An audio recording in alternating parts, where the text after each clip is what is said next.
Sorry. Oh my god.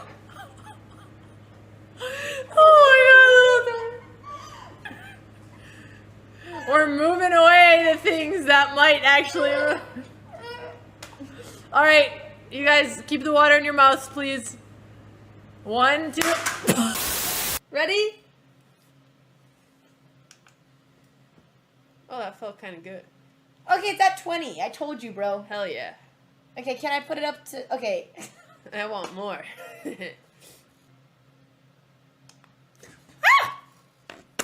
Oh, that's kind of nice.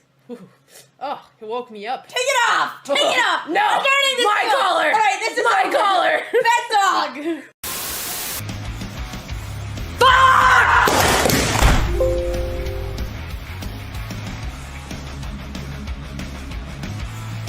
I broke my computer screen. I broke my computer. This is my computer now. Okay, we're gonna work on this. We're gonna work on this. I'm gonna work on this. I don't have anger issues. Distraction? There's no distractions going on here. I don't know what you're talking about.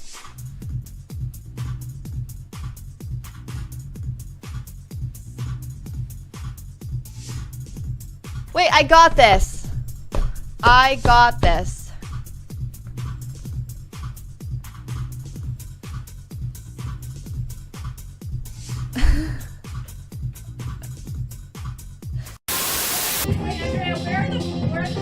I don't know. We're not putting them. You're using my One Piece books. You're not reading them anyway.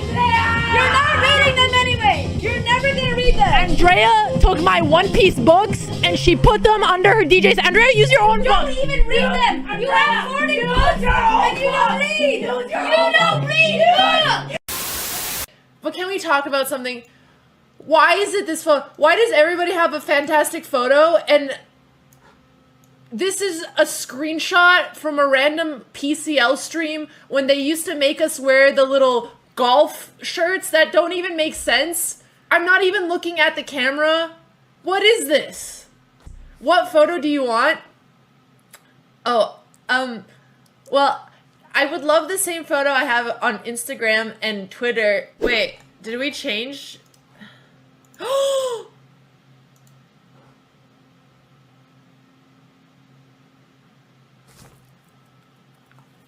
We did it! Hello, everyone, and welcome to the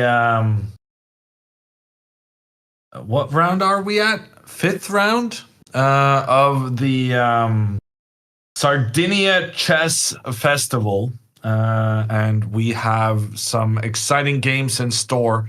2 of the players with 4 points out of 4 are facing each other. That is Alexander Botez versus Alexander Becker. AB versus AB. And Andrea is facing a Norwegian.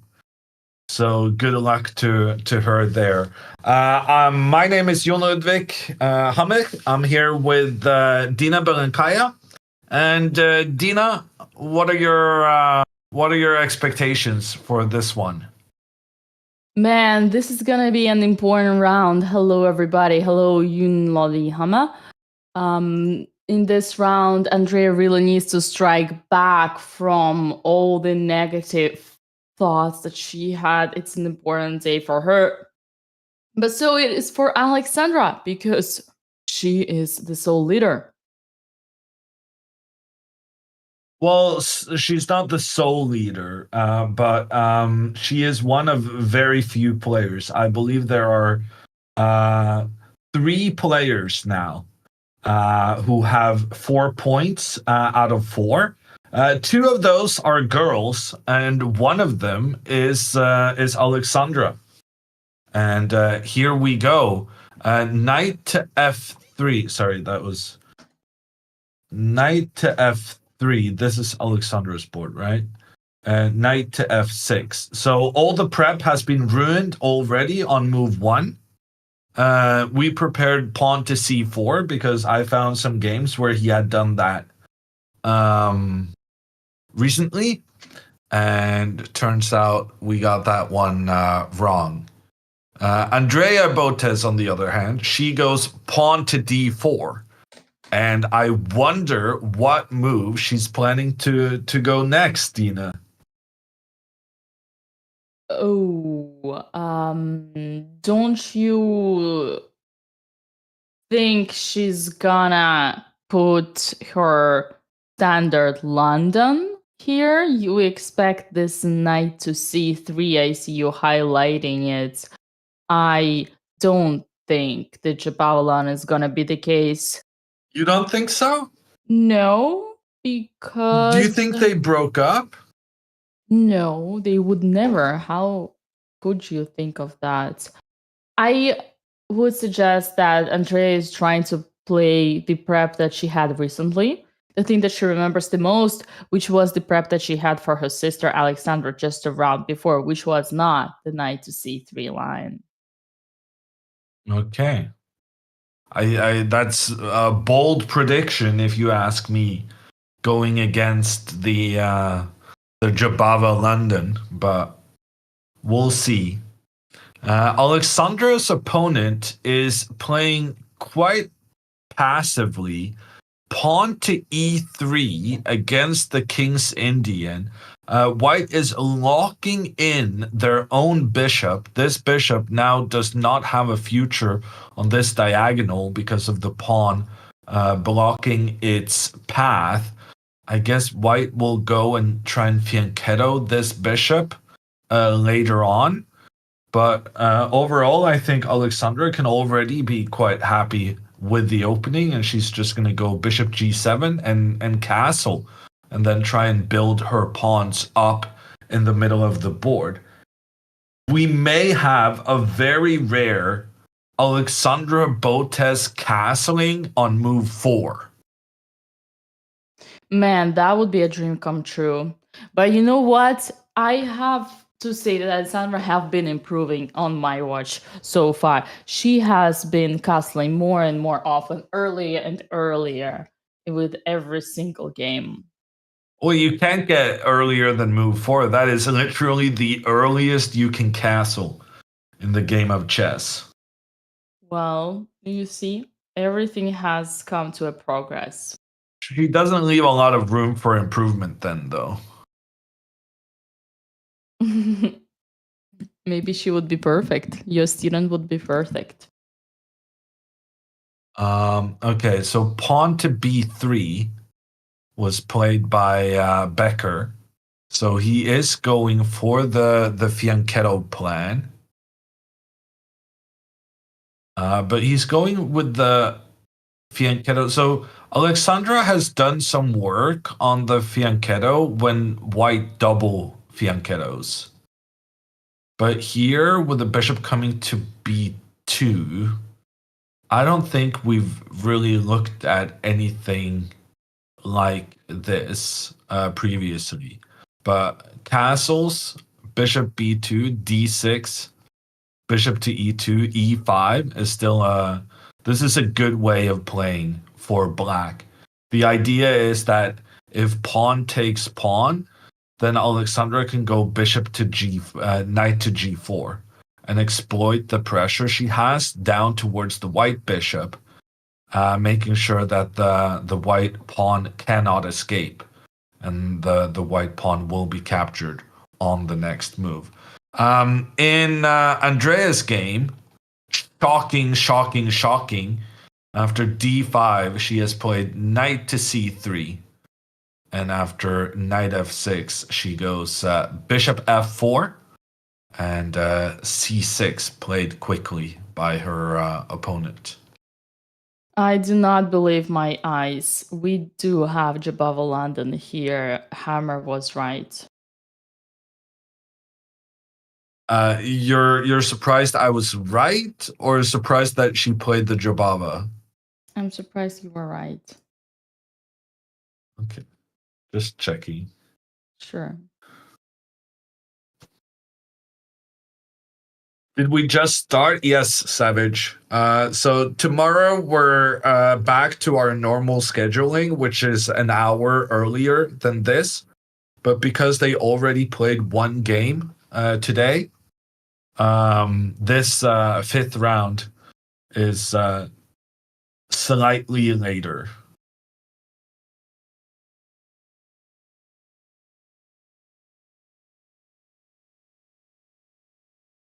Did you get some sleep during the break, Dina?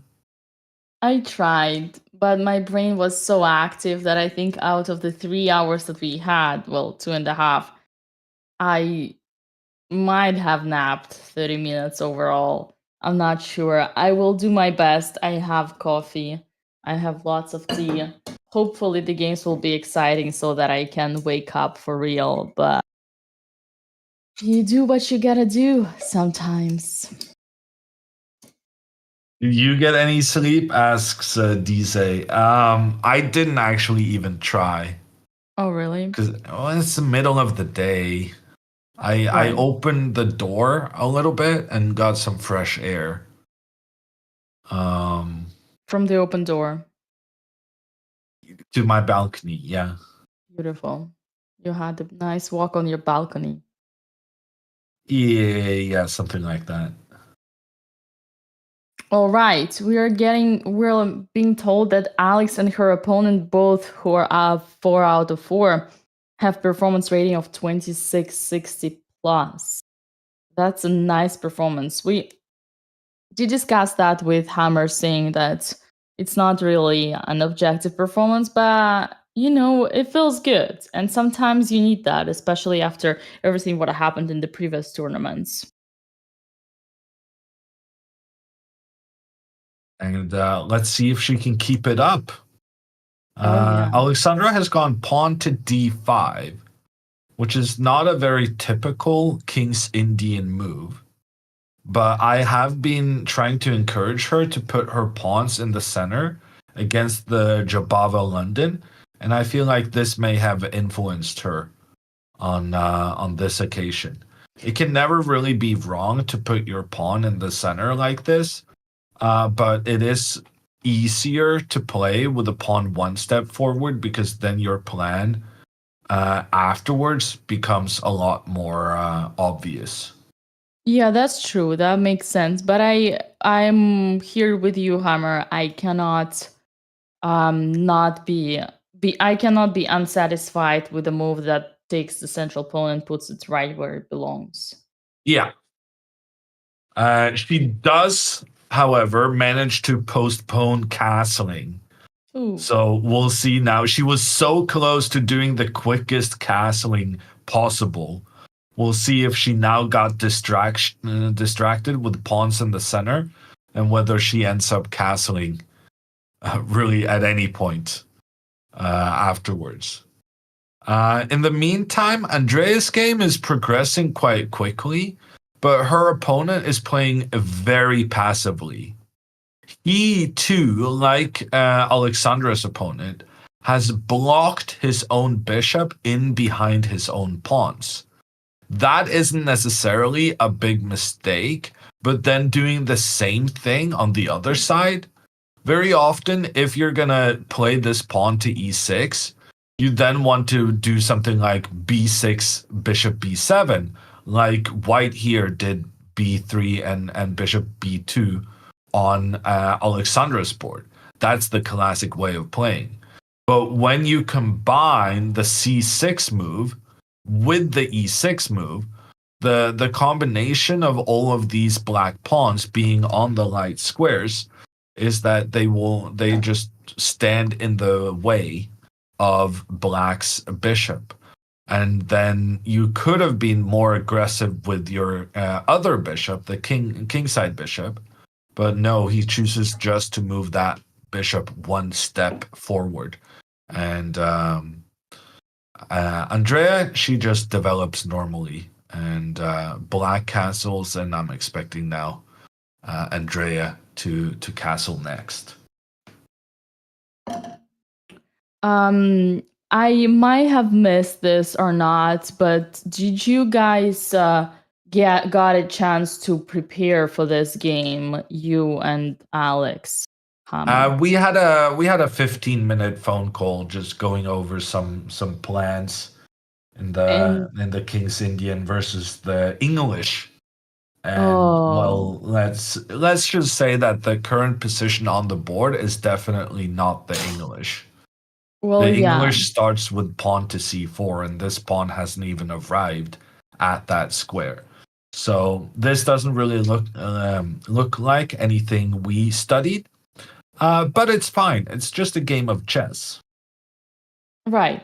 And Alexandra, as she was telling us in the interview just before, it all depends what kind of Alexandra you get to face, because there is a tilted Alexandra and there is a killer Alexandra. And in this tournament so far, we have seen the former. I think that was the word she used. So yeah, in the case of a second, it doesn't matter what's the opening. What matters is how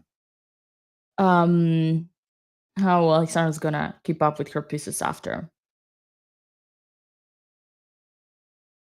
Yeah, and Which makes me think it actually applies to both on whatever she's tilted or she's in a beast mode. It all depends. Opening is important, but also what is important is what you do after, how you use your brain after.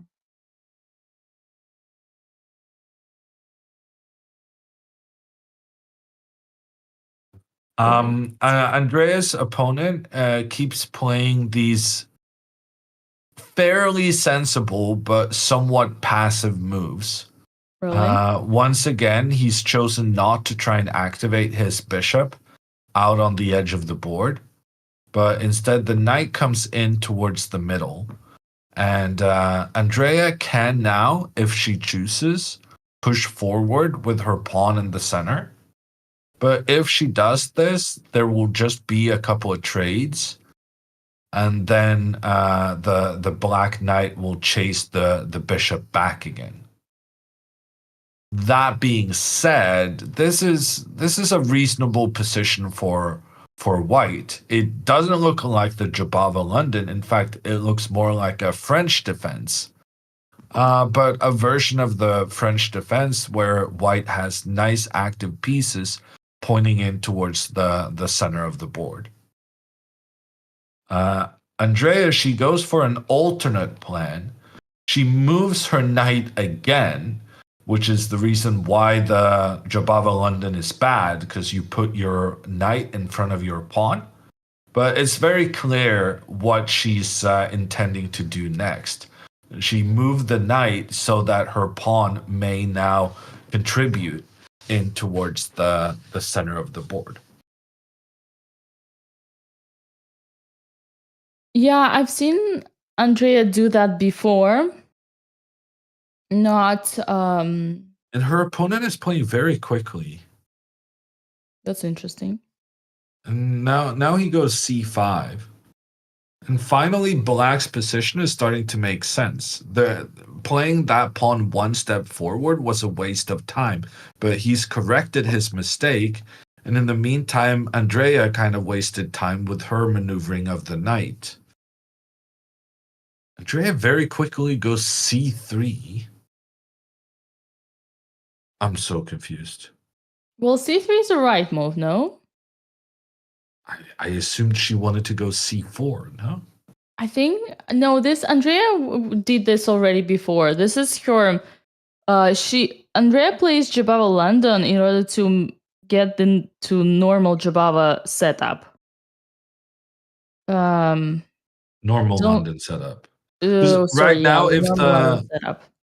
If the knight had been on d2, this would be quite a nice position for Andrea.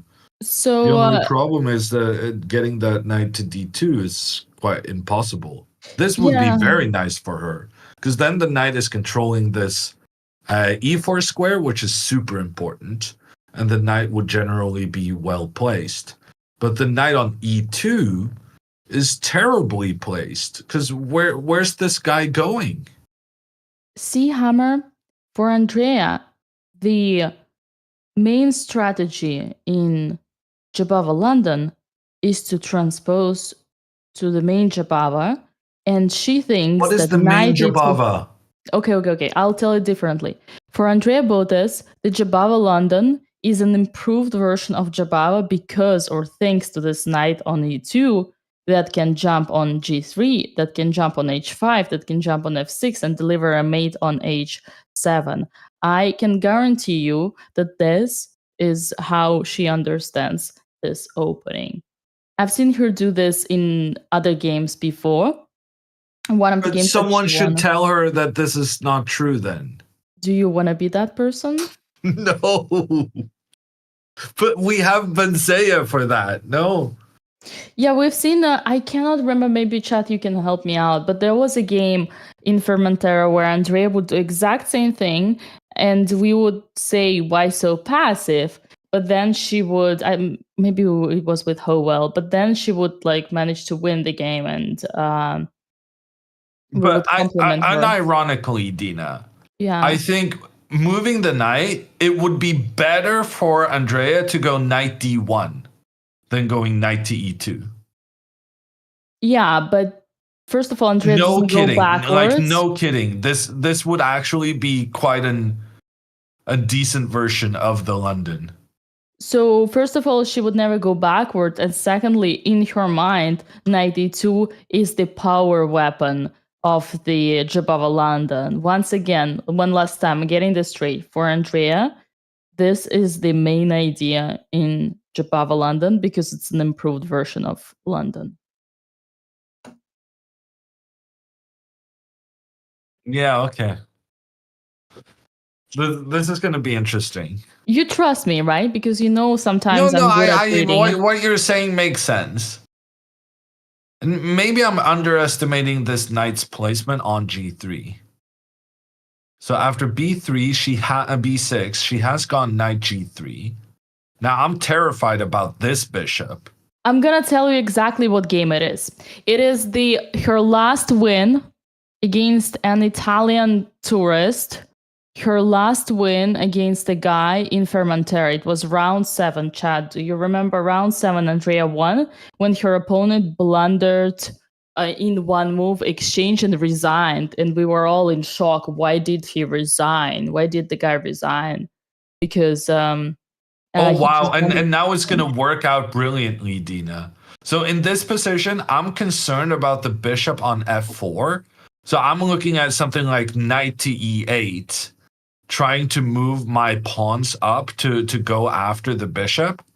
Apparently knight to e8 is terrible according to the engines. You know why knight d8 is terrible?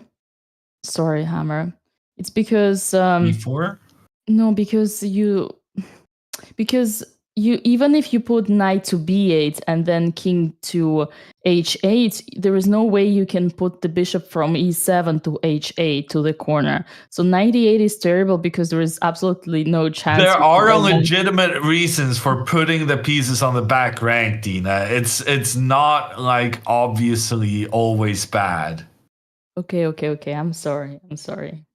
I mean, I'm with you when you're trying to make a point with Alexandra. I'm with you, but here I'm more like I'm a grandmaster at chess. When I suggest going with the knight, there's a very good reason for it. In this case, it was not a good reason. But anyway, pawn to c4 has been played, Dina. And we had this discussion yesterday. Yeah. In the previous game, Andrea had the white pieces. I suggested this pawn to c4 plan and said this is quite interesting for black because then you have a very clear idea what you want to do next. But in this situation, I gotta say, I don't like it very much for black because Andrea is now actually quite well placed with the knight on g3 to accomplish this pawn to e4 break in the center. Andrea does go bishop to c2. Her opponent is going to go b5. And now big decision for Andrea whether to play a3 or not. I'm going to say probably not. And you go e4, pushing up in the center. And if black continues on the queen side, we continue forward in the center. And these bishops and the knights in the general area of the Black King is going to be very, very scary to deal with. Yeah, no, that's very beautifully said. If I may highlight for beginners, I actually love this example. We studied this. Chad, do you remember the top of the hill? After c4, the problem is that now for black, the top of the hill is the c4 pawn. And it is on the queen side. So the indicator for all the threats is going to be pushing the b and the a pawns. Whereas for white now, the top of the hill is the d4. So it's the indicator for pushing pawns e, f, and g, and h. And luckily, every time one pushes c4, we've seen it so many times, there is no pressure anymore on the d4. So you are free to push e pawn because no one can capture on d4 and open lines. So it's a great example for many of you. And usually I'm very critical of these c4 moves unless they're really, really justified. I mean, I do think the benefit of this is that black has a very clear plan moving forward. But at the same time, Eyvind Jakobsen did not utilize this plan of pushing the pawn. And instead, he's trying to control in towards the middle with his bishop. But if that was his intention, then there was no need to shut down the position before doing that. And Andrea can now play. I like this move, queen to b1, because I would like to control this e4 square because I want to go pawn to e4. We can do that by playing queen to e2 and then try and push the pawn up. I feel like I had a reason. I wasn't that big of a fan of this, but now I don't remember. But I like queen to b1, which both controls the e4 square, but also kind of looks ahead or further towards the black pawn on h7 as well. So maybe it's because queen e2 does not control the e4 square, and you can put the knight there. Yeah, that's probably was what I was thinking. But on second thought, even if I do go queen to e2, knight to e4 is just not going to work for black because after the trade, white can do a double attack against the black pawns. So it wasn't even that important to prevent the black knight from moving forward. Yeah, because of the tactical follow-up. Understood. I mean, once again, this is also great for us because now Andrea has a clear plan on attacking the king. And even though Andrea is a grandmaster at openings, after all, her instincts always look in the direction of the king. Like, let's be honest. She threw the game because she thought she was checkmating the game, the king in the endgame. So, sometimes your weaknesses, you should embrace your weaknesses and make them your strength. So that's great for us. It's going to be a natural plan for Andrea. Dina. What? Andrea plays pawn to a4. Oh, that's because she's a strategical girl. Because she prevents her opponent's plan. The unfortunate circumstance here is that it actually only helps black because after a6 and then in the future, let's say you do something like this, b5, it helps open the files. That being said, she did that only because she kind of learned the crab and because it worked well against Alexandra. So you're to fault for this mistake. Yeah, I am to fault, but at the same time, I don't think I still think it's a personal growth here. Yes, unfortunately, but these circumstances, this is a little bit not the best moment. But hey, out of 10 times that Andrea pushes the a pawn, 8 are gonna be correct. So I'm looking further here. I'm looking deeper. I think statistically and mathematically, Andrea is doing great job with her crab pawns, with her A pawn and H pawn pushes.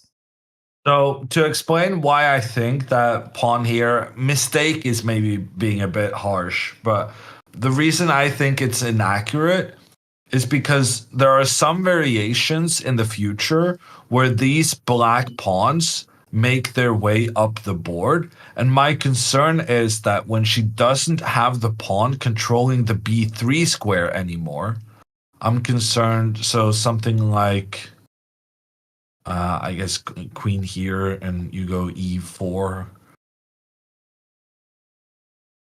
I know what she wants, Hammer. I think she actually wants to, on b5, to play a5. And even if you that get would be b4, very interesting. I'm pretty sure that's her idea. Actually, a5 is super strong here because it takes the space, and it also takes away super important square for both knight and the queen. And if you don't do that, then the question is, how do you push the pawns? And now she already knows that the only plan of black is this. You know, that shows extreme level of maturity. That shows a lot of understanding of, because she clearly says, listen, chat, who do you think I am? I look at the pawn structure and I know that my opponent cannot do anything. So I have all my time in the world to push this, because by the time he's gonna push the queen side, I'll already retire from competitive chess. And now that I can play a4 and after a6 continue my plan, I can get an even improved version, you know, which by the time he opens the files, and good luck with his bishop, good luck with his knight, with his queen, I'm gonna dominate the whole board. How did that sound? a5 is a very interesting move. Yeah. It would definitely justify the idea of going pawn to a4 to begin with. Yeah. But one thing I am concerned about this a5 plan of yours. If I guess you can even go a5 here, but say h4. Yeah. And then b5, a4, a5. Mm-hmm. And now if the pawn continues, this is the reason I was concerned about this guy leaving the a2 square, since now the pawn is no longer guarding the b3 square, which means that black is threatening to just bury the white bishop alive. In order to avoid the bishop getting in trouble, I think we both, Dina, are expecting this bishop to a4. Right? Yeah. But now, after something like I'm not sure about that one. d8. Yeah. Well, I'm just thinking that this terrible bishop that black has given themselves, with all the pawns blocking the potential bishop's path, if the white bishop has to go up here, then that would present a very golden opportunity for the black bishop to try and trade with whites, which is strategically favorable. Yes, I think for exactly that reasons, but not only just that, also the reasons that white should pursue their plan. Absolutely, I am not gonna move this bishop. In fact, I'm gonna continue preparing my attack, and after b3, I'm gonna put the bishop here. And okay, I can see the engine, I can hear the engine, but you know, my target is this, and I think this guy is a joker in Andrea's army, whereas obviously no way I'm letting you slide with this guy. Yeah, that's a very good argument in favor of that. And, you know, even if you were to force me to play bishop a4 on something like queen c7 or queen c8, the moment you want to play bishop d7, I would say F you and take on d7. And the knight takes and let you live with this guy on b7 here. Oh, I'm not sure I like that, Dina. Long term, I could potentially get this bishop out. Right. With my pawn on h5. I just don't think you have good enough light squared control. Well, yeah, for those reasons, I will tell you that I'm an independent woman, and you are not to tell me where to put my bishop. So I will therefore keep it on b1. And that was a joke, obviously. Don't think I am trying to cause a fight here or suppose that you would ever force me to do anything. Andrea has gone b4 instead.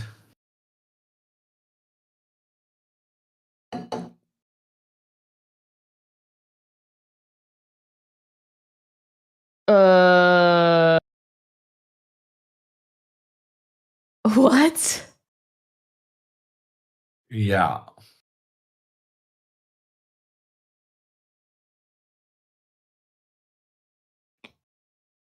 Oh no.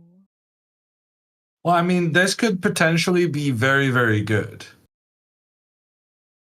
If her opponent does not know the en passant rule, then Andrea's decision to place these pawns up in the center of the board will have prevented Black's main plan. If pawn to b5, pawn to a5, Black's position is miserable because he doesn't have this idea we were looking at earlier with the advancement of the black pawn further up White's queenside.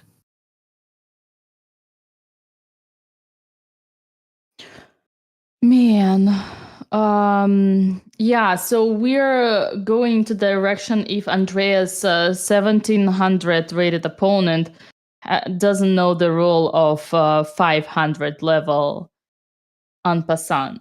Okay, let's try. Well, to be fair, the rule of 500 level en passant is to always make en passant. And he didn't do it. He didn't take en passant, Dina. He went rook e8. Oh my god. Now Andrea is much better. That was a huge moment in the game. If Andrea's opponent had taken en passant, then after the recapture, the reason this is so problematic for Andrea is that it gives Black very easy access to the C file to put pressure down towards the white pawns. And this is why we were concerned.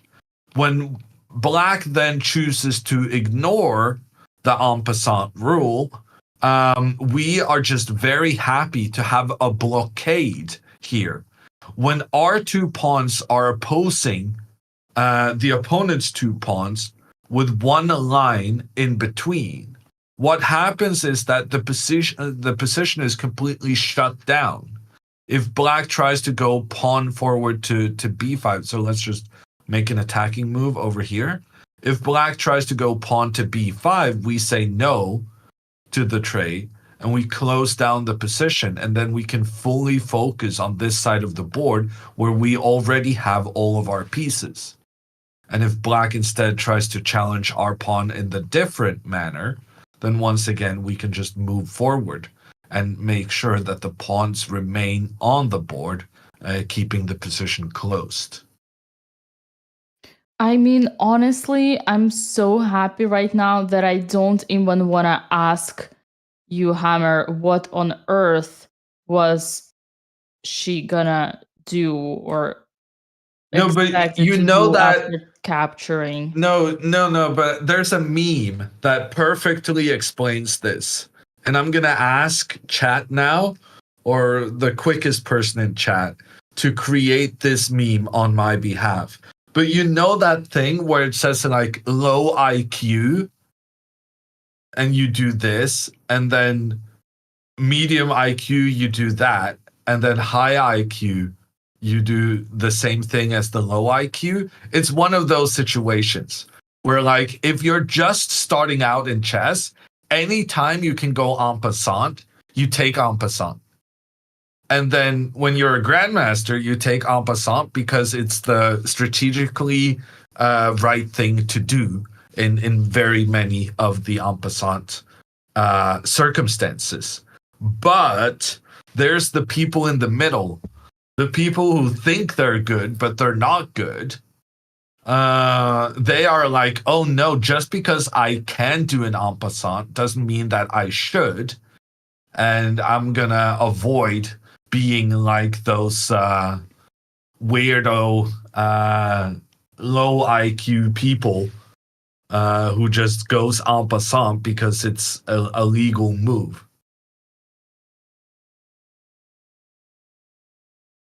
Man, I'm just trying to understand if you meant someone who thinks they're good but not good, if you were talking towards Andrea or her opponent or both.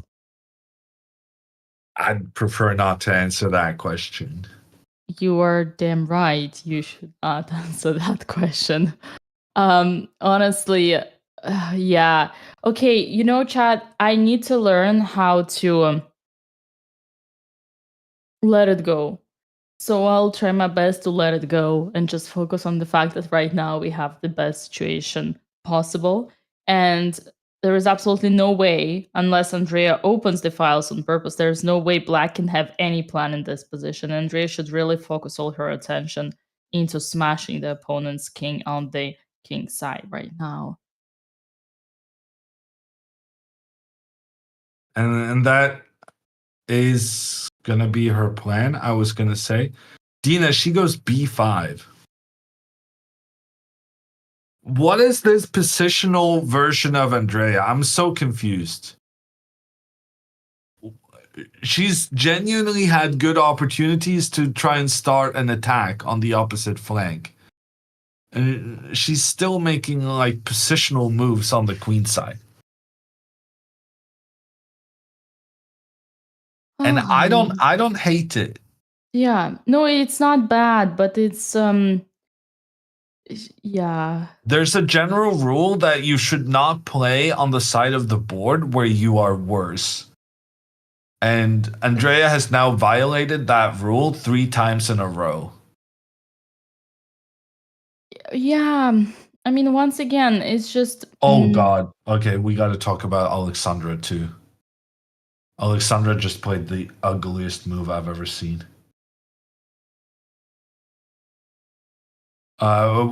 Say what you wanted to say about Andrea, and then we'll go to Alexandra. I mean, I would just repeat the same thing. Basically, this is why I truly, in my school, I always insist on basics. See, what is the most advanced pawn of Black? It's a c4 pawn. Which side is this pawn? Queen side. What does it mean? Black has the strongest chances to push here. Where is the most advanced pawn of White? d4. Even if it's like queen side, you can clearly see that the potential to move, because they have passive pawns here, is to push the pawn to e5. So therefore, this is just like many other games we've seen. This is the king side. So White should really be playing on that side. Now, technically, so far, after pushing the pawn to b5 for Andrea, this is still fine, but it's just one of those moments where you see the professor, oh my god, and he played, did he play a5? This is unreal. I think Hammer, I officially declare we're watching this is some surreal. We're looking at some analysis, Dina. Oh, okay, this is analysis. Okay. Yeah, no, he didn't play yet. Yeah, it's one of those moments when you have two professors who are just looking at what their students in the college do, and just there is this smoke out of their head, because it's like. Anyway, let's go to Alexandra. Okay, Alexandra played knight to e4. Her idea was to open up for her bishop to point down on the opposing bishop, and then Alexandra's opponent was like, oh, you're gonna move your knight into the center, move your knight a second time, even though you still have undeveloped pieces. Oh, you're so cool, Alexandra. I'll do the same thing. I'll just do whatever you do. And then Alexandra, instead of being a sensible person and moving pawns to attack in towards the center of the board, she played f6. Well, so this is the move you were referring to as really bad. Yeah. Okay, I can explain. I can explain hammer. Yes, the rule says don't move twice the piece when you didn't finish the volume. You still have other pieces. The reason why Alexandra neglects it is because she thinks the position is closed, so therefore she has a luxury of taking her time and wasting tempi. And then she will always have time later. Of course, that can backfire, but maybe not in today. F6, Ben Feingold never play F6. But Alexandra says, see this guy? This is a thief that broke into my house. So what are we gonna do? We gotta kick him. We gotta call the police. We're gonna offer him some cookies so that he becomes kind and just goes away. We need to find a way either to trade him or to change him. And that's what she does. Plus, in the future, she has the plan to push E5. This is not the first time that we see some basic strategical principles being ignored. This is not the last time. I think on the positive side, the position is objectively still fine for black. But yeah, Hammer, that's why you might need to have a conversation later. Yeah. Yeah, no. This pawn is just blocking its own bishop. And anytime Alexandra wants that bishop to come back into the game, she has to go pawn to f5, but then she will have no pawns that can control the e5 square. So the knight just returns. But what if her plan is to prepare e5? I think f5 would be a tremendous mistake. Let's do something like this. Bishop to f7. I mean, bishop f7, c6. She doesn't even need to prepare it though, Dina, c6, which is very e5. Interesting. She can go e5 immediately. Yeah, I mean, just as a plan. Like, I wasn't going down the road calculating this sacrifice that's apparently working. But what if it's her plan? I would be very disgusted to see e5 with the knight on b8 and the bishop on c8. I think it's way too risky to open up where your pieces are still at home. But No, I kind of like it. what? I kind of like it. What did you say? You just... Yeah, no, I'm predictable. I keep everyone on their toes. No, okay, so I was not a fan of this f6 move, but if the idea is to go e5 immediately afterwards, she's kind of winning me over. Because this pawn cannot be captured, because after you capture back, you open up for your rook, and the knight is also putting pressure on the f2 square. So any capture here is just going to lead to some trades, and then the knight attacks both the rook and the queen, and the knight has the necessary protection of the rook down the f-file. Okay. And I'm a big fan of putting pawns in the center, especially when your pawns are next to each other. That's the perfect placement for central pawns. And after castles, maybe she can go knight c6 to defend.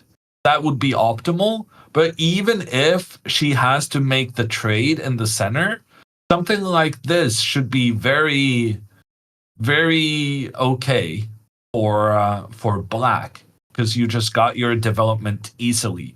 And if white tries to capture with a pawn in the center instead of the bishop, well, then you have a pawn that's blocking your bishop. And that's not great. Yeah.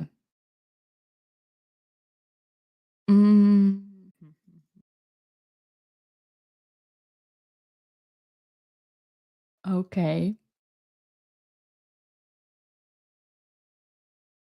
So but it's very dependent on her playing pawn to e5 next. If she doesn't do that, then this f6 move is a complete disaster. Okay, may I? What if I play c6? You go short castle. I play...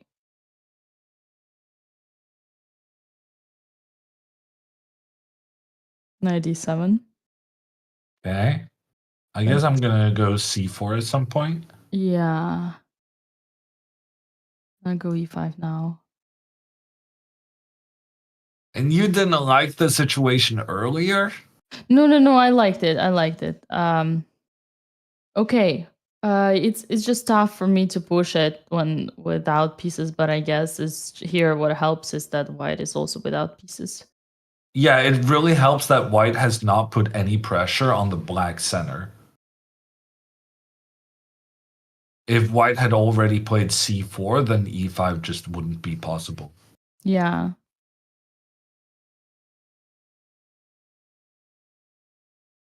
Oh boy. So basically, Alexander's playing like an age engine this tournament. Got it. Yeah, if it is engine-like to play ugly moves for concrete reasons, and that is, I guess, true. It very much depends on this next move, though. She really needs to go e5, otherwise this whole idea has been a disaster. That's interesting. I see Andrea's opponent did not react after b5 and instead played knight to f8. Is that true? Yeah. All right. Well, she did get some space. We can acknowledge that on b5. She stopped the black's plan. Prophylactical thinking. You know, new Andrea Botez. It's not Andrea Botez. It's And I still really like your plan, Dina, of pawn to h4. Thank you. It's a Strategia Botez. Strategia Botez is now showing that she watches not just one side, but both sides of the boards. Okay, Alexandra has played pawn to a5, so I'm officially a hater of this f6 thing. Now Alexandra plays the crab. What's going on? Apparently, you have a bigger influence than you thought, Dina. Right. I mean, a5, h5. No, but if she wanted to go a5, she could have done it here. There was no need to disturb. Like, a5 is not a bad move. It's just that the combination of moves is terrible. If she wanted to play f6, she needed to follow up with something very concrete afterwards. And if she wanted to go a5, then she could have just pushed this pawn first, and then you have all the time in the world to play pawn to f6 later on. But don't commit yourself that early. Yeah.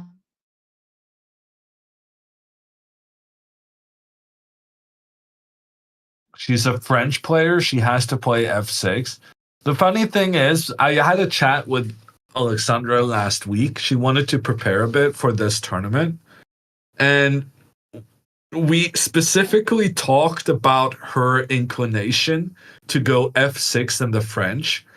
And basically, I told her to chill out and not play f6 as often in the French. Unbelievable. Unbelievable. You literally mentioned that. Yeah. Well, clearly she heard you. Yeah, now she's not going f6 in the French, but any other opening is fair game. Right. It actually took me a while to understand what the chatter who said Alexandra is French. She has to play f6. I almost was gonna go down the road that every Romanian is French at their heart, but then I realized the chatter was talking about the opening. That was a funny one. It actually got me. Congratulations. You're not, you haven't been sitting through hour after hour after hour doing commentary on Alexandra playing the French. That's true. That's true. That's correct. A huge respect on that one to Grandmaster Hama. Ah, boy. A5. Let's try to depict what was the idea behind. Maybe Alexandra wants to play e5 and then make the rook lift to f6 and then take on f2. No, I mean she just doesn't realize the massiveness of putting this pawn in front of the bishop. I think she's just playing on as if nothing has happened, and she doesn't realize how momentous it is that she has blocked her own bishop out of the game.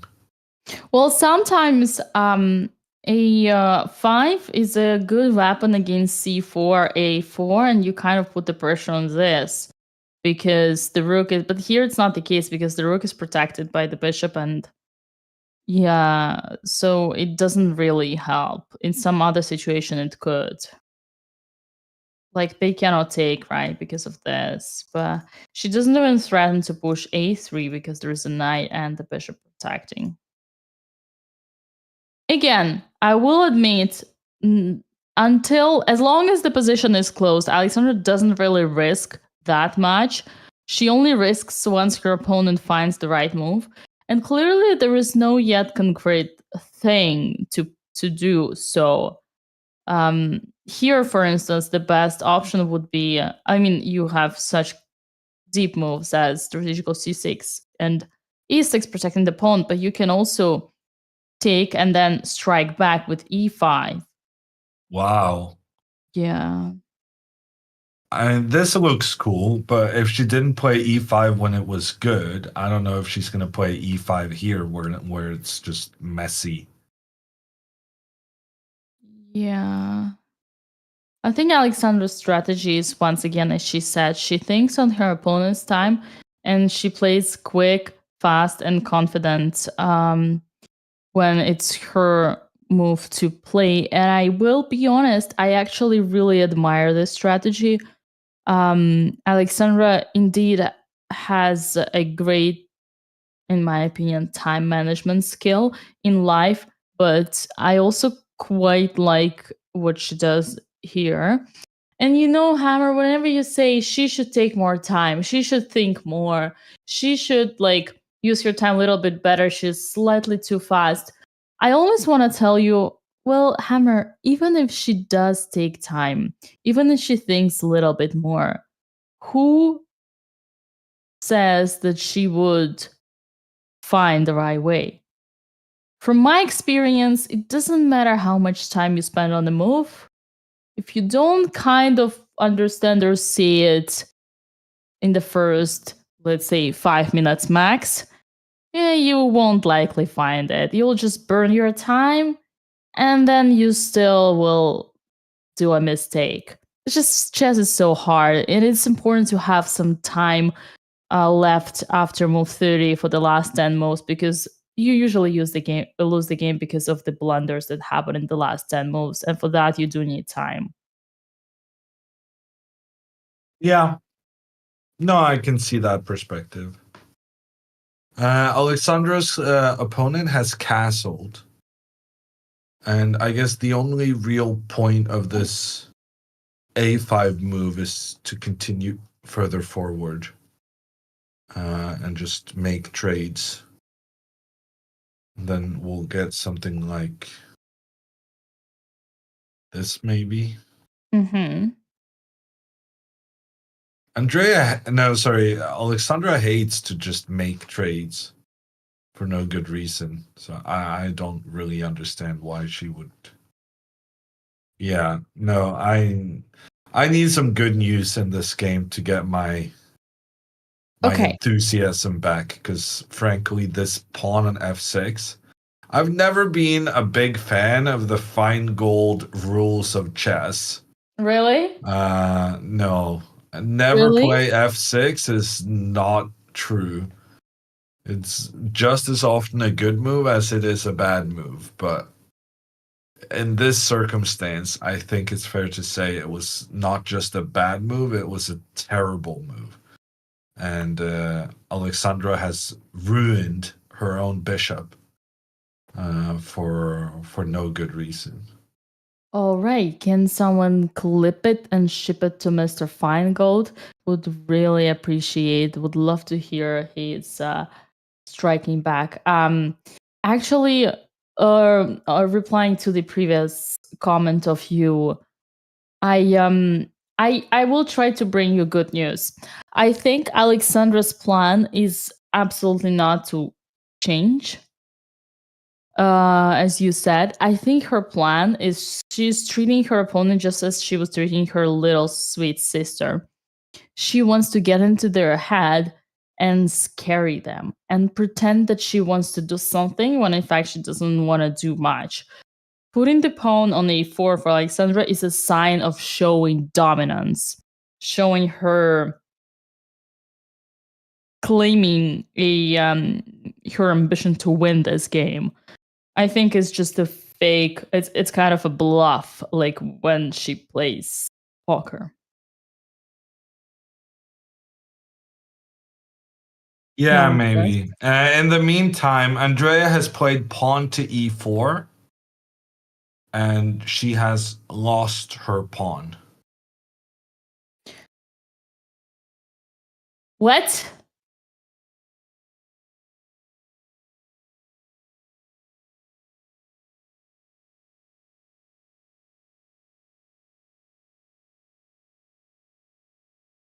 Okay, it's official. Andrea Botez got into a tilt phase.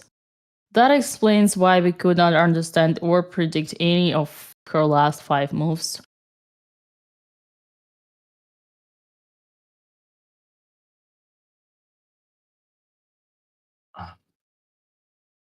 Okay, I assume she's going knight to e5. Maybe knight to e2, no? Knight to Knight to d2. d2 would be terrible because then you can't defend this pawn. Maybe she blundered this? I mean, for the first time in the history, Andrea plays strategically on the queen side. She plays in the center. She is like, I'm trying to play classical chess and not rush for the attack nor for the king, because you know what happens in the attack. I get tempted. I sacrifice the knights, and that doesn't work. So today I'm gonna play like Petrosian. And then she's like, oh, 95.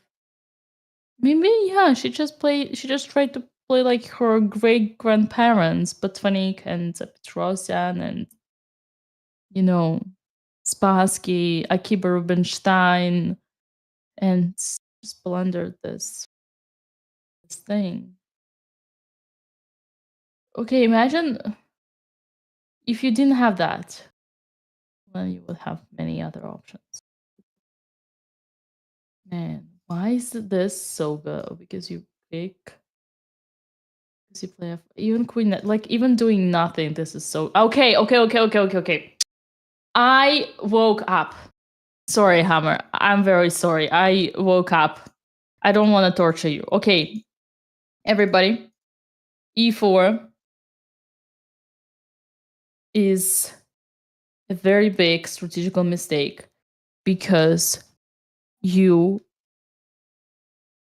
resurrect this little boy who has been buried for the last 2,000 years.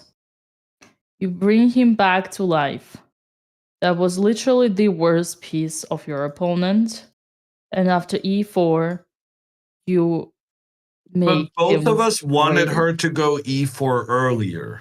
True, but when that was prepared, right?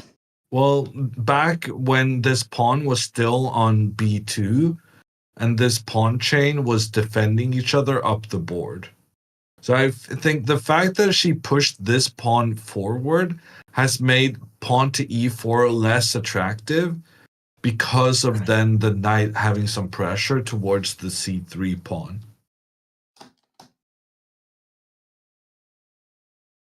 Yeah, it feels like slightly a little bit too rush, right? Just a little bit more patience, right? Just a little bit more patience. And that would be it.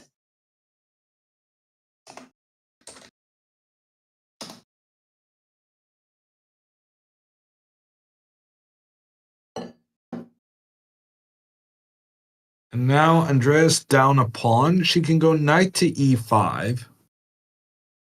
But then part of the problem is this knight to g6. attacking the bishop, but also attacking the knight. Yeah.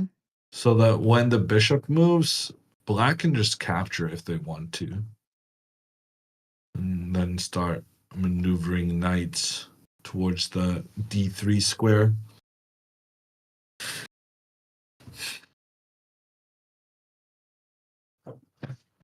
Yeah. It's not looking great. She did go knight to e5. The good news is that her opponent hasn't been super convincing yet. He's played a couple of pretty passive moves all around. So it's going to be interesting now that Andrea has started some kind of a capture sequence, whether her opponent can keep up with all the captures available or if he's stuck in more of a maneuvering state of mind, which is clearly what he was when he moved his rook so that he gave space for his knight so that the knight can go to g6. Damn it.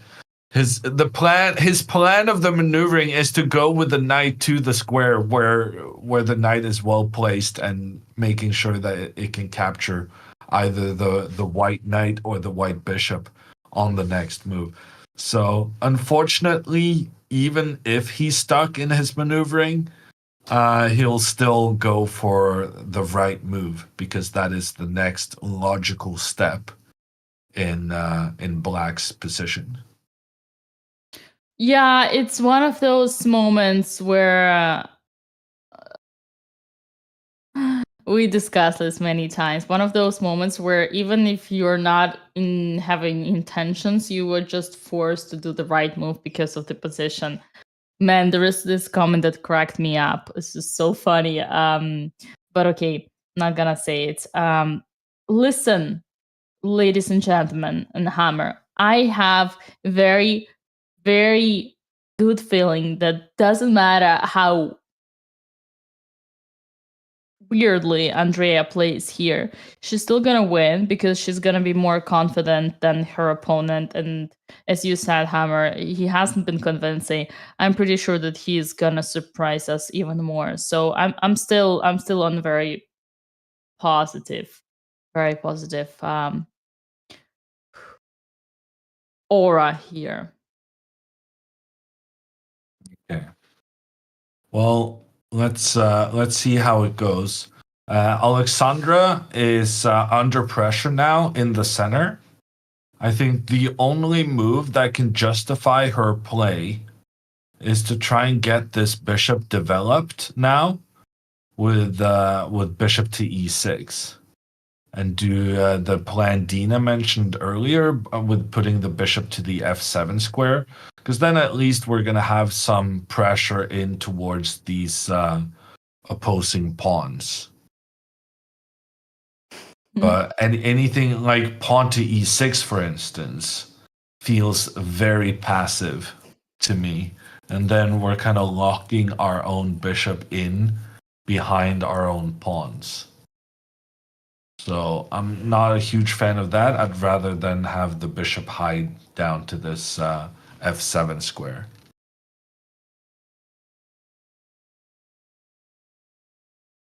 I remember. Yeah, that was a cute little plan I had in my.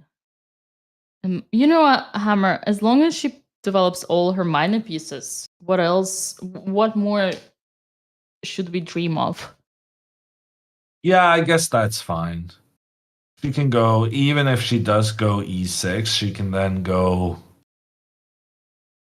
maybe b6 and try and get her bishop out here and her knight here, and she'll have to play f5 at some point. In general, Alexandra should be fine as long as she doesn't do anything crazy. But you never know with these girls.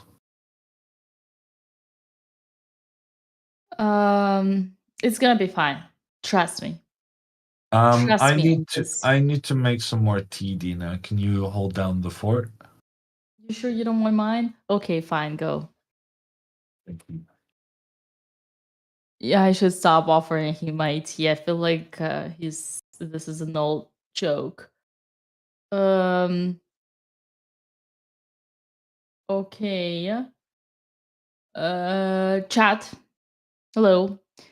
Welcome. I think it's actually a perfect moment for me to remind everybody the sponsor of our event. You guys might know it already by now, but this particular one, we have partnered with Coinbase. Coinbase is your best way to stock and trade crypto. We have insane budget for giveaways for this show. $20,000 in cryptocurrency are given away throughout the whole show. Every round, we have minimum $1,000 prize. But so far, Alexandra is on the winning strike, has been guaranteeing us extra 3 prizes of 500s each, meaning $2,500 are given away every round. Do please consider, actually, yes, consider using the command Raffle and Coinbase and participate in the giveaway. All you need to know is to fill in the form in the Google Doc. Use the same email address you already have used when signing up. And at the very least, claim your $20 discount, $20 off by using the command Botez20. We definitely are gonna have 2,500 giveaway in today because Alexandra has won her game. Not just she won her game in the round 4 earlier today, but she also won it with 2 hours, which is like absolutely insane. Absolutely insane. Alexandra is on fire in this tournament, so that's why I have believe in her. She's gonna win today, just like she did in all the other games. Hammer, in fact, even suggested that could that be so that Alexandra is playing her best tournament ever? What do you think, chat? Do you think it can be true? Alexandra is on the winning streak. I do believe she's actually having one of her best tournaments so far. And that's so pleasant to see.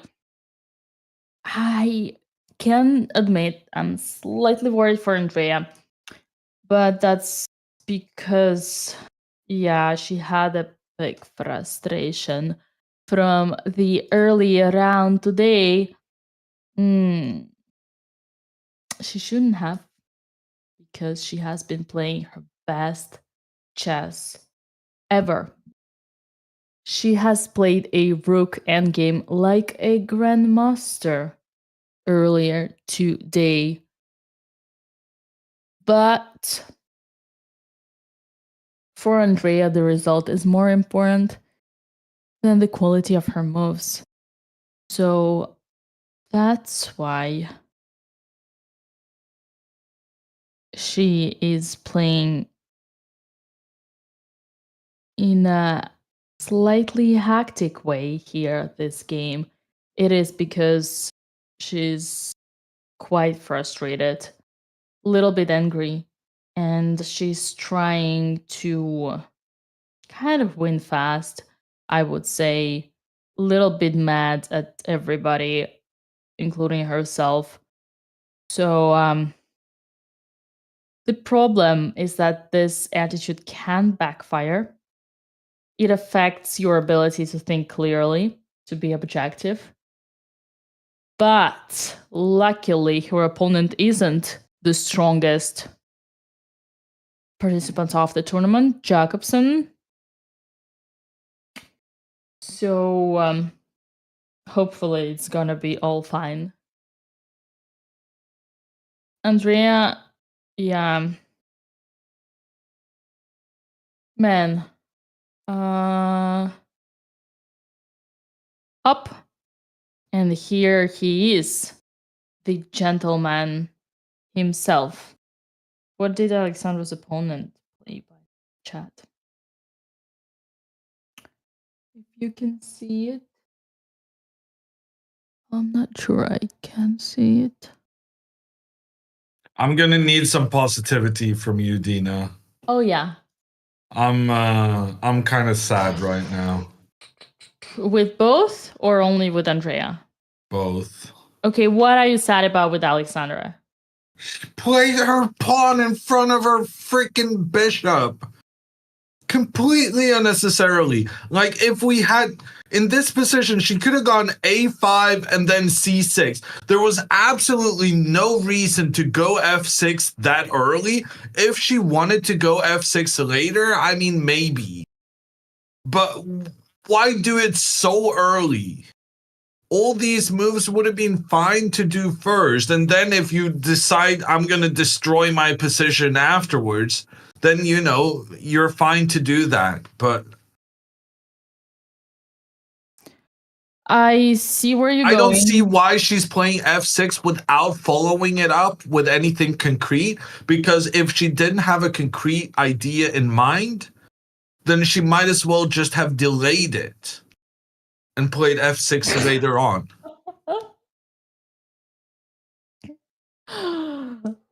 Yeah.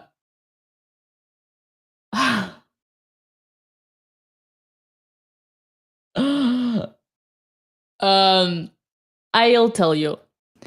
Sometimes it happens so in chess that you have an idea and then next move you decide that your idea was bad. So you change the idea. Do you even believe what you're saying? Or are you just making stuff up to kind of justify Andrea's decisions? No, sorry, Alexandra's. Yeah, Alexandra's is this case. I mean, I'm trying to give the best out of myself, you know? It's like literally, I don't think she had an idea to push e5, but maybe she told herself, maybe later I can also push e5. There is one thing that is good, and we cannot close our eyes on this. Alexandra had her opponent's piece in her territory. She needed to claim the property to that territory. She said, this part of the board is mine. Okay? Don't you dare. Everything after 5th rank is mine. Don't you dare. Get the heck out of here. And then she said, okay, fine. Now that I am claiming the property here with the knight on e4, and now that I have the control of all this, I can do whatever I want. I can do whatever I want. Look at this. She's claiming she's just claiming dominance. She's showing that the chessboard belongs to her. Yeah.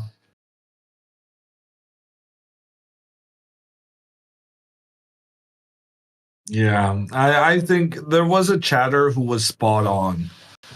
There was a chatter who said, hammers, like, why don't they just play winning chess? And I think that's my mood right now.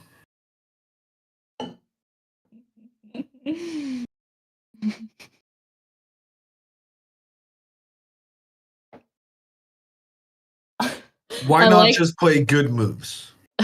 I like the other chatter who said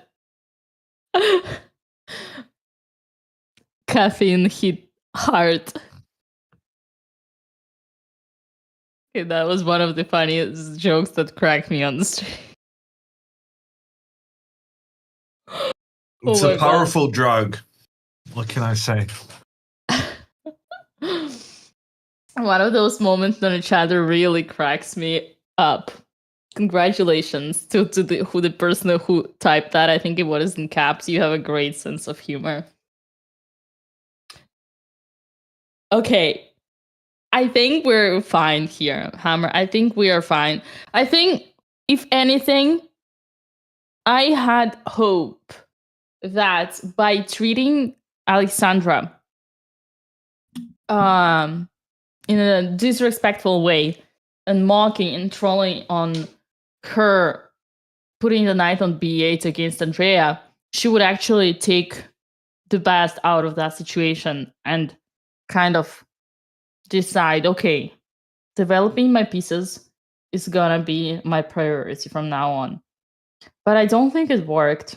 So again, I don't think I'm in the position to give lessons. So maybe you, Hammer, I think.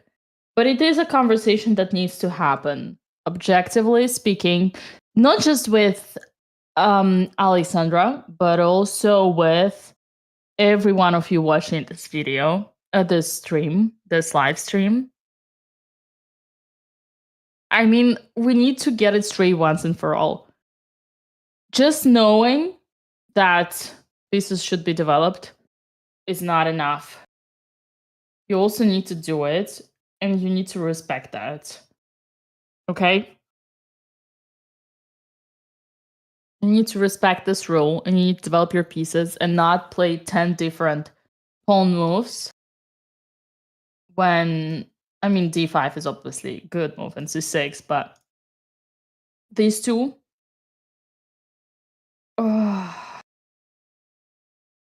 again, people do that on a higher level, right? Like sometimes you want to see maybe your knight can come to b4 or c7. The bishop is half developed piece, but position is still closed. So objectively, I don't even know why you, Hammer, are so pessimistic about this. I kind of do, but I also don't.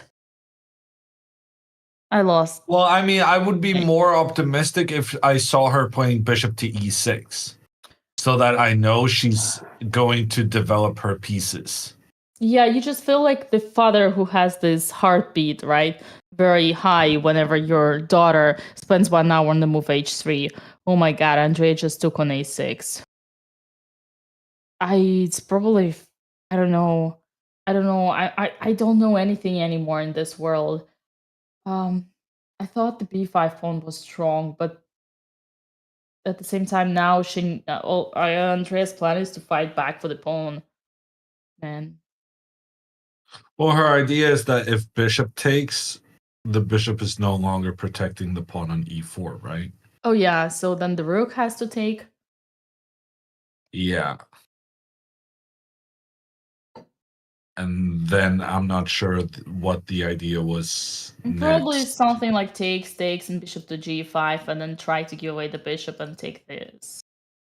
Yeah, but you could have done that without making the trade between the pawns. Okay, so fair enough. Andrea's b5 was super weird for us, but we were not like super negative about this because it's a strong space advantage here, and it takes control of the c6 square. So basically it's like a piece in your opponent's territory.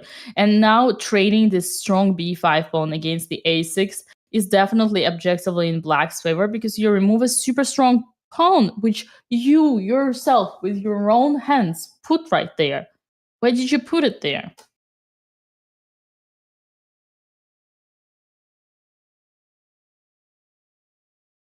Right? Yeah. Okay, cheer up, my friend. This is the middle of the tournament. And Alexandra is developing her bishop. Whoa! You see? Not to the right square, though. Oh. She went bishop f5. And now what I'm really scared of is that she's going to follow up with knight d7. And then her opponent is going to go knight f4. And then suddenly her bishop is going to get trapped. So basically, if black does a nothing move, and Alexandra goes knight d7, the knight to f4 takes control of the e6 square, which was the only escape square for the bishop.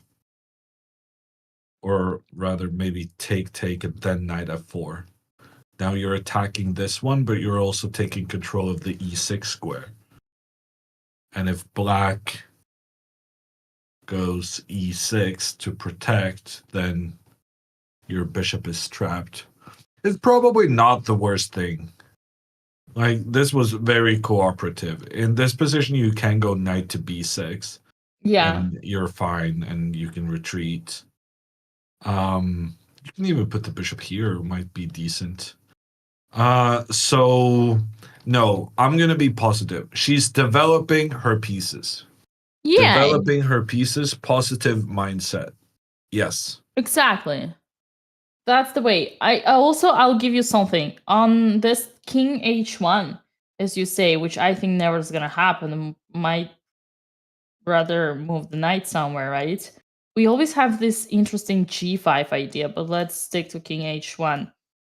There's g5 idea, and okay, it doesn't work, but still, you see what I'm saying? Yeah, preventing the knight from coming to the f4 square. And getting an extra square for the bishop, since Alexander decided to keep the bishop on this diagonal, she might want at the same time secure the bishop. And yes, I know, never push the pawns in front of your king, but here we got a fianchetto bishop, which protects the bishop, and plus the pawn is already on g6, and plus we don't see yet the possibility for white to use that because the position is closed. Something happened, right? No, I like the g5 move. I'm just not sure it's a Botez move. No, it's an interesting position. It's a tense position. What's the time situation? She's down 15 minutes. Uh-huh. Yeah. I'm not sure Alexandra has been down on time a single moment in this tournament so far. No, she hasn't. And man, you know what? I'm gonna go ahead and claim that I will take an example from Alexandra, because for the last 5 years, I have been severely struggling with time management and spending way too much time on the clock. But watching Alexandra every round being so effective, I'll be honest, I'm inspired. And I want to apply this strategy for my next tournament, which is, by the way, happening. Oh, God, I have to play chess next week. Next weekend. Not this weekend, but next weekend, I'm going to play classical chess. This is not going to be streamed because it's going to be a professional French team chess championship. And in my team, there's going to be the one and only Pia Kramling on the first board. So, yeah. I'm also seeing Pia coming next month. Look at us. We're both seeing Pia next month. That is a sign. I don't have a follow-up yet. I'll figure it out. But yeah. So I guarantee it's official. I'm making a statement. My big problem have been recently being in a time trouble and watching Alexandra for 2 tournaments in a row, having so much time ahead, playing so fast.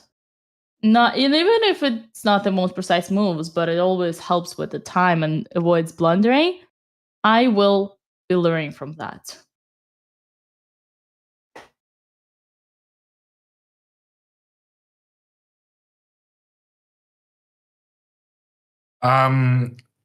Andrea has played bishop to g5, Dina. So you were right that she wanted to try and take out this knight in order to recapture in the center afterwards.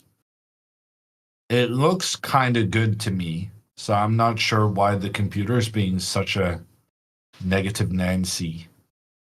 But there's hope. Andrea has pressure against 2 pawns at the same time. Right now, she's down a pawn, but one little inaccuracy from the opponent, and that's going to change everything. Right. Ooh. Classic Andrea. One of those classic Andrea moments when she rushed a little bit with her idea. It's crazy how, again, we talked about this, how chess is a representation of your character in life. Your style of playing chess is a representation of your character in life. Both your strength and your flaws.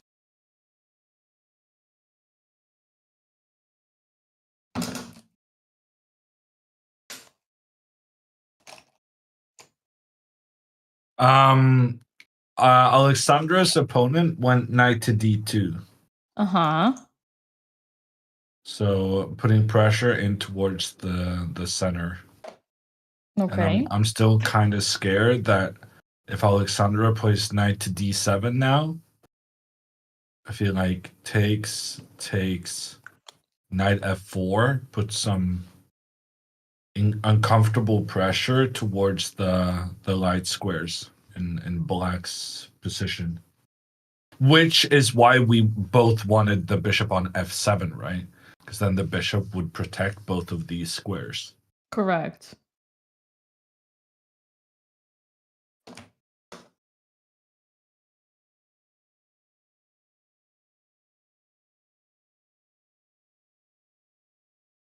Is Boris Becker German? Is the original Boris Becker not German? That's the biggest surprise. If he's not. This is Alexander Becker going up against Alexandra Botez.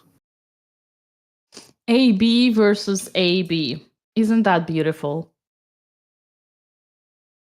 And they are 2 out of the 3 people who have won all their games so far.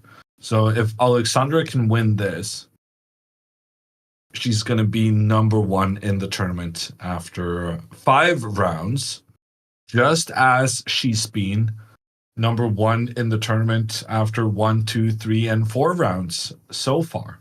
Perfect score. She's making the impossible possible. And she's teaching Dina about the difference between impossible and improbable. Ash Menke coming in with a 57 months. Let's go. How are you doing? Cash Menke. Is it a friend of yours, Hama? Yeah. No, he was when Alexandra was living in New York, he was I was visiting her, and Cash Menke, he showed me around Chinatown and showed me a fancy bar, and yeah. He's a top guy.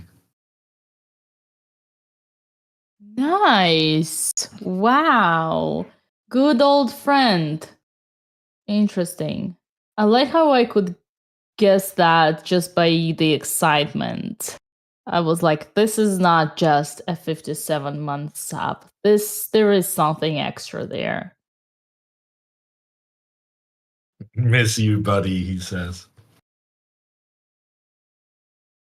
Okay. Okay, yeah. Alexandra still is down on time. She needs to speed up, I feel like. Because she's actually going to get into time pressure if she keeps this up. Alexandra taking time means that she is slightly more hesitant than usual.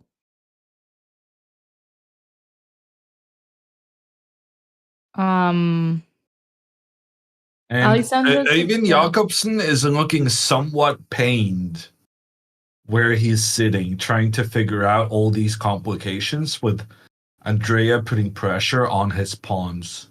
I agree. I agree. That's why I still have hope in Andrea, even though her position is not the best. I think she's gonna be mentally stronger in this game, regardless of all the obstacles.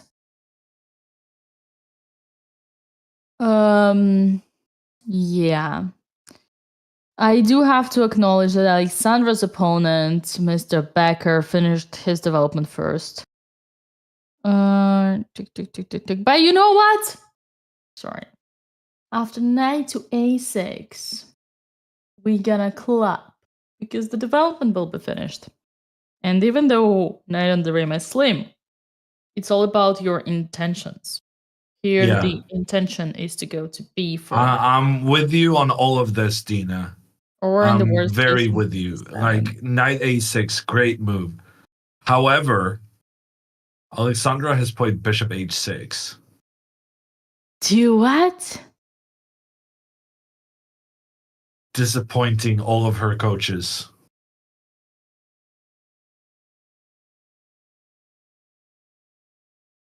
Oh.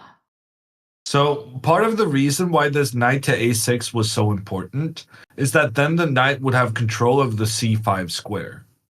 But now, after bishop to h6, there's a problem with pawn takes knight, or knight takes knight, pawn takes, and then knight to c5. And this is somewhat annoying. The knight is attacking the pawn on b7, but it's also putting pressure against the pawn on e4. And now we have to go pawn to b6 to try and kick the knight, but then pawn to g4 looks interesting for white. Although here, Dina, maybe we're just winning a pawn. Takes. Maybe we just take back. This is probably fine for Alexandra because this bishop is going to spend quite some time before it can start to attack the black pawn structure. Okay, I'm being optimistic. This is not too bad. This is manageable. And then if knight to a4,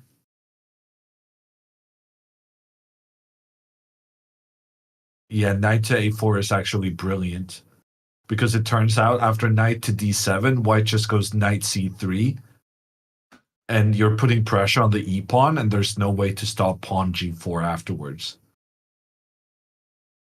Which means that after knight to a4, you would need to find bishop to e6, which is a very tricky move to find.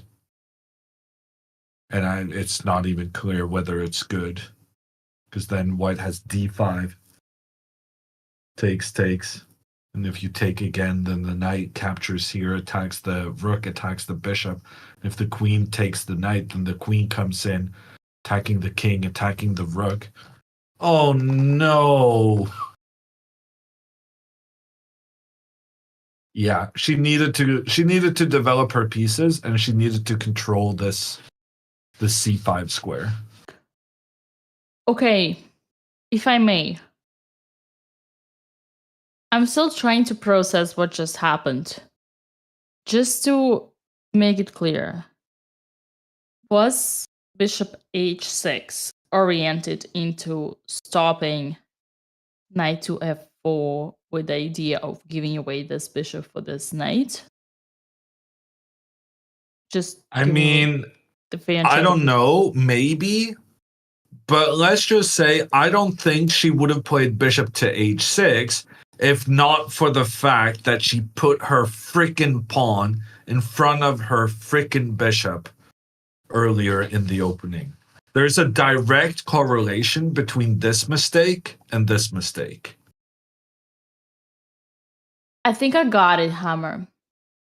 I think bishop h6 is a deep prophylactics against f3.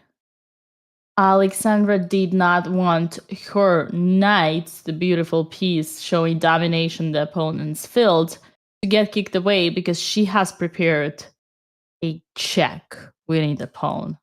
I think that's what she was thinking of. Otherwise, what on earth would make her want to move this bishop away. Yeah, that's Yeah, it. that makes sense to me, Dino. But yeah, she chose not to prioritize her development because of this. Well, apparently, I will have to continue my roast if I ever want Alexandra to improve on that. But I don't want to continue my roast. I want to be nice and What? friendly. Yeah. But how What's your success rate on your roasts to Andrea? has always been good. See, I mean, I might be a believer or a dreamer, but I do think that Andrea has been listening to me and improving. This game doesn't count today because she's just she's not thinking clearly because of emotions and frustration. But she has shown that she digested every information I gave her just fine. She has been pushing the pawns on the side of the board in every game. Yeah. She played h5 this morning. She played h4 and a4 against Alexandra. All right, Chad, you know what? How about you tell Alexandra? How about No. you take the responsibility? No. No, no, no, no, no, no, no, no, no, no, no. Nothing that's said here. This is a safe place, Dina. Nothing said right now is ever to be heard by any of our employers slash sisters. Yeah, you're right. We discussed it and we agreed on this. I forgot. You know, my mama always taught me. When they come in after the interview, we're gonna be like, oh yeah, no, very interesting play, intriguing, very unusual. We're not gonna rehash our on stream pessimism. We're gonna be new people with joyous lives and optimism, like our yeah, optimism like we didn't play chess as kids Yeah. or something. First time I entered the classroom, um my I got employed by my local chess club as a young chess school teacher. I was 17. My mama gave me a lesson. The biggest mistake you can do as a coach is to want your students to learn and try actually to teach these kids. These kids who sit in front of you in this classroom, they do not want to learn. They just want to have a good time with wooden pieces. So please stop willing to teach them and just let them embrace the fun time they have right now, moving pieces randomly, even if it does not make any sense. And you know, 13 years later, I still haven't learned the lesson that my mama gave me. I'm still trying to teach, where instead I should just be encouraging and embracing. How many matches per day? There's today is the only day with 2 games. So from now on, no more Dina and Hammer being delirious, saying lots of very, very silly things we're surely gonna regret at some point. And we're gonna stick with a 1 game per day from now on. Yeah. No, I actually am okay. You pick the game, Alex or Andrea, and we go.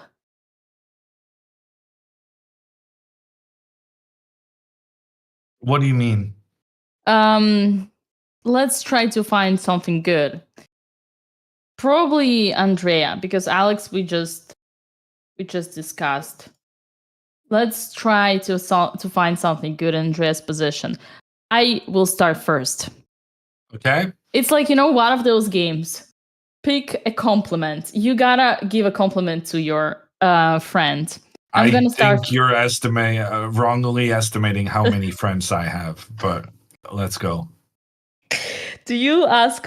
Okay, yeah. If you ask all of them to bring you nuggets and pineapple and berries, raspberries and blueberries whenever you get COVID, then yes, I can understand why.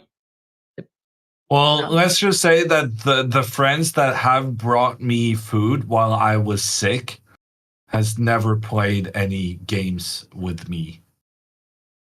So it's a very limited relationship, solely dealing with the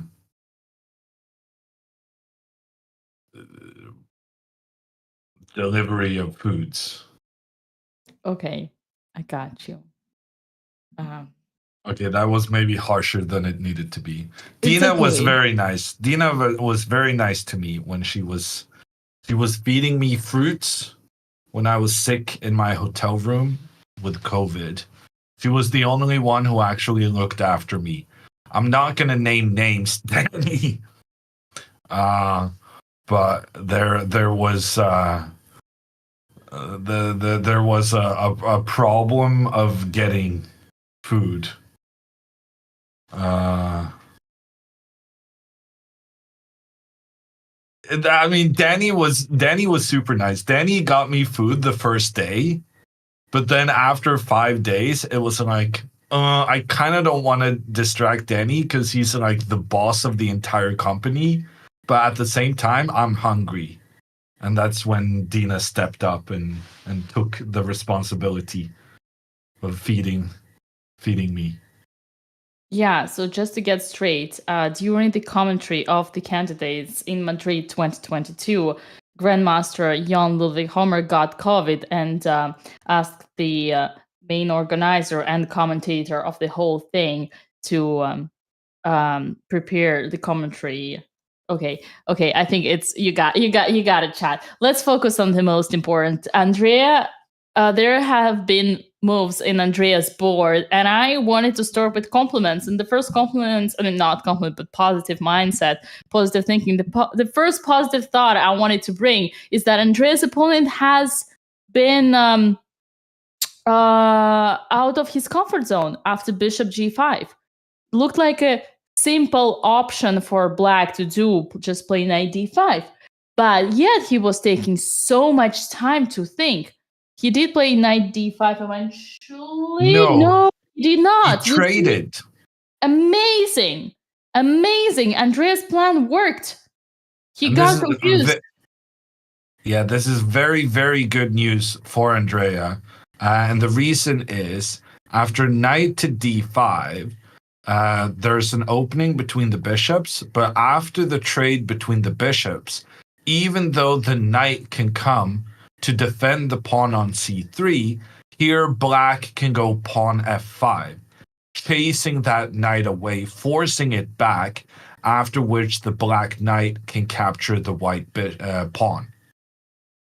And this is very important, because when White instead chose to make the trade between the knights first, then after pawn takes knight to d5, same thing can happen. Trade between the bishops, and then knight takes e4.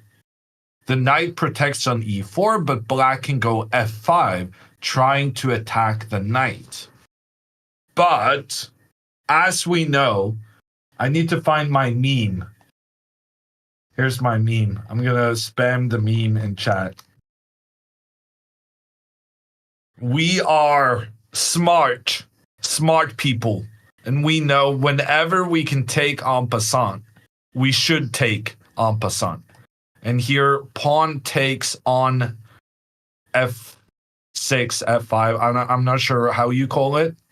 But here you prevent the black pawn from attacking the white knight, which means that the white knight remains in the defense of the pawn, which means that Andrea is fine in this situation. Man, how on earth did you find this? No, I got chat to make it. This guy in really? chat made it because I asked him to. And then he His whispered name that was to you. Channel Points something. Oh boy. Okay, whatever that person is, that creativity, we need that for the team, all right? Gerber, I'm serial. Look up for this guy. You might wanna hire him. You don't know yet what's the position, but you don't let that talent slide away, okay? Don't let that talent slide away. We need these people. A true artist. I thought it was very good. Yeah. No. I agree. Who is Gerber? That's a bad question to ask, especially when you're not a subscriber.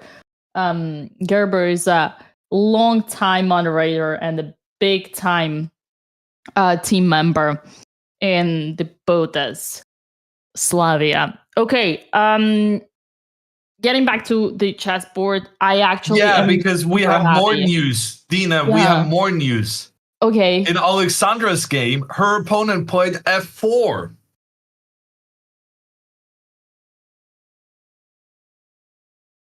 It worked. I mean, from being completely kind of distraught 5 minutes ago, we are suddenly celebrating on both boards. Andrea has regained her pawn, and not only has she regained the pawn, she's now also aiming for the d6 square with her knight, because she has that protection from the pawn. The knight can be very, very good coming to this square. It's going to be a fantastic outpost for that piece. And Alexandra's opponent has voluntarily moved both of his pawns past the knight on e4. So now this knight can stay here for a long time without getting chased away. We're very happy with this development that happened just within 2 minutes of each other. La remontada, the famous French term when they say we are back. And we are back on track with Alexandra dominating the e4 square, the outpost without the post, the outpost without the open file, but still an amazing square. No pawn can now reach it. The worst positional mistake ever that could happen in this game, because as you know already, pawns don't move backwards and no soldier can put themselves on f3 and kick the knight anymore. Amazingly planned by Alexandra. She just provoked her opponent.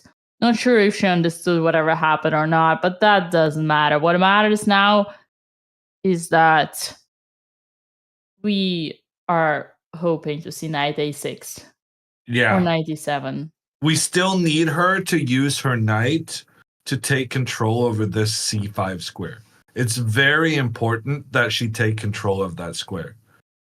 But how she does it doesn't really matter that much. She can even go pawn to b6, and I think this would be fine.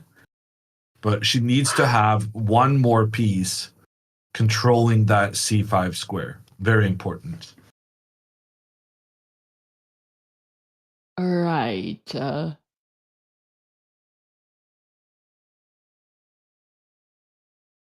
I'm slightly worried for g4 though. Yeah, no, it's still a bit. There's some annoying things in the position still. There's no doubt about that. But say knight to d7, and then if g4, we just back up. And if they take our knight, we recapture. They can go back with the knight, but then we just protect and we get this row of pawns protecting each other up the board. And then if pawn to d5, we take. Oh. Uh-oh. I got you. I got you, man.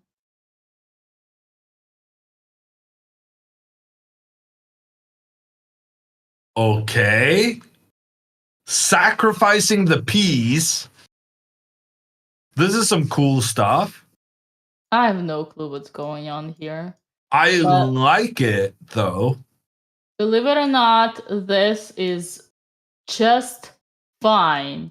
Because this guy over here has nowhere to go. Terrible knight. Man, I've never seen anything like that. And after this, and this, and this, position is completely equal.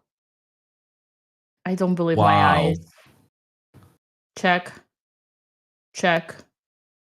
Take. Now we can go rook c2.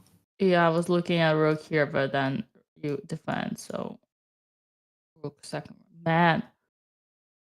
You live and learn every day, chat. There's no way. I mean, now maybe even Alexandra's playing for a win, no? I mean, this would never happen because it was just way too deep. But boy, how is that possible? Literally, the guy is up a knight, and there's nothing he can do with this. Very cool variation. Can we go back and see how this happened one more time? Yeah, that was too quick. I was amazed by the engine here, but no, it's just everything is about perception in life and chess. The moment Alexandra sees Queen D4 happening, she's not gonna feel good. The only move here is Knight to F6, which just puts. I mean, I think we should go even further back, right? Because Yeah. oh my god, we're so far away. Yeah. All right. We went a bit nuts in the analysis here. All right. Do you wanna be my guest, Hammer, and guide us through this? Okay, so knight to d7, developing the knight that had not yet joined the game. If Alexandra does not play her knight either to d7 or a6 now, then, well, she needs to go back to school and do a little session on developing the pieces. She says she knows that you're supposed to do it, but practice then has shown that she doesn't. But for the sake of the argument, let's say that she does understand the importance. Then we were looking at pawn to g4 when the pawn is attacking the bishop. The bishop retreats, but then the bishop is no longer offering protection to the e4 knight, giving white the opportunity to make this trade without the bishop being able to capture back, which means the pawn has to capture back, which means that black gets 2 pawns on the same file, so-called doubled pawns. But that's not necessarily a bad thing, as long as we manage to keep the pawn on e4 protected, and that we do. After the knight retreats, an attack on the e4 pawn, but then we get a nice pawn chain, pawns defending each other up the board. Everything is good until we get hit by the move d5. White gives away a pawn in the center in order to free the square d4 for the queen. And there's lots of pressure down towards the black king. And then Dina introduced this amazing idea to sacrifice the knight in order to counterattack White's pieces attacking down on the king's side. And we're going to have to move on from this because Alexandra has instead played. She has not moved her knight, and yet I kind of like what she's doing, Dina. So Okay, just to actually, get it maybe I straight. don't. Yeah, I'm one move away from liking what she's doing. So after knight takes on d2, Oh god. white recaptures.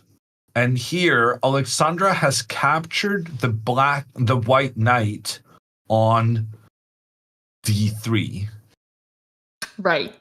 And then she could have done this later on, but let's not care. Let's not focus on that right now. Yes. He takes the knight, and after the bishop recaptures, she says, now your knight can no longer come to the c5 square, and I'm gonna close down the position with the bishops, and your bishops will not be able to do anything in a closed situation.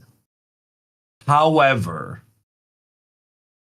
there's something very, very important in this kind of position type. You need to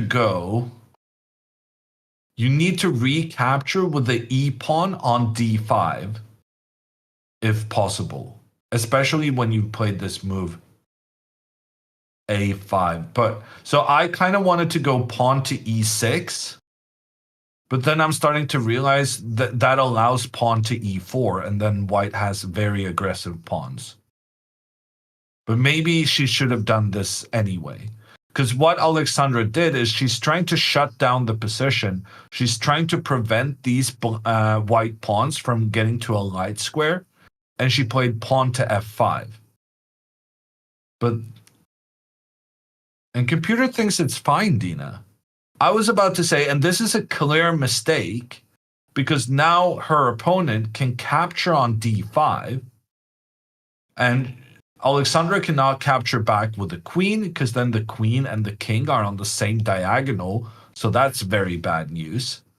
He's going to have to take back with the pawn, but then she has no pawns that can control the b5 square. And white can go bishop to b5. This bishop can never be chased away. And then white will have easy pressure, doubling the rooks on the c file. But the computer thinks this is fine for Alexandra, so maybe I'm wrong. Dina, what's your opinion? All right. So I'll keep it short and sweet.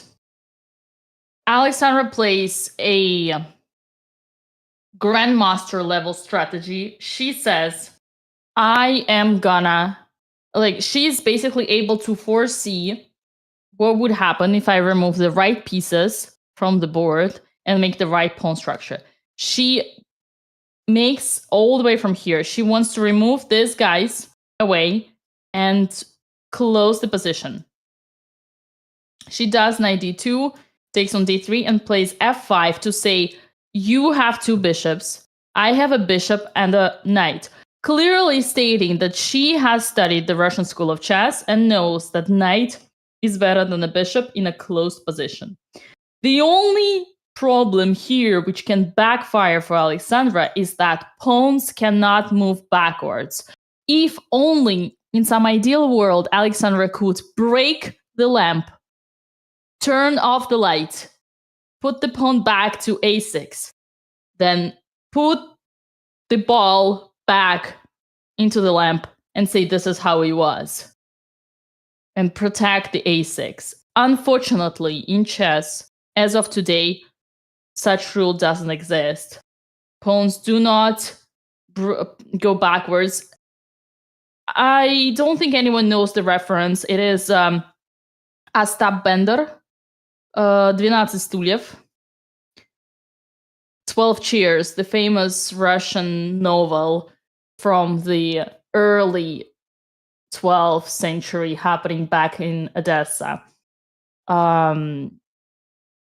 This is how Ostap Bender would give his simul.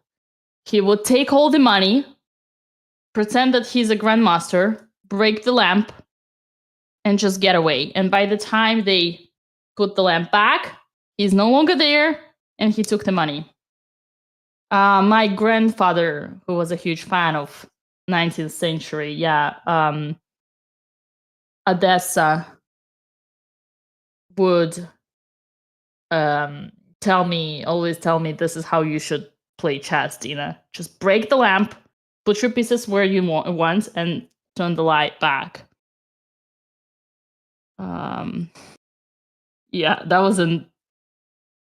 Love that movie too. I can only say that chat has a middle school, if not worse, appreciation of Russian literature. Okay. I mean, there are people who got the reference. Anyway, I'm just saying chat is complaining and you're not listening, chat. I have no idea about this 12th century Russian author either, but at least I'm learning something. Instead of complaining, I'm learning something. No, it's called 12 Cheers. There is a gangster. You know gangsters. They came to America later.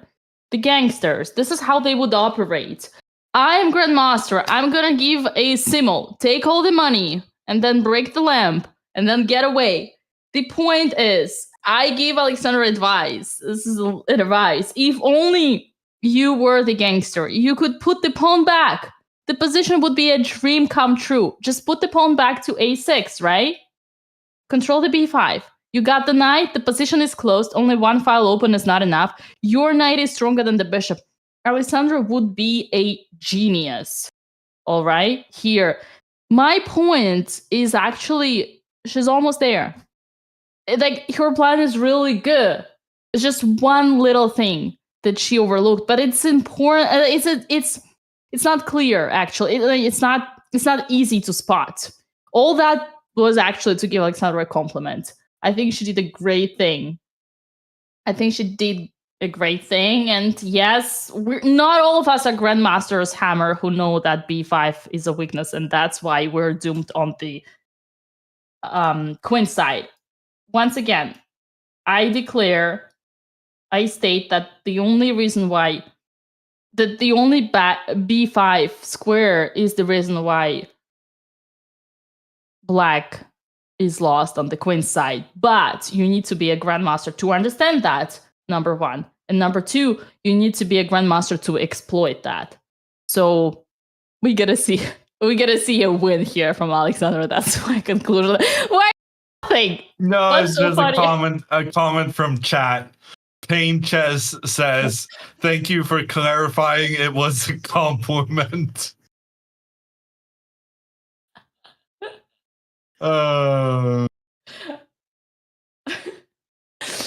Okay. Yeah.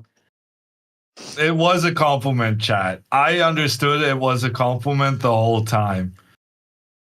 But I must admit, I also did think she was talking about the famous 12th century Russian novel or something, and apparently the title was 12th something. So 12 Cheers. Yeah. They were looking for diamonds in 12 Cheers, so they were running around the country trying to find this famous old 12 chairs, the collection, because there were diamonds buried in one of the chairs. So the whole poem is like very big, is about how they do all this gangster scams in order to find the chairs. And one of their scams was giving a chess symbol. And you know what's the moral of this story, guys? Is that in 19th literature, Russian literature of the 19th century Russian literature, already chess was a part of the culture. That's what you need to take out of this. That even in literature, the most classic poem, you gotta see chess as a main pattern. That has a very important question. Chairs as in na zdrowie, or chairs as in the physical thing you sit on? Not cheers. Chairs. Cheers, Okay. yes. Yeah. Yes. Okay. Yeah. I didn't know I could be famous writing books about inanimate objects, but that's nice. Yeah, I think it's time for us to remind everybody the sponsor of our event, which is Coinbase. And this tournament is very special because we have 20,000 in giveaway. And today we already have 2,500 guaranteed. 4 winners are going to be declared today because Alexandra already brought 1 point to the family. And to participate, you need to use the command Raffle and the command Coinbase. If you want to know more about it, use the command Raffle. You're going to get the link.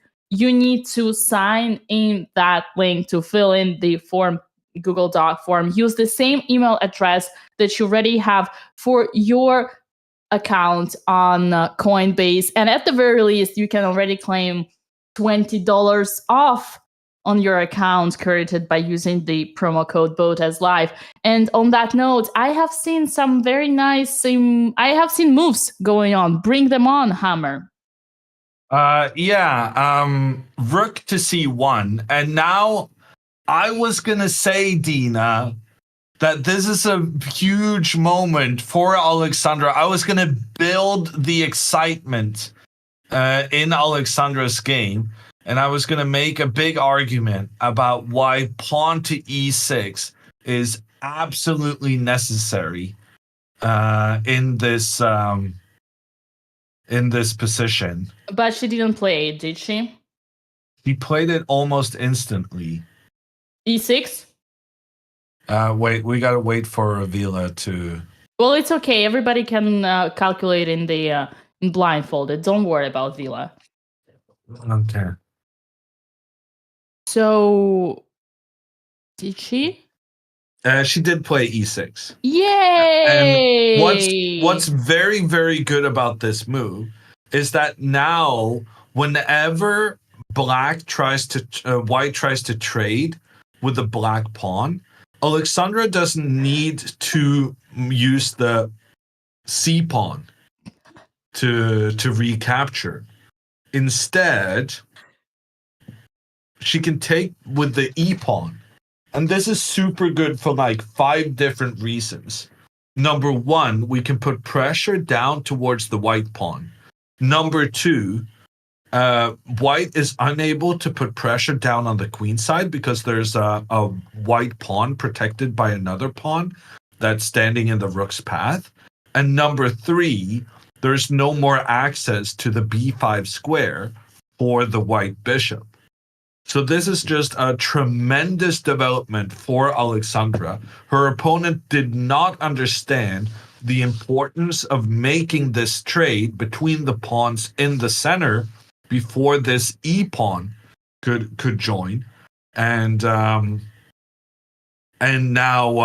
Alexandra, I dare say, is even better in this position, and she has a very clear plan on how to continue moving forward, trying to bring her knight into the game, maybe move the rook over so that the bishop can come back. Something like takes, I don't know, like h3. Okay, we got to be a bit careful about this g4 attack on this side, but it's in general, it's very exciting now. And I think in practical play, Alexandra has the much easier position to deal with because it's very frustrating for white to have these bishops, and these bishops are like, this one's being stopped by that pawn. There's a white pawn blocking the other one. Here there's a white pawn blocking. There's a reason why we say that knights are better than bishops in situation with lots of pawns still on the board. The pawns, both the black and the white, are standing in the path of the bishops to really fulfill their potential. And for that reason, if I had to pick white or black in this position, I would pick black in Alexandra's game. Yeah. I do want to also introduce you guys to the idea that Hammer pointed out. We gonna go to e4, right? And one of, like, while some of you might think, but didn't we say the position is closed and we don't want to trade the knight versus the bishop?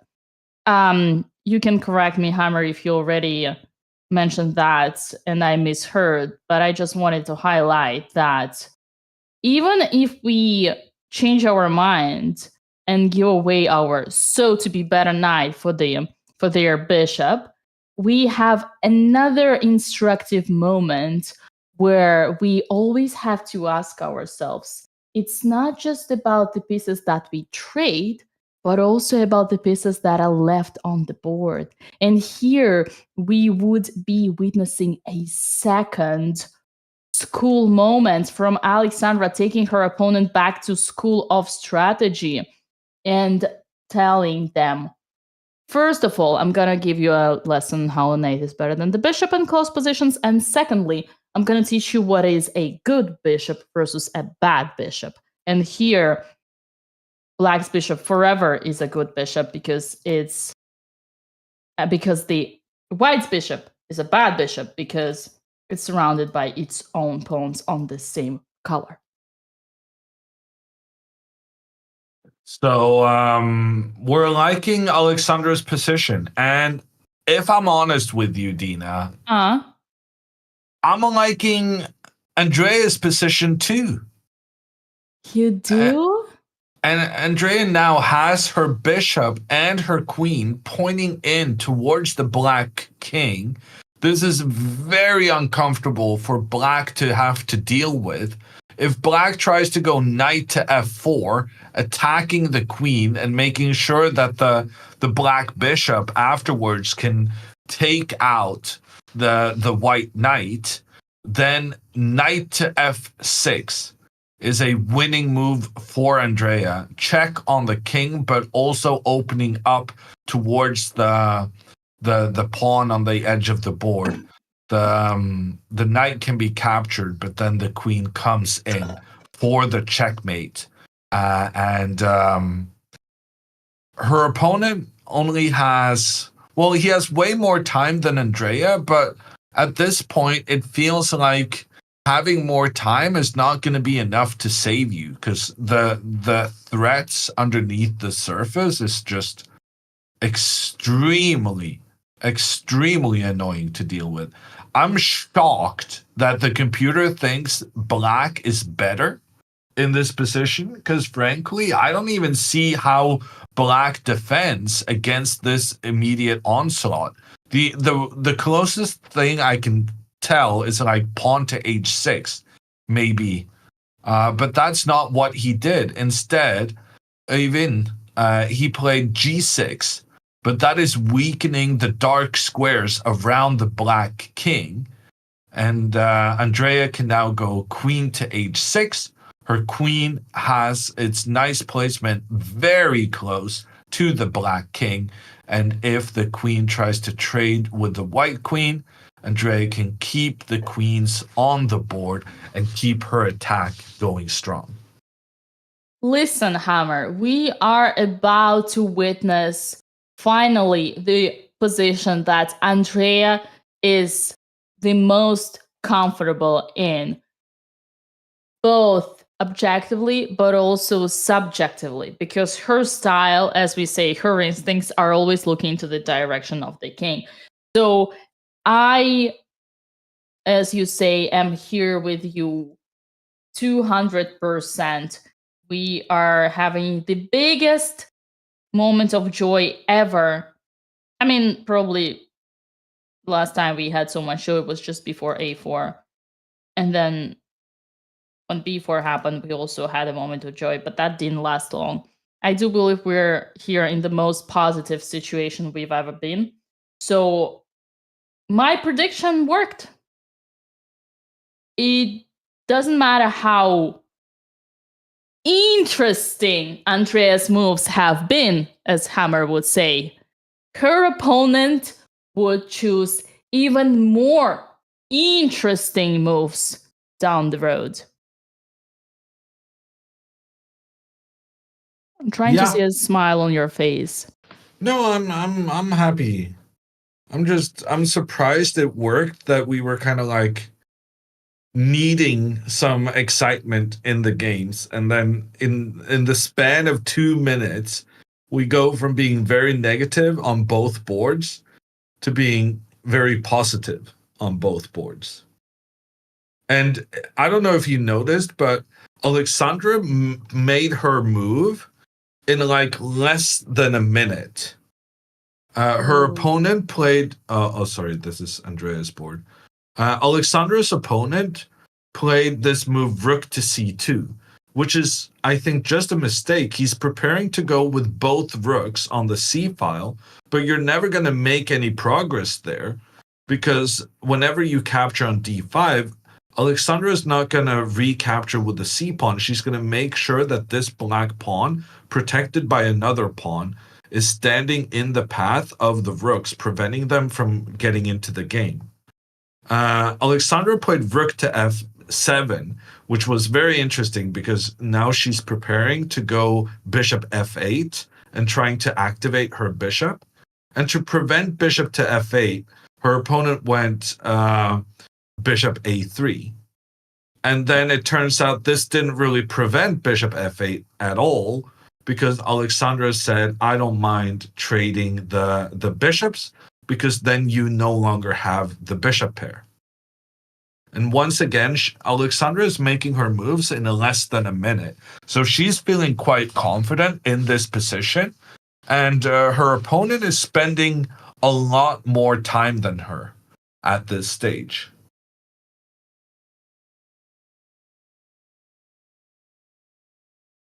Excuse me, did she just play bishop f8 offering to trade on the bishop to a3? Yeah. Okay. And you said it's fine. I said it's fine. Well, because Dina, for simplicity, we tell people that closed positions are good for the knights.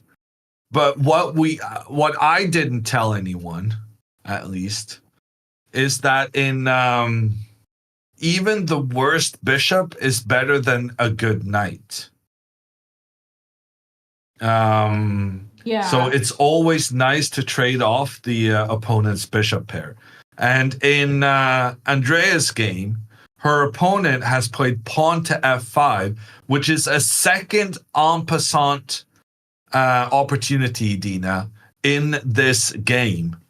And now we're going to see if our little meme factory where Andrea is going to show up on our meme. Is she going to do an Øystein Jacobsen, Øyvind Jacobsen, and not go for the en passant?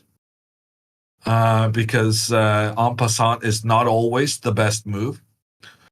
Or is she just going to go for the en passant, giving her a big advantage and a potential attack against the Black King? And for the record, in case she does, she's going to be declared a grandmaster, promoted grandmaster right away. She's going to be declared either bottom of the scale or top of the scale.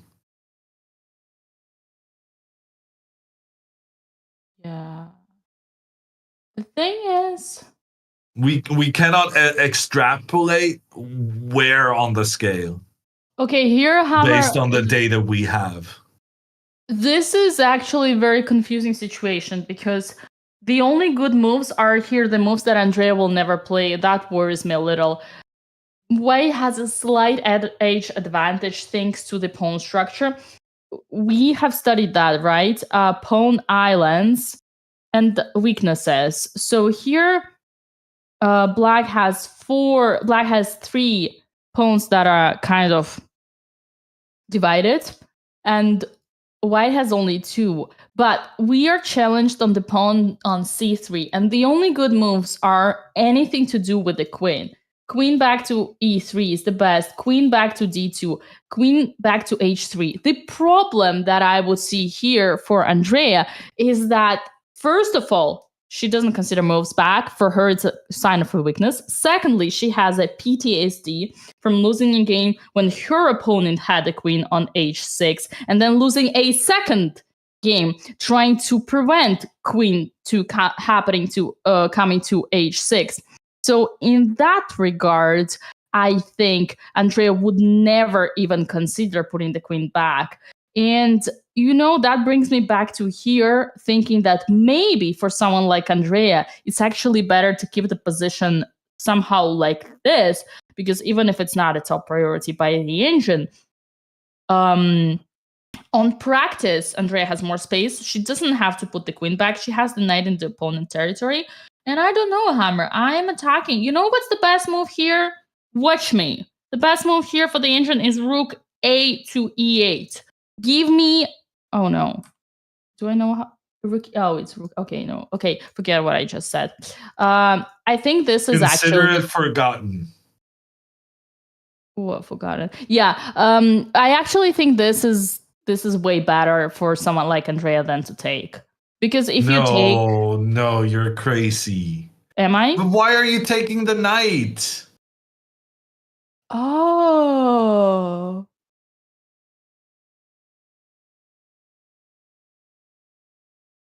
Wow, is this good for black? Yeah. But this is complicated. Oh, rook a5. I didn't see rook a5. It's okay, don't worry. I got you. I mean, yeah, okay. Or at the very least, go rook e1. Okay, this is one of those moments that this is actually complicated. I think Hammer here, capture has its own pluses and minuses. The plus is that we create an extra island of pawns. We break this structure. We create a weakness on e6.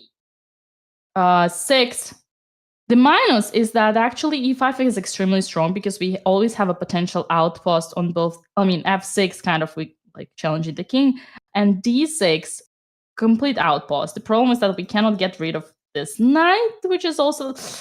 Yeah, this knight is also strong. So then we get into a super huge philosophical debate whose knight is stronger, even though the knight of white is on d6. You know what? I give up. This is too complicated. Hammer, you're a grandmaster. Break this down for us. Ha ha ha ha. Can do en passant. Oh, I'm so fancy. Just because you can play en passant doesn't mean it's the best move. Grandmaster. Take en passant. And Andrea took en passant. Are you proud right now that you got your meme used? Yeah. You're proud of yourself, right? Yeah. I just wanted to... I'm going to post that meme on Twitter tonight. Okay, great. Did you already get the credit from the artist? I mean, I don't think I'm the first one to suggest this for that specific meme. I'm sure. Okay, good. All right. Andrea made Coach Hammer, commentator Hammer, proud by taking the en passant. And we're gonna see next knight to f6. As we were saying, this move has its own strength. For instance, breaking the pawn structure. And as long as Andrea is aware of that, we are very happy and proud and satisfied. I mean, Andrea has now shown that she has grandmasterly instincts as far as these special pawn moves are concerned. So I do fear that she's going to make a grandmasterly blunder with knight to g5, considering that was my suggestion when faced with the same dilemma. But at the same time, your opponent might not find rook a5, or he might find it by forcing this position. Bright side, Hammer, this is not as bad because you got a choice. You can counterattack the knight on g4. Wait, can you even take it? Oh no, taking is actually a blunder. Okay, this is actually how the game could end in a bad way, because here, oh boy, we don't want to see that, right? That's nasty. Yeah, okay. The options here are bishop to d1. Andrea might find it. Kind of willing to take with a bishop. The other option is just simply knight back to f3. And the queen is protected. Maybe this is what's going to happen. I do have to say, whenever the rook gets activated, everything that happens after is actually very annoying. So I would be advocating for not putting the knight on g5. But yes, Andrea would want to challenge the king So she would be really tempted to do that. Oh boy. I don't know. What's going on in Alexandra's game in the meantime? Oh no, stuff is going on in Alexandra's game. So Alexandra played bishop to f8, and she played it pretty quickly. Then her opponent goes, "Oh, actually, I changed my mind. I don't want to trade the bishops anyway." He went back with the bishop to b2, which means that he literally went back and forth with his moves. Then, when Alexandra comes with her bishop to b4, attacking the queen, now he goes, "Oh, actually, I changed my mind a second time in 2 moves, and I do want to trade the bishops anyway." And now the bishops have been traded. And for the love of God, please, Alexandra, it's time to get the knight into the game. It's got to be like move 26 at this point. Or at least out of respect to the mother Dina. Don't you want to respect Dina? Miss Botez, please start respecting your mother and develop your pieces. Because otherwise, these grandmasters you hired are going to have a panic attack.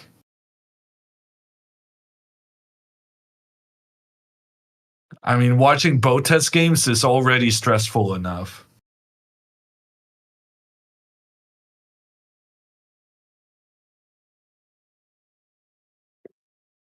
I mean, I don't think I What can about say knight better. a6 to go knight b4, asks a chatter. And since you ask, and because I wanted to say it myself, I'm going to explain why I think knight to a6 is not the best move.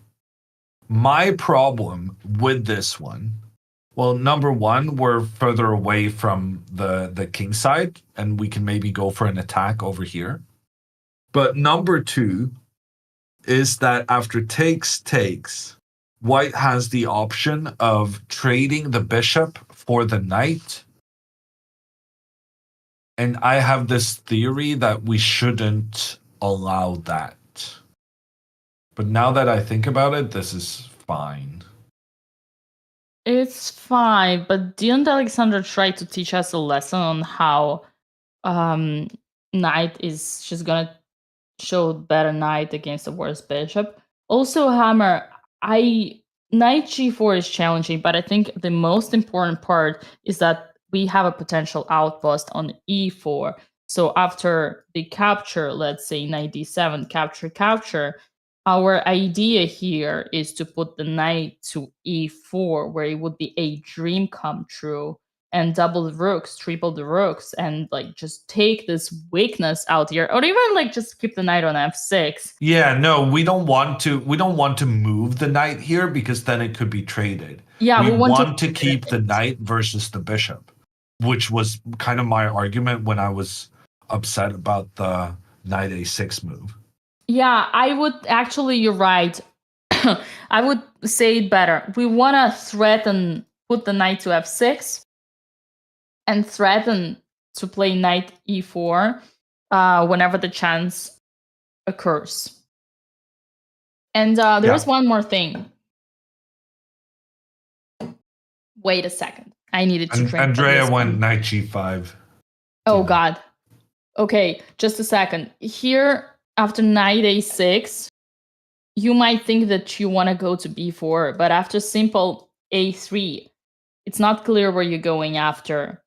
So you would still have to retreat. Let's go back to Andrea. Yeah, no, a3 is a good point. a3 takes control of the b4 square, and you're not getting where you wanted, so you might as well move over here to begin with. And the worst part is that a3 is actually a plan of white, because white wants to push the pawns on the queen side, because we talked about it, the top of the hill, right? So this is the direction. And this is also a potential minority attack after something like takes, and this is going to be a3, b4, and b5, trading, creating a weakness, and grabbing all these pawns. That's the minority attack. That's a Carlsbad structure over here, but okay. It's time for us to look after Andrea. Oh, God. Alexandra just played the most horrible move. Oh my god. Oh. So we had like half an hour of extreme positivity, and then within 2 minutes of each other, they mess it all up again. Pawn to b6 from Alexandra completely breaks up her entire plan, because her entire plan was that she had this pawn defended by another pawn that is making white's c-file control completely useless. But by moving this pawn forward, now after takes and takes back, her knight is just stuck here forever, because the knight has to defend this pawn, because, well, now the other pawn is no longer defending it. Okay. And also, she's not developing her pieces. Like, how do you... One thing is not realizing the importance of controlling this pawn, Dina, but why can't you just get your knight into the game? Because she wants to show us that she doesn't give a F about what we think whenever we roast her on development. She takes this as a defense and wants to continue not develop and prove us that she's gonna win the games her way and not our way. That's what's happening right now. Honestly, Hammer, I know what she's doing. She thinks that she's a 5-head or 4-head, a smart head, that she's gonna make a Petrosian Botvinnik Steinitz, call it whatever you want, rook lift development. She doesn't need a knight to develop her rook. She's going to do the smartest rook a7. And whenever they do something, she's going to bring it here. And when they do something and something and something, I mean, she's basically going to have this, but right? And if you're going to have to kind of, let's say, defend or wherever, she's going to triple and she's not going to need the knight. I mean, if it all works out, honestly, Hammer, she will have time to treat the knight later. But this is one of those examples, chat, above all mentioned by Hammer, above weakening the fact, using the fact that pawns don't go backwards. There is no way we can defend the c6 by the pawn. It might actually work out, right? But this is one of those examples where Alexandra is being a big brain instead of being a small brain.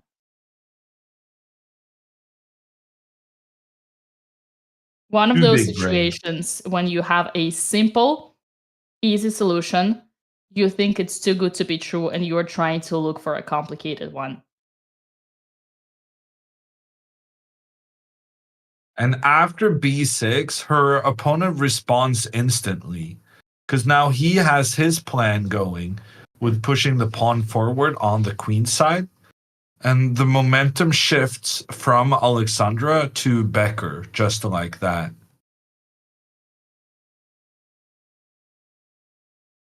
Yeah. I mean, does okay, she want Hammer. to go rook a7? Yeah, that's her plan. No, the other rook. The other one? Oh god. I remember. Was it round 1? Hammer, when we saw Alexandra doubling her queen and rook in front of a completely closed file, saying to her opponent, I want you to push, and when you push, I'm gonna be ready. And her opponent is like, yes, sir, I'm gonna do this, just because you want me to. Was it the round 1? I don't recall that. It may have been Indian. When she, with the knight on c3. Was it Fermentera? Oh yeah, no, the knight on c3. I remember. Yeah, with but the bishop, with the knight opening up. Yeah, remember? So basically, she did the same thing. She put 20 pieces, heavy pieces, in front of a completely closed file, saying that this is how I play prophylactics. I know that there are 2 pawns here, but when they push, I'm gonna take, they're gonna take, and I'm gonna dominate them by the rook. And what happens if they don't push? Oh, I didn't think about that. I don't recall being very critical to her approach in that first round game, but I do agree with the general sentiment of your Botez voice, in that when she's making this much effort into preventing pawn to b4, her opponent is just going to not play pawn to b4, and then that may be an issue as well. Although after takes and something like g4, Dina, Alexandra would have like queen e7. Okay, computer is loving this for white because all the black pieces got stuck over here on the queen side, while white has a free reign to attack on the opposite flank. But at least there's some trickery going on. Yeah. Well, this would be definitely the right approach. And to understand that, you just need to follow simple rule of whenever you see a clear pattern, your opponent bringing all their pieces to one side, you might actually focus on the other side, because this is where they are gonna be the most vulnerable. And that's why g4 is gonna work here. At the same time, so far, Alexandra has proven us that she has an immense ability, a skill, superhuman skill of telepathy.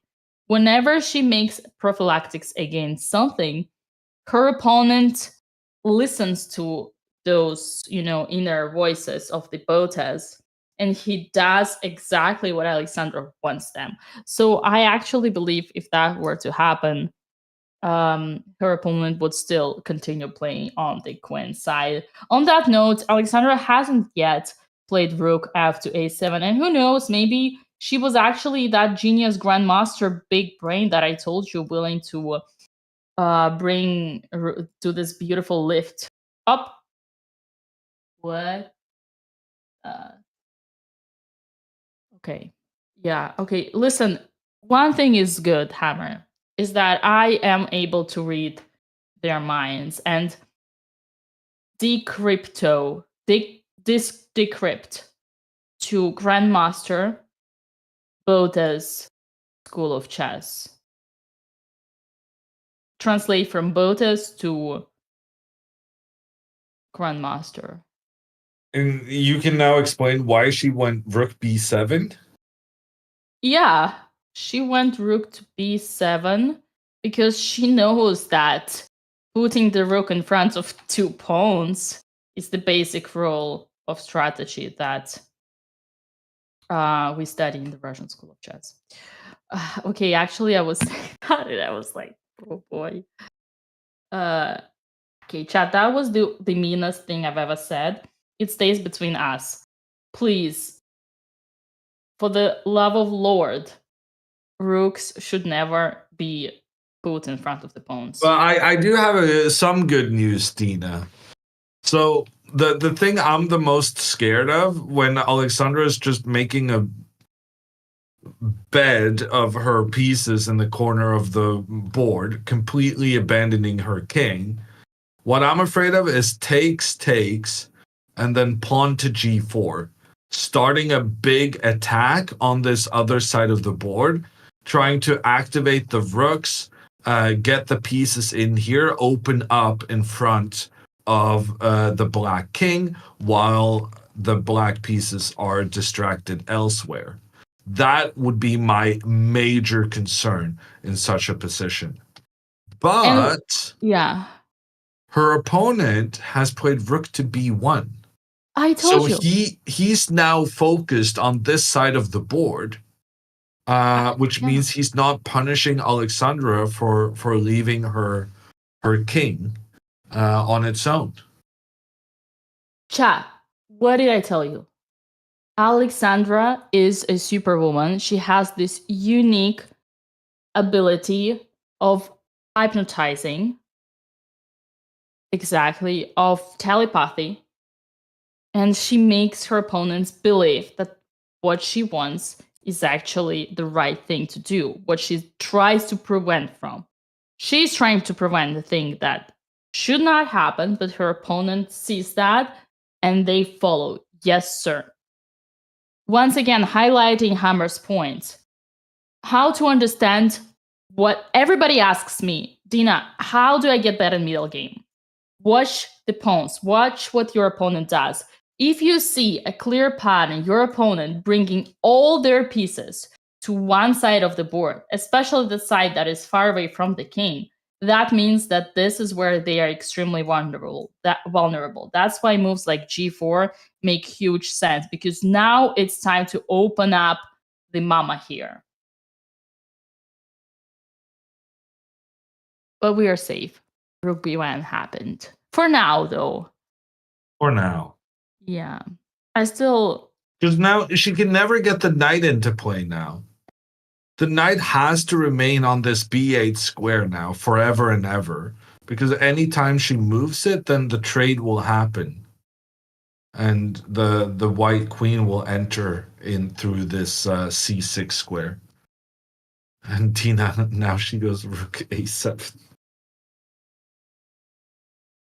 At least she's making moves.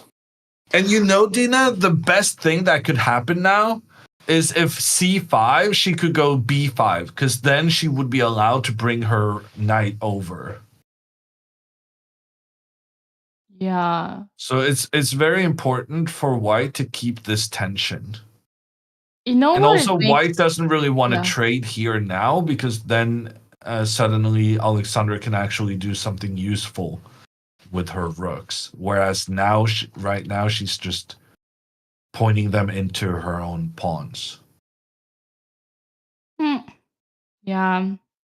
She has to move fast, by the way, because she's actually lower on time than her opponents. So, yeah, this is good. This is good stuff. You know, Hammer, it makes me think that you and me, we are boomers. We're part of the old generation. The new generation of players like Alexandra and Andrea, it's crazy to see how good one can become reaching a title player, like getting to expert like Andrea without any basic respect or like chipped. He knows where I'm going, right? I understood where you were going a while ago. Yeah, I deduced that a compliment was not coming. Your amazement was not gonna be positive. I actually saw that one coming. Yes. Yeah. I don't know if I should finish this or not. If you chat, guys. I think you've made your point. We all understand where you were going, even if we didn't get to the clippable moment. Well, again, how good players can become now without all that blah, blah, blah, strategy, development. Don't put your rooks in front of pawns, put your rooks in open files, develop your pieces, castle. Come on, all that bullshit. It's another generation. It doesn't matter anymore. Just by playing bullet and blitz and getting better at tactic, you can get to the expert level to become a title player. And sisters are not the only ones. Like, it's just all kids of nowadays, you know, all these new players. I guess it's a good thing for you guys. I guess it gives you more hope, honestly.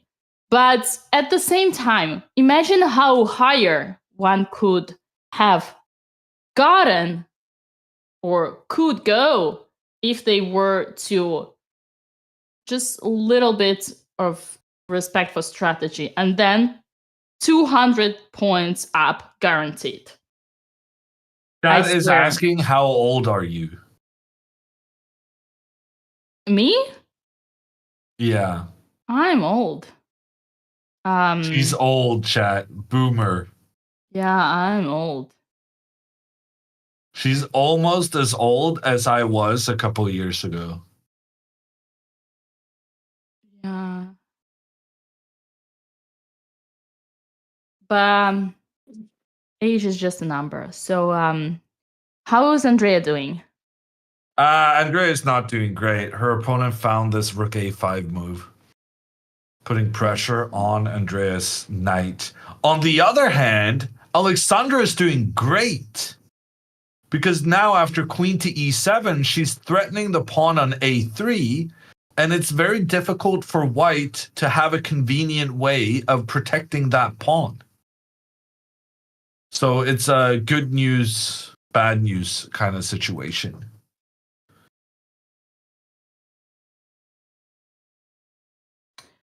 Oh my god. Just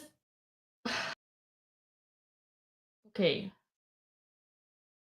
Hold it. Please, Dina.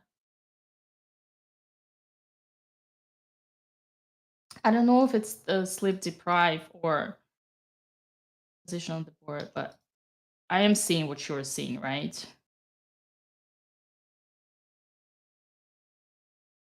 Just making the point straight, right? I'm seeing exact thing that you're seeing, right? You're there watching. I'm not sure I followed all of that, but I'm assuming he's gonna go rook a2 and then queen c1 or something, because it's kind of annoying for him to keep this pawn protected, and he can't have the pawn on the a file because Alexandra's there. I wonder, Dina, at what point do you play h5 here? Never. You know why? Because all what matters is not just to double in front of two pawns, but to triple in front of two pawns. Yeah, and then you can bring the king over as well to have like a neighborhood party. I see where you're going with this. Man, I'm so lucky Hammer is here. He gets all my roasts. Just I say A and he already has a B in his mind. Isn't that beautiful?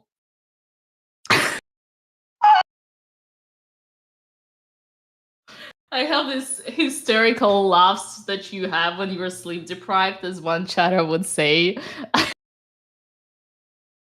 can't believe he literally continues my jokes. Oh my god, this has amazed me. Chat, this is a living dream in the commentary booth. I think they just think that this is official. This is corners game. You know that game when you gotta bring your army from one corner to another corner?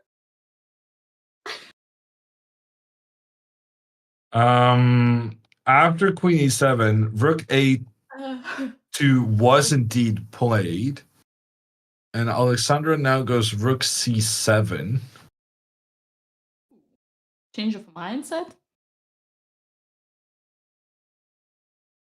Ugalki. Exactly that.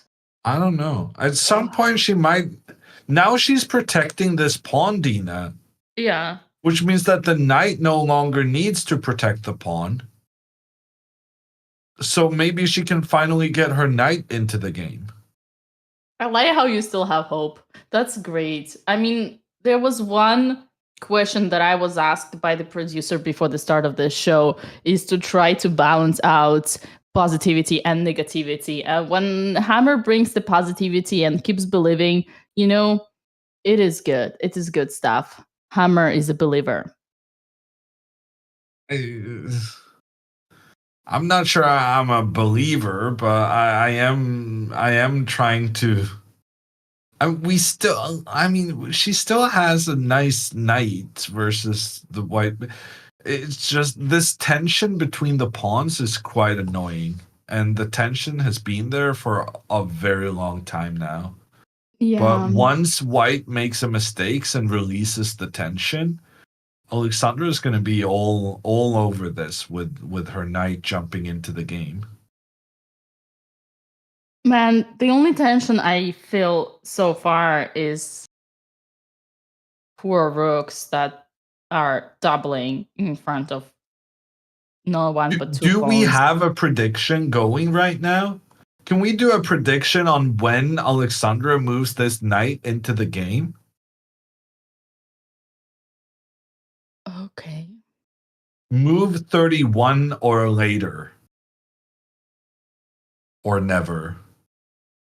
Also, Hammer, I look at Andrea's board, and it's not as bad as I would thought it was, because her opponent played first rook to a5 and not knight g4. So now Andrea has intermezzo stuff, something like f3 or h3. I mean, f3 would be a blunder. h3, f3 is a blunder due to queen c5 double attack, but maybe h3 or something like that.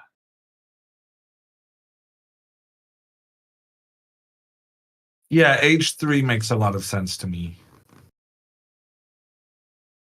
Yeah, so That's kind of what I'm I hoping actually for. think this is a good news. This is great news. Because Well, rook it would have a5. been greater if he hadn't found the idea altogether. True. Maybe there was a fly that was flying around and said on the rook on a6, and he was like, "Oh, I got the rook." That's true. Oh. Completely forgot about it. Oh, I was watching the feeds and I saw pawn to h3 being played, and I was like, "Oh, pawn to h3, that's such a good move." Now he's Yeah. preparing to go g4, but it was actually Andrea who played pawn to h3 on her move, on her board, Oh, right. Yeah. which No, is it's all, great. which is good news. Yeah, this is great news. This is great news. Both white players have an opportunity here to play h3, and it's quite good. Okay, Hammer, I think we're approaching the most excite me part of the game, which is gonna be time travel before move 40. I feel like I need to run for supplies before. What are you getting? I'm getting oil change, if that can work. Okay, I'll be right back. Hammer doesn't know what's oil change because he never drove, did he? He did not know.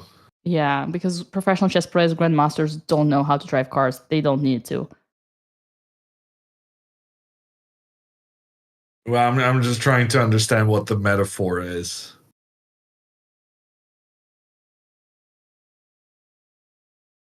Oil change. It sounds like a girl issue, but what do I know?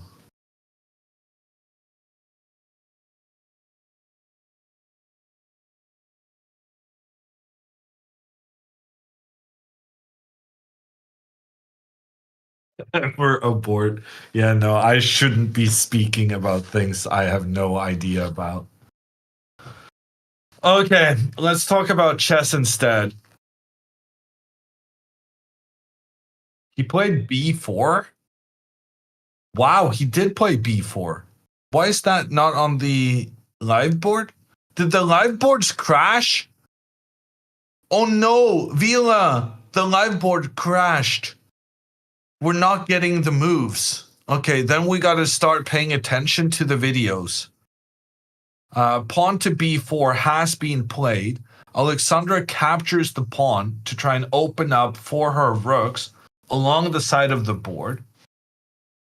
White is now gonna recapture with, I guess he's gonna capture with a rook, attacking the pawn on b6.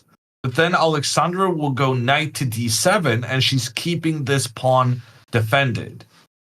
Her opponent will go pawn to a4, pushing the pawn forward, trying to get as far forward as possible. And this is when we need to start looking out for spicy ideas. Like, can Alexandra go pawn to c5?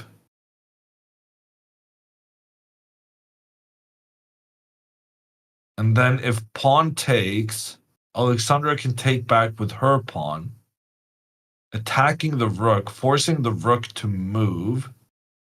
And then I can go pawn to d4, sacrificing that pawn.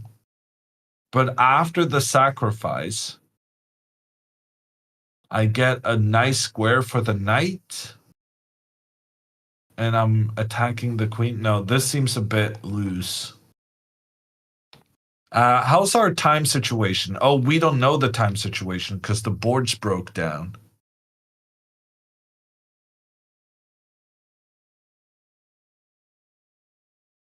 We're several moves late. Well, give me the moves then. he still has the queen. So knight to d7 was played. And then he did go pawn to a4. So far he's playing my moves, which is not a great sign, in my opinion, because that means he's playing good moves. And Alexandra now goes rook to a7. But that's a big mistake, because now she's giving up the control of the c7. She's given up control of the c6 square. So now after rook to a7, her opponent can capture on d5. And if Alexandra... Ooh, but Alexandra can still capture back with the e-pawn, because even though her pawn is now undefended, she'll be able to start capturing in towards the white king with a double attack on the king and on the bishop. You're living in the past? Rook on a1?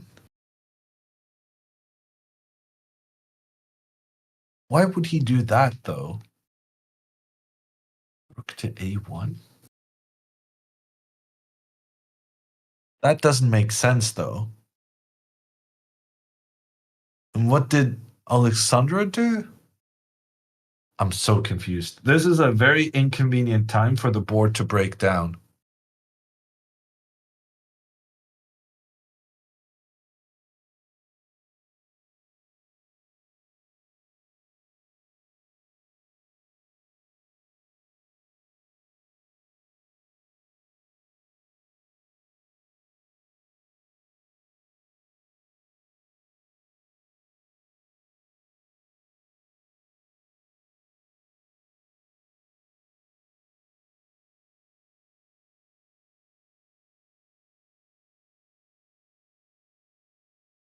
Okay.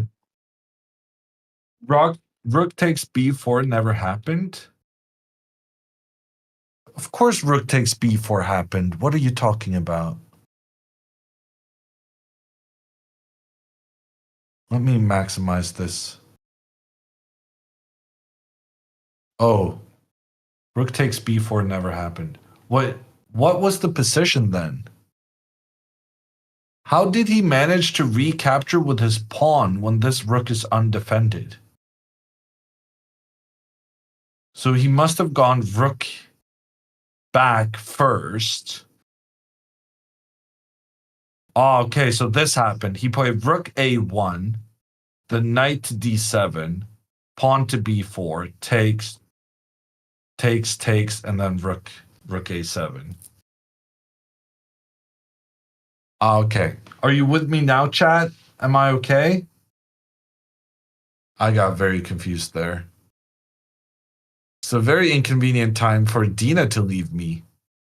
With the boards breaking down and everything?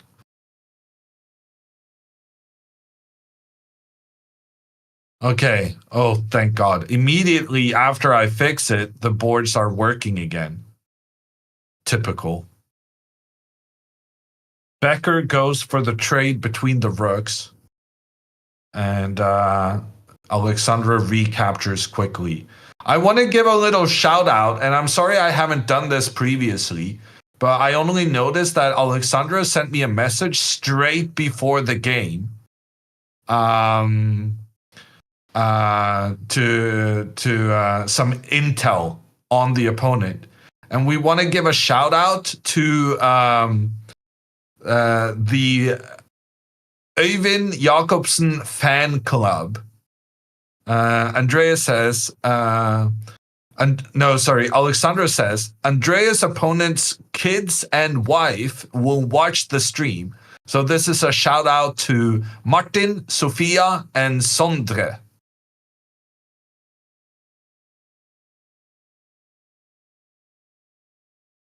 We hope your guy loses, but we're happy you're here to watch.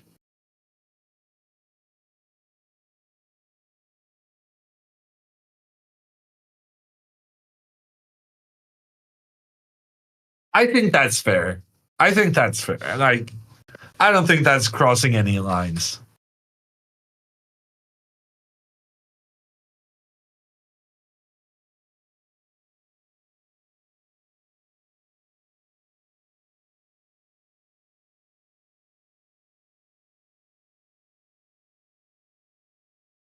And Ivan is still thinking about Andreas' move. So Andreas pawn to h3, that was a really good move. It was very important to stop this knight from attacking the white queen. And that has posed some problems to deal with. And if black gets too optimistic here, knight to d5, trying to get the knight to f4, that I was going to say that's going to be a massive mistake because if bishop takes g6. But then I realized that my plan in this variation was to capture the rook, but turns out that rook is actually defended by the bishop. So the sacrifice doesn't work, which means knight to d5 is a potential move for black here, trying to open up the pressure from the queen and then have the knight come into the f4 square afterwards.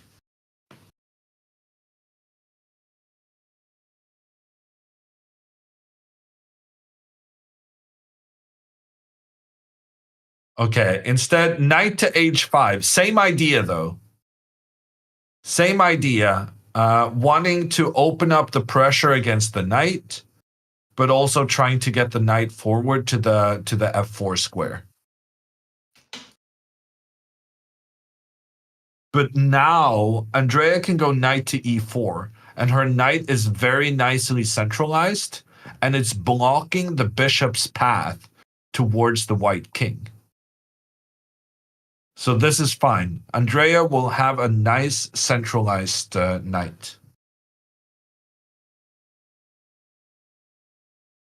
Did you just say that you welcome the opponent's family and rooting against them?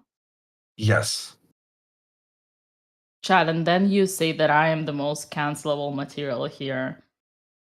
I said it nicely. You did say nicely. I was listening. I was just teasing you. I like that. Shout out to Andrea's opponent's family. I actually was thinking about it, especially when girls would be facing kids. And I was realizing, man, what if the parents would be watching? They would not be happy with all this cheerleading out there from my own self and my co-host. You're only realizing that now, Dina? Yeah, and I feel bad.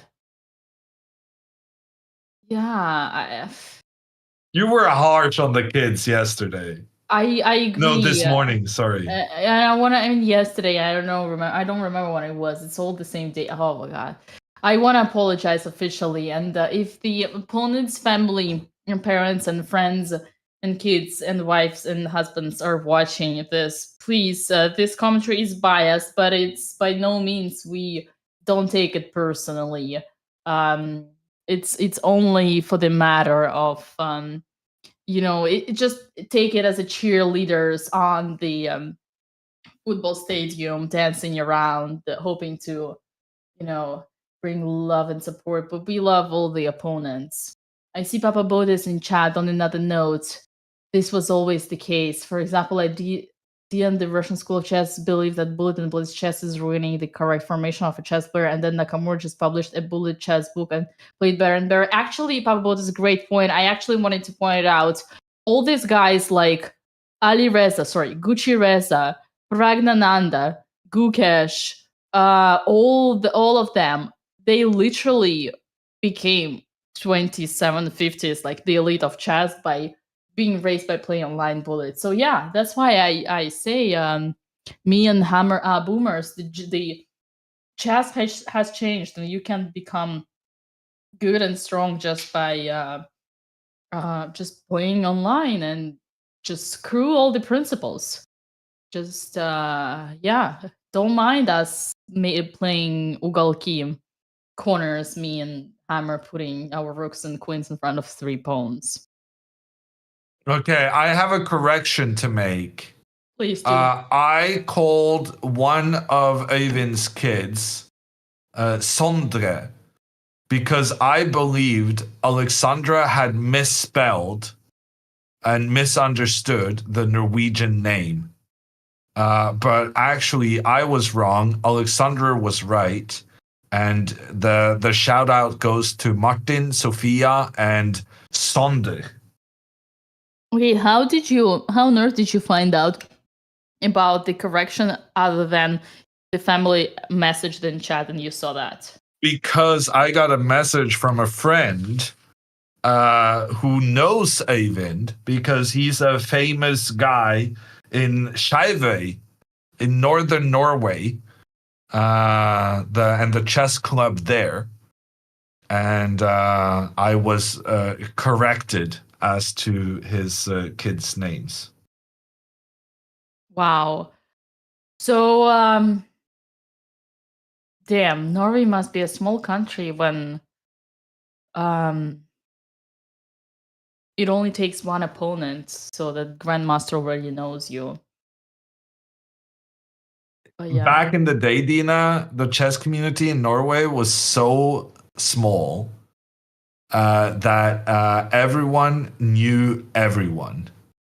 But now, after televised chess and Magnus's rise to the world championship throne, that is no longer the case. Chess has outgrown what we were used to. So let's talk a bit about the pressure Alexandra's opponent is putting in on Alexandra's pawns. Because I assumed that Alexandra would go pawn to c5 here, because you want to keep this b5 pawn still on the board so that it's blocking the white rook from acting in the game.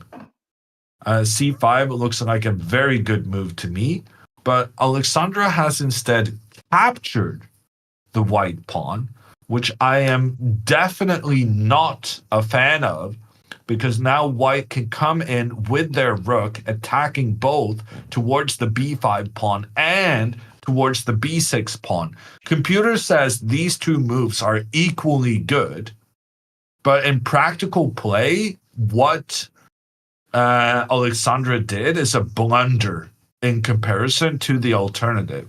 Because the alternative was that you didn't have to deal with this rook and it making any threats whatsoever. Whereas now, after rook takes b5, which I'm expecting, there's quite a bit of trouble to deal with to keep everything protected. Man. So many things changed. Isn't that crazy? Ever since I went away. But that's a rhetorical question. You don't have to answer this one. Oh boy. Did you guys clap when I was away?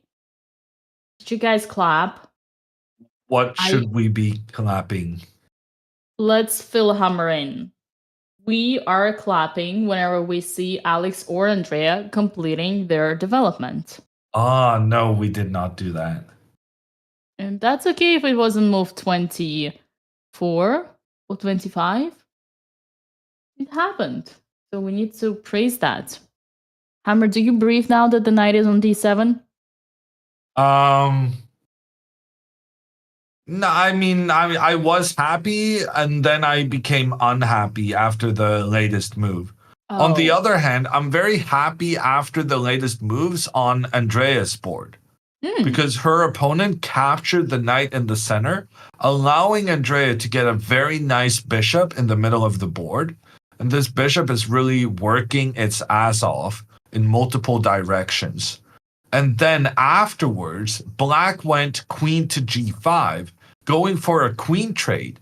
But now the computer believes Andrea is winning this game, because after the queen trade, Andrea can now go rook to b1, attack the pawn on b6, and if that pawn is protected by the black rook, that will allow the white rook to point down towards the black rook. The white pawn will continue forward on the edge of the board, making an additional threat against the black pawn. The black pawn can escape, but then the white pawn, supported by this new amazing bishop in the center of the board, this pawn is just cruising in to become a new queen. And Andrea is officially winning this game as long as she finds this rook to b1 move. She has 6 minutes and 30 seconds left, but I think it's a fairly obvious plan of trying to attack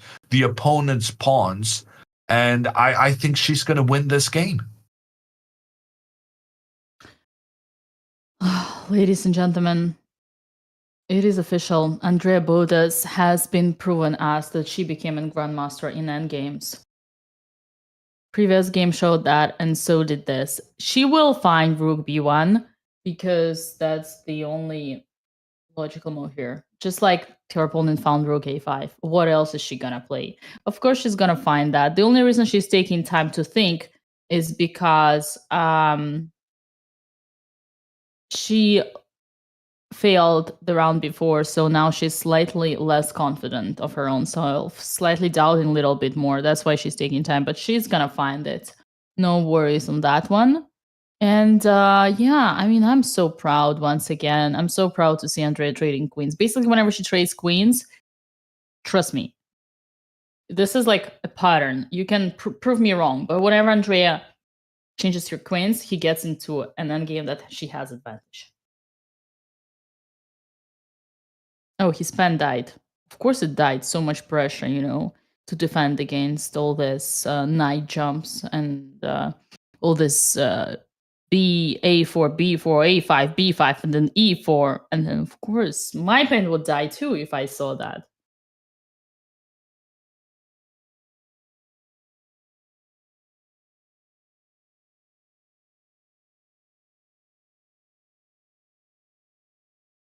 What do you think, Hammer? Would your pen die? Probably yes. No, I always have a backup pen, Dina. Of course, because you are paranoid, just as I am. I carry at least 4 pens in my purse. I literally carry more pens than lipsticks. Because I always imagine, never in my life did my pen stop working during the game, and I still all my life have been carrying at least 4 pens in my backpack. Am I right or am I right, Hammer? How many pens are you carrying? Right. Well, I mean, I don't know about carrying, but in my close vicinity of where I'm sitting right now, I have approximately 15 pens. But let's say you're going to the game. You always carry many pens. No. Oh, Andrea didn't find rook b1, Dina. What? She played rook e1. So she didn't find a5. No, but like rook b1 was obvious even so, right? Because if you don't find a5, you can still find this move, and then you can find this move, and you're just increasing the pressure on the black pawns. Yeah, I mean, maybe she's just a little bit tired. Yeah, I think so. And Alexandra's opponent spent a ton of time before recapturing with the rook. I have no idea why he spent so much time, because that was a completely obvious move. And Alexandra is under some uncomfortable pressure here. I really think her decision to capture on b5, I think was horrible, even though the computer thinks it was completely fine. I just think you're supposed to try and stop this rook from having a good positioning into the game. And after takes, Alexandra now plays queen a3. This I like. Dina, this I'm a fan of. Yeah, me too. She's activating by force her rook once the queens get trade off. And still the position is... Okay, rook b3. Never mind, queen a1. Actually, I was gonna say the position... I mean, she definitely doesn't have an advantage, but she's not worse either. I don't know, she might be better. It's really important she needs to take on c4. So that she wants her weak pawn, the pawn that the white bishop is pointing in towards, she wants that pawn to be as close to her king as possible. Because here the king can step forward and protect the pawn. And then if white tries to offer another trade, then she can go and say, like, no, I don't want to trade. I want to try and beat you. There are some situations here where black getting the king into play much faster than white can actually lead to an advantage. Oh God, she didn't go queen a1. What? She went queen a2. What is this move? Queen a2? What are you doing? Why are you allowing pawn takes on d5? Is she just going to take back, Dina? She's giving herself 3 pawn islands against the one white. Oh my God, I'm tingling in my grandmaster veins, Dina. 3 pawn islands? I hate that. That is not okay. And on Andrea's board, she gets another opportunity to go after this b6 pawn. Yeah. Hammer's pawn structuritis is acting up. Good one, Willie. I like that. I do feel bad. I do feel bad about it. I don't know what to say here. I don't want to be self-promoting and stuff and yapping around. Of course not, Dina. Yeah, yapping around the basics that the videos that I make about pawn islands and pawn structures. We've set it up. We've said enough about this. Oh. Okay, Dina goes. Yeah. No, sorry. Andrea does go after the b6 pawn, but she uses the wrong rook. Give me a second. So after rook a to b1, she should have used the other rook, because then black would not be able to protect the pawn, because the white pawn would be able to progress along the side of the board, supported by the bishop in the center. In Andrea's game, Alexandra's game, after the trade in the center, Alexandra's opponent has given a check on the king with his queen, but that's a mistake, surely. That cannot be a good move, because now after king to g7, the rook is under attack. The white queen went into an attacking position, but it feels a bit rash for white to attack this soon. He should have tried to secure his king positioning first, moving his king out on the edge of the board, in my opinion. But instead, he's gone for the immediate queen up, check on the king. King moves up. Then now the rook comes, and that's a blunder. Computer gives winning advantage for Alexandra after this move. That's a blunder. I don't know why that is a blunder, but it's a blunder according to the computer. Alexandra can win the game. I'm still not understanding how. Is it knight to c5? Knight to c5? Is that the move? Knight to c5 is also good. Dina, Hammer, you're saying you queen. forgot. Yeah, you forgot that how yapping around you were on Alexandra's queen a2. Little did you know that she has prepared a swindler. She has calculated all that. She was setting a trap voluntarily for her opponent, and it worked. It worked. Now, I still. queen d2 on the board. Queen d2 is on the board, but what happens after bishop f1?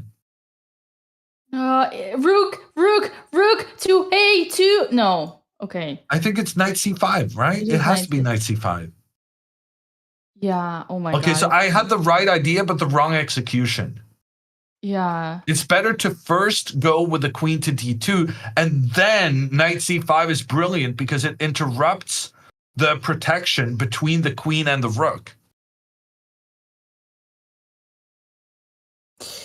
Yeah, this looks tempting, but actually this also works. After queen d7, this is another trap. This is winning for black.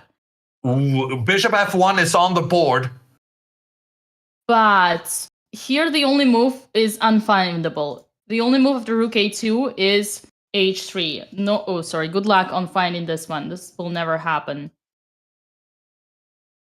But if he Yeah. does find h3, then maybe Alexandra's in trouble? No, it's a call. h3, just knight to c5 again, or king h6, and after queen d7, we're... Oh my god, this is high-level stuff. King h6. I mean, h6 is great. Alexandra needs to take time and... She played king h6. She spent no time and she didn't find any of the moves. No, but wait, king h6 is a good one. It's a good one because she keeps up with the pressure. She has the idea. She has the slightly confused execution, but she sees the idea. She had 12 minutes remaining, Dina. She had 12 minutes remaining and an easy winning move. Yeah. And now instead she's allowing white to go into defense with the rook, chasing the queen. And then when the queen goes back, you can just trade the queens. She's counting on the fact that her opponent, once he went up, he will never go back. She's setting another trap. Rook to c7 is losing due to everything. Yeah, but that's the problem. Since everything is losing, it's going to be easy for him to avoid that. True. But also, queen d8 is not queen d8 fine? Ooh, queen d8 is not fine. Okay, that's good. There's Queen d8, you just check, and you get out of the checks. he doesn't have time. That's why she played fast, right? Yeah, She's but you're playing not on time. supposed to do that. When you have a winning position, you're supposed to spend your time to figure out the right move. You only play fast if you think you're not objectively winning. And he finds rook d3. Yeah. Well, imagine in this situation, Alexandra doesn't see the tactic. Then she thinks rook a2, queen takes, and check. So instead, I'm gonna be smarter. But this was also winning, you said. So that's why she should have spent some time calculating, because she had two different winning variations. Oh, I'm a bit upset right now because I wanted her to win. I'm not upset because, I'm angry. I'm upset because I'm sad. Listen, she's gonna win. Don't you worry. She's gonna win. It's like just because the position is equal, her opponent is in 3 minutes. She keeps up with the threats. She's gonna make it work. Queen e1, I expect. She's taking a little bit of thought. That's probably because she realized. Yeah, no, but that's because she realizes that she messed up and she's allowing her opponent to get back into defense. And now because she knows she messed up and she knows she was winning, she's not going to keep her objectivity. Now she's going to do some kind of crazy sacrifice that would have worked earlier. And she's not Andrea. She's her sister. Yeah, but she's more mature. I mean, listen, this equal thing, it's not clear. I think on practical level, Alexandra still puts a lot of pressure. I think she's gonna make it work. She's taking time, I think, because she realized what just happened. You know what else can happen? Sometimes when you're fatigued, Hammer, accidents, like it happened to me, I'm sure it happened to you. Chad, this is very insane, but sometimes one can actually accidentally make the second move of the line instead of making the first. And in her mind, she was like, okay, rook a2, check, king h7, king h6, got it. Okay, so king h6. No, I'm not criticizing the move, Dina. I'm not criticizing. I swear, I'm not criticizing the move. I'm criticizing the time usage. It doesn't matter whether she got the move right or not. The fact that she didn't spend any time is the mistake. Mistakes will happen. That's fine. But not even trying to figure out the solution once you get this big opportunity, that's what's not okay. And now she's spending lots of time. And this is such a typical scenario where if you had spent this time you're doing now, because now you're spending a lot of time because you're realizing, oh, there's no attack. He's going to come back into defense with his queen. and you're upset with yourself and you're looking for, oh, can I find some white? That this time she wouldn't have needed to spend this time if not for the fact that she had rushed the previous move. So it's better sometimes to take your time in the important moments so that you don't have to stress out after you've kind of missed your opportunity. Yeah. To be fair, it's so hard to know when you have an opportunity. This is true. And that is a chess skill. But that is also a chess skill Alexandra possesses. Alexandra knew that something was up. She was moving her queen in towards a white king that didn't have the queen in defense. Alexandra is plenty good enough to know that she had a moment, and I think she kind of knew because she moved the king out here, right? Yeah. King out to h6 is not something you play in a standard position. It's because you think something is up.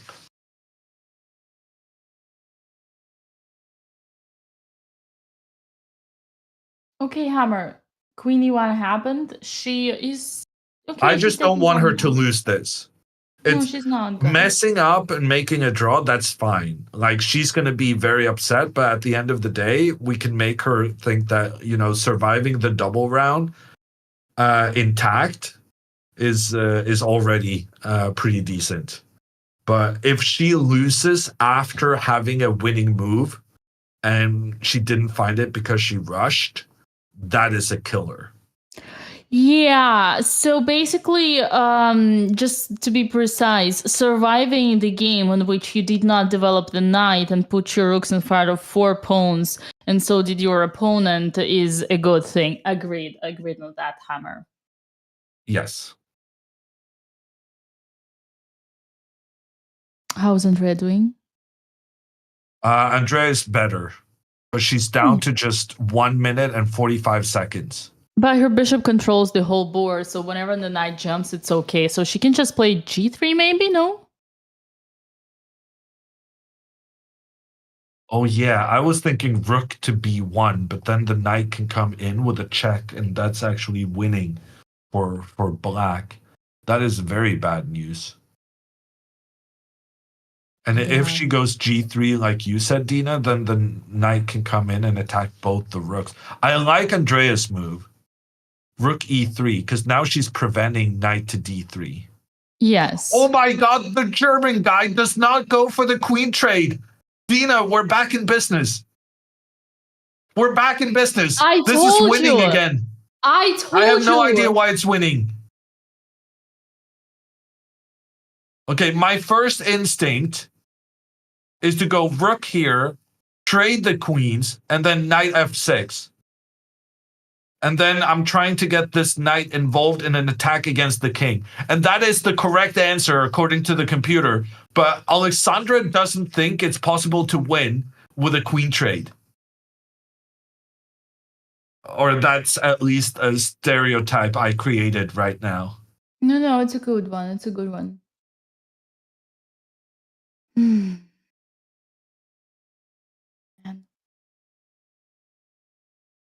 This is getting excite me. For those who are asking, this is the second day of the double round, and we have a very nice giveaway going on for this tournament.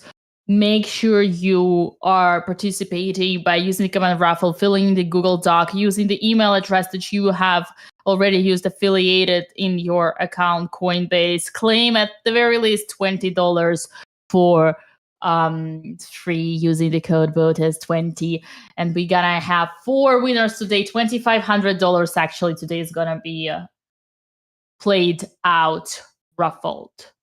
So yeah, lots of exciting news. Knight d5 on the board for Andrea. It is a fork. Is Andrea gonna lose one of her rooks? No, she will not, because her bishop is out there to save the rooks.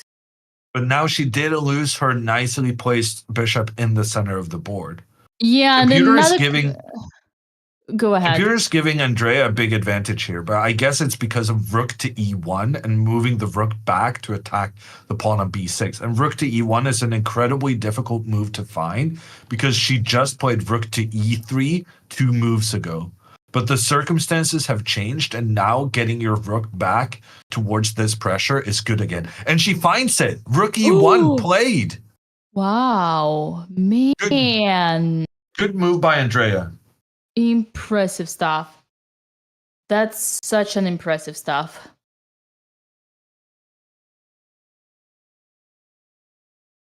Wow, man.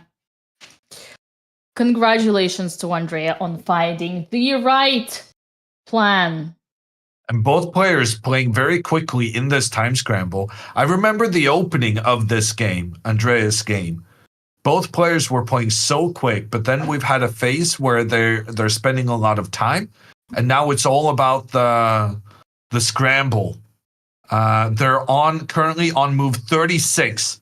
Andrea needs to make an additional 4 moves. And that should be fine, actually. 4 more moves, but she has a minute left. She also gets 30 seconds extra per move that's made. And on Alexandra's board, Alexandra is on move 37. Alexandra needs to make an additional 4 moves. And she needs to trade the queens to win. Did Alexandra play rook a1? Not yet. She has 4 minutes to think about this. See, Hammer, she is taking her time. Well, now she is, but now it's not obvious that the queen trade is winning.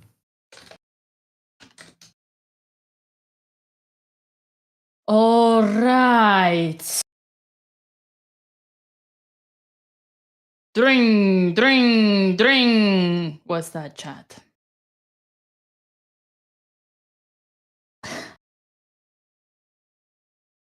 Andrea is loading. Andrea is loading the engine.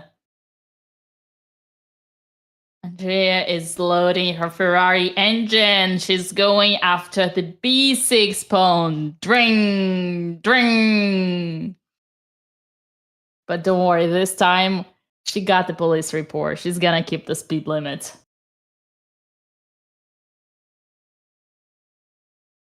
What a tense end to this round.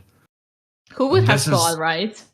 Yeah, this is the 7th hour of gameplay today. They already played a morning round. And they've got to be tired. Everyone's tired at this point. But if you allow yourself to trade the queens, Alexandra, you will win this game. And Andrea, using her rooks, she is going to put a lot of pressure on her opponent as well. Andrea, actually, after rook a5 now, Andrea should go f3 and then bring her rook to d4. This is a nice plan. Maybe she should go rook b1 and then f3 and bring the king. Getting the king towards the d4 square is very nice for her. Man, if that was happening, I would just come straight there into that playing hole and give Andrea the biggest hug I've ever had and kiss her in the forehead. Had the king. He goes rook e5 instead, which kind of suggests that she's struggling with her plan of action because she first went back and then went forward. Alexandra does not find rook to a1. She plays knight f6. But this is also better for her. The problem is that now white can go for the queen trade under favorable circumstances, as opposed to the queen trade on the f2 square, after which this knight becomes very annoying. Apparently, even here you have to go rook a1, which is not an obvious move. But Alexandra retains her initiative here. But the question is, after queen to d1, is she planning to go for the queen trade? Or does she want to try and avoid the queen trade, after which the computer thinks it's equal again? Okay, Hammer, just very quick. Can you explain us once again why trading queens is good? Well, it's not really clear why it's good, but the reasoning is that here this bishop is in massive trouble. Yeah. So if the bishop moves forward, then the knight comes up, check, king moves, and then white is in a Zugzwang. White cannot move this bishop without getting checkmated on the f2 square. So if bishop moves, checkmate. But at the same time, if you just sit here, then this black pawn will make its way forward to become a new queen. So this is like very 10 moves ahead kind of strat.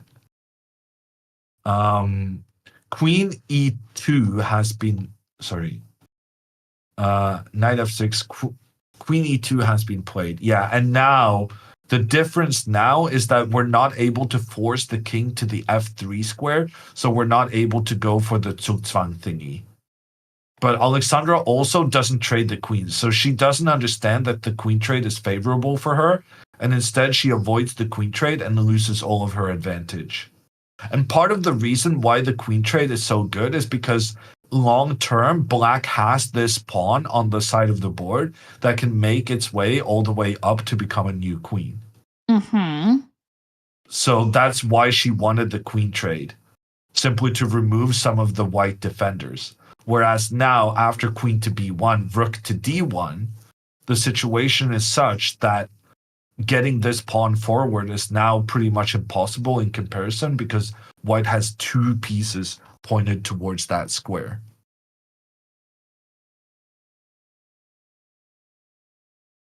I'm still positive here. I still expect Alexandra to find a way to make it right. Well, I don't know about winning, but I'm expecting her to still manage to put some pressure on her opponent. And look at it would help. Yeah. It would help if she could get some help from her opponent, and if she can get to move 40 to get more additional time. And look at what Andrea have done. Oh my lands, this is a complete domination on the king side. I mean, come on. That woman doesn't have the right to complain. She literally plays rook endgames like a grandmaster, and then all her whining about not getting the results. Honestly, she could give a lesson to all of us included on how to outplay any opponent in the rook endgame. Big moment for her now. It's very important that she retains this tension between the two pawns and exploits the fact that the black rook on b7 is unprotected. There's no need to do something about these two pawns. Just continue bringing your king into the middle of the board. Yeah, because the king is the strongest piece in the... And this is move 41. This is move 41. She's got the time!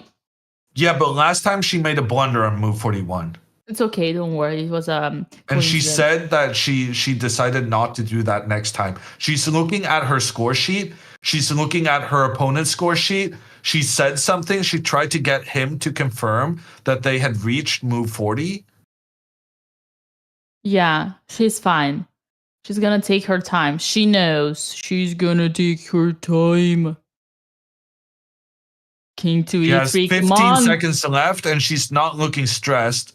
So it looks like she realizes that she's going to let the time go. She's going to trust herself that she has made enough moves. In the meantime, Alexandra is putting pressure in towards the white pawn in the center. That's the furthest back. And if Alexandra's opponent now tries to trade both the rooks and the bishop, both the rook and the queen, that could be very problematic for him. But maybe it's fine, actually, now that I think about it.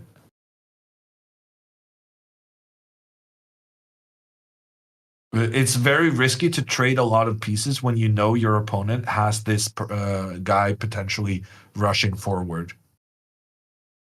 Oh, Alexandra's opponent lets his time run out because they also made move 40. Right. Okay. Move 40. Both games still in play. Andrea only has to find the king centralizing idea to win her game, while Alexandra is going to try to squeeze this endgame. Dina, let's check what happens if rook to d3. So after rook to d3, takes, knight to e4. I think the only defensive move is bishop takes e4. Would I be correct in making that assumption? No. Any move works. It feels very risky for white to go into the endgame with this pawn still alive. Had this pawn been on the b4 square already, then this would have been game over. Speaking of game over, king e3 on the board in Andrea's game. And she runs away to take a breath. That's my girl. That's the way to play. So proud. Impressive move. Impressive run of the king towards the center. We are witnessing right now the mastery, the true mastery, the domination of white. Ladies and gentlemen, this is the Petrosian in a skirt. Tigran Petrosian in a skirt, confirmed. The old one, not the PP and the Pampers one. All right. Anatoly Karpov in the skirt, confirmed. Alexandra's opponent did not dare going for the trade of the rooks, and now Alexandra can go pawn to b5, Dina. This is a big moment for Alexandra. She can sacrifice the pawn on b5, but then if it's captured, white's entire defensive structure is ruined. And Alexandra would be able to pick up all the white pawns afterwards. Wow. She's gonna find it. She's gonna find it. Maybe queen to d2. No, but then the pawn just continues. Same idea. And the queen takes d4. Takes. And you give me your grandmaster title. Damn it. It's okay, don't worry. You thought you would win a rook. That's fine. Checkmated one. No, actually, yeah, here this is all good. Just don't rush with the b4. Actually, anything. What the frick am I doing? Am I doing king h5? No, just anything. What? Rook e3 is not anything. That's a really awkward placement of. Okay. I agree. Yeah. Other freaks are queen e8 and queen e7. Queen e7 actually makes sense because you want to do that, right? But then, oh god, they just take. How is this okay? It's okay, but black doesn't have anything after 94. Okay, but I have no idea why the computer is not more optimistic on Alexandra's behalf, but I do like this pawn to b5 move. Just get that pawn as far up as possible. That's how you win the game. Yeah. I mean,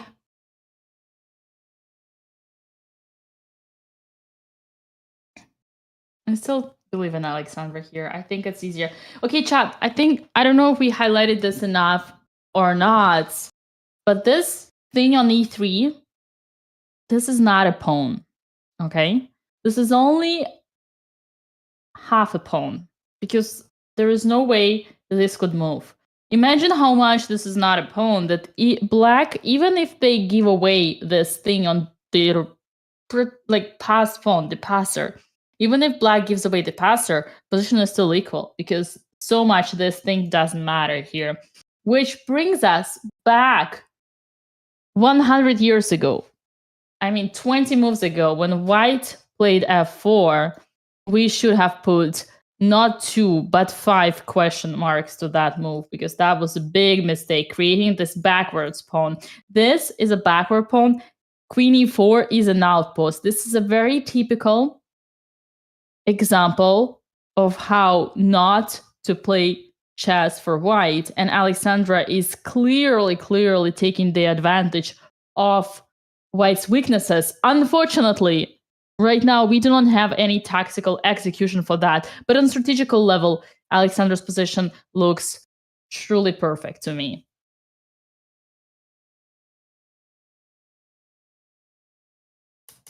I mean, perfect is a bit of a stretch, but it looks good. All right, a little bit light on that, but But Dina, let me ask you this question. Yeah. I just realized after b5, what about g4? Yeah, that's the first line. Good one. Because it's very logical. You're threatening both pawn to g5, and to use the bishop to kick the queen out. Oh yeah. Man, I don't think he will find it. I don't think he will think of it, but if he were to find it, if white were to find it, then I would clap. Because it's like, it's not obvious. It's not your first instinct thinking about pushing the pawn in front of your king. If you do so, yeah. Oh god. G5. I need dark square control, Dina. You do.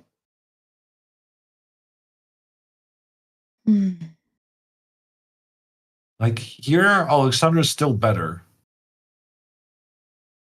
Right. It's tremendously complicated.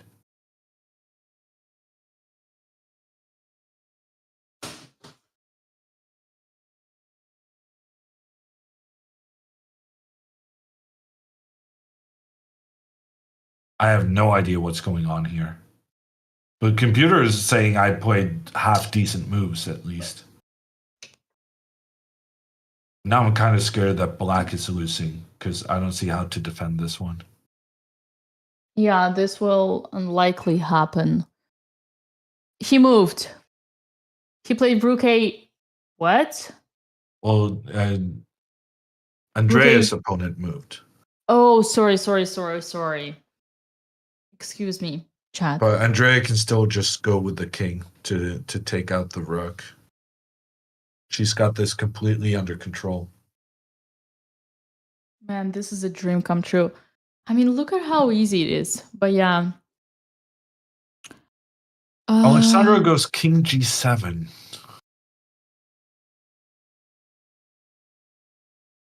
Did she see the g4 move? Because if she did, that's high level. I think she did. Also, she's just improving her position. Her goal here is to keep the tension. You think? Yeah, well, that's also she wants amazing to go idea. h5. I love that. Oh, that's a great thing. I didn't think about that. Man, this is some high level stuff. This is the maybe she can go h6 g5. Yeah.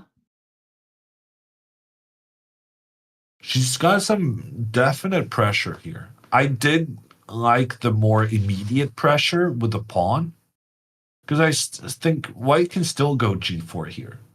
But now it's less obvious because there's no threat of a fork. Yes, agreed. And it's also like, what if it's both prophylactics and also the idea of pushing the h pawn? Man, if Alex pushes her pawn to h4 and it brings the knight to g3, oh my god, I'm gonna give my WGM title to her. Honestly. No, but she had a game. She had a game in Iceland that is very reminiscent of this. Or maybe it was Prague. It was the French game. I think she ended up drawing in the end, but she should have been winning. And it was this same kind of constellation with the rook and knight versus rook and bishop, but with all pawns on the king side, and her knight having access to some very juicy squares. Well, you know, Howard, this is anyone in chat remember the one I'm talking about? It was against the Middle Eastern guy, whose name I forget. Abdul Khalman, maybe? Yeah, I wasn't following that one, but that's exactly what I meant, Hammer. In this position, black has such a big margin of just slowly building up the position, improving, putting the pressure. And remember, it's all mind game, and Alexandra is the best at this. She has proven that in this tournament, but when the way she beat her sister and many other opponents, she's the best at getting into the head of your opponent. So making your opponent believe that like you have an advantage, keeping up. She still has the pass pawn. Every single piece here is better. Queen is better. Pass pawn. Rook is better. Knight is better than the opponent's rook, opponent's queen, opponent's bishop, and opponent's e3 pawn. So, hey, I declare this game is gonna be a win for Alexandra. She did move. What did she do? Well, Andrea moved. Oh, okay. People are still... The reason, guys, that we're not giving Andrea a lot of attention right now is because we're completely convinced she's going to win. Oh my god, she did play king d4. Bravo, my lady. Bravo. And she took the pawn on b5. I mean, come on. Honestly, how dare you talking back about this game that you're so good at?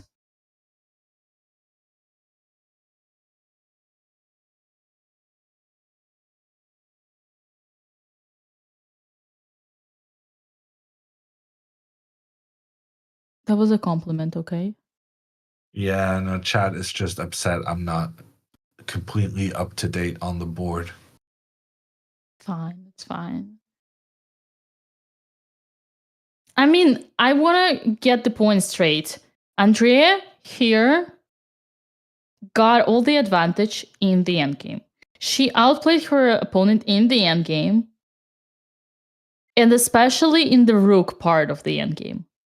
And you know why? Because she mastered this part. This is a skill. This is the understanding that she developed that her opponent has not. You see what I mean? Yeah. It's not just because Andrea plays good. There's no such a thing. You just wake up and play good. You use your skill. You use your knowledge, your experience, and the conclusions that you've done from the previous games that you had.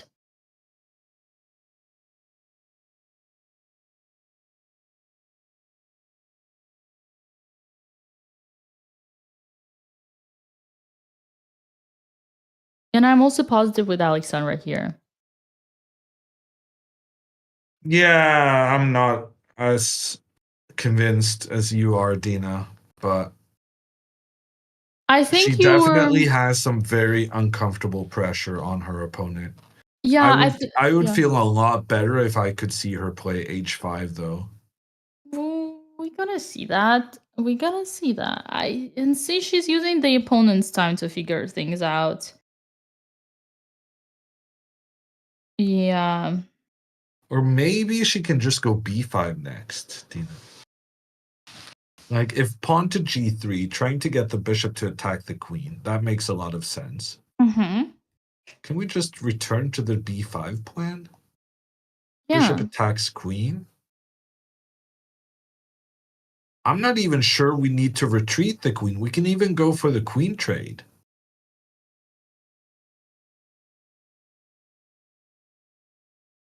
And then takes, and this pawn is going to be really annoying for white. White probably needs to do something like this. And then at least we have an endgame with an extra pawn. No, actually the king attacks the rook, and we cannot keep the rook defending the pawn. I don't know. I think Alexandra's game is very, very tricky. I think some of my concern with Alexandra's game, it's like she has very good chances to squeeze out a win, but it's just that she had the win earlier, so it's a bit. I'm also kind of not forgetting what happened. Yeah, you're not letting it go. Like, I see. yeah, no, I feel like the game should have been over to calm all our nerves. Imagine though if she wins 5 out of 5. What a revenge after the Formentera tournament. Okay, And the other girl who was on a perfect score, 4 out of 4, she has lost her game. So if Alexandra wins this, she will be the only player on 5 out of 5. And even with a draw, she'll still be in the lead. listen, Hammer, here is the thing I'm gonna tell you.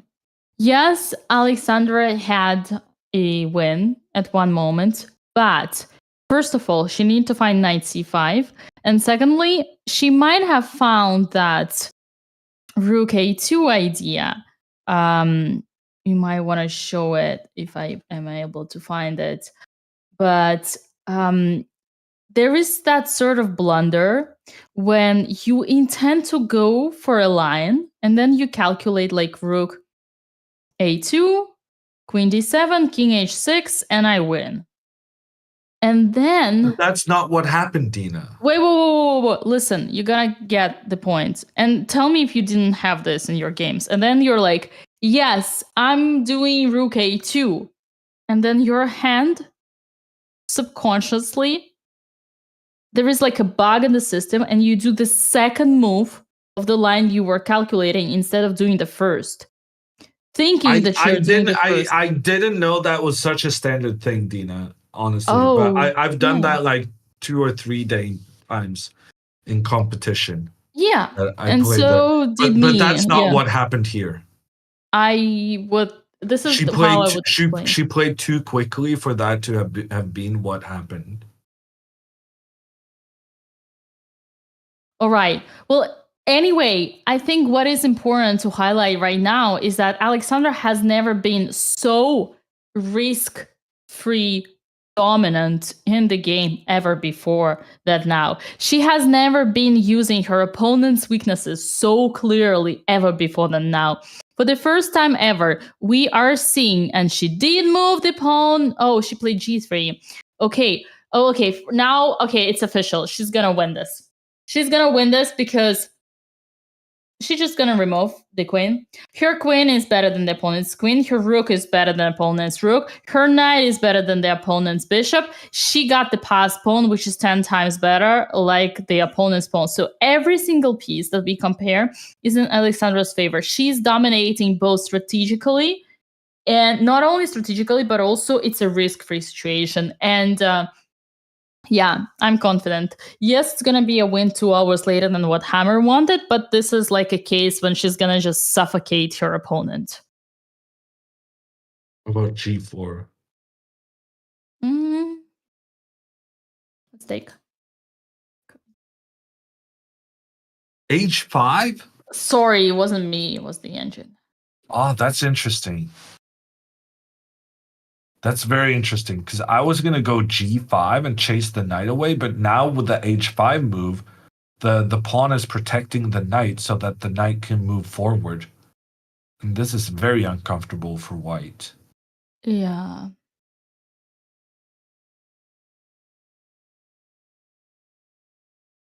Okay, I like this h5 move. I like it a lot. What about queen e7? Can she go queen e7 instead of queen e8? Also works. Also, queen e6 works. Okay, so just anything keeping the queens on the board. Yeah, because I mean, not blundering the queen. That is her go-to. Yeah, no, Oh yeah. That's her go-to. Because okay, this is Then just we go important. into this. Yeah, highlight that this is always going to be winning for. Oh, not this. Not She this. has knight h5. Yeah. She has knight h5. Oh my, this that's is actually a big move. Yeah, that's hard to spot, right? Yeah, From that's far. a big move. It's hard to spot from afar, but that also means he might blunder into it. Oh, right. Absolutely. She might find it. Because here takes on d4. It's The king gets stuck. I mean, it's hard. It's also hard. He wouldn't go here because, I mean, he would never. No one would ever. This is a beautiful way. There is no way. On e7, he would go, maybe. I don't know what's happening right now. For some reason, this why are you not taking the pawn? Because that line also works. I don't know why. I was just curious. Something happened. You have to Oh, go no. like knight e4, but here you have some chances. But I G- think if white goes queen e7 instead, then there's no way to protect against the checks. Because now knight e4, you can just give checks here. Yeah. Okay. In the meantime, Andrea is mopping up with her opponent. Andrea is 100% sure gonna win, and Alexandra has played queen to e7. That's a great move. Great move. That means she saw that knight to h5 idea.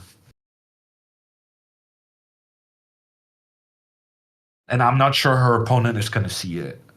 I guess he's going to see it. He has a lot of time. Both of them are moving very quickly after the time scramble.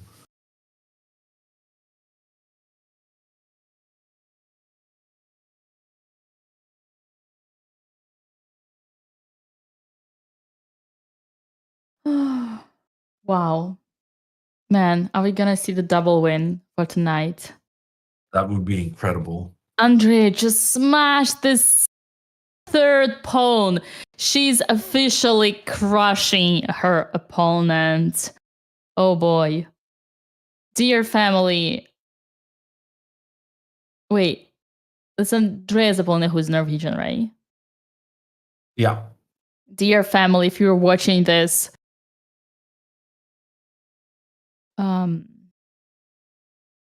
your hero played really well. Just did the few mistakes entering the end game and dealing with the end game. But middle game was great. I think there was even like a clear way to get advantage somewhere, like knight to d5, right? That middle game. Knight g4 followed by rook a5. If he'd gone with the knight to attack Andrea's queen and then gone with the rook, it would have been very, very good for him. Right. And also I was trying to remember that earlier when Andrea just gave away a pawn when in the middle game. But okay, let's follow up. We'll see that in the analysis. For now, what matters is that Andrea's winning. King to d7. Now king to c5. Let's go. King will protect the rook, and then this other rook will come in to chase the black king away. And it's all very much under control. Yeah.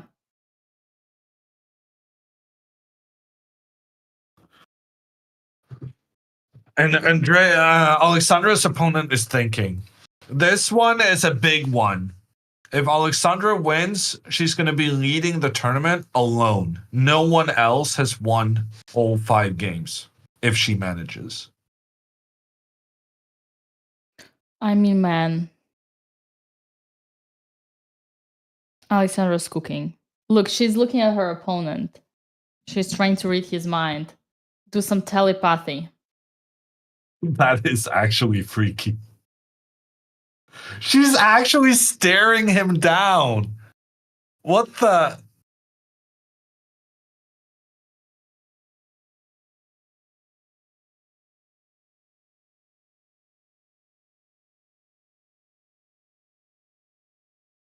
I mean, I would not be comfortable having a person with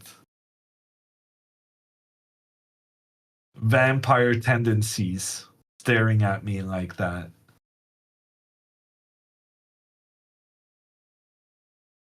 And oh, sorry, wrong button.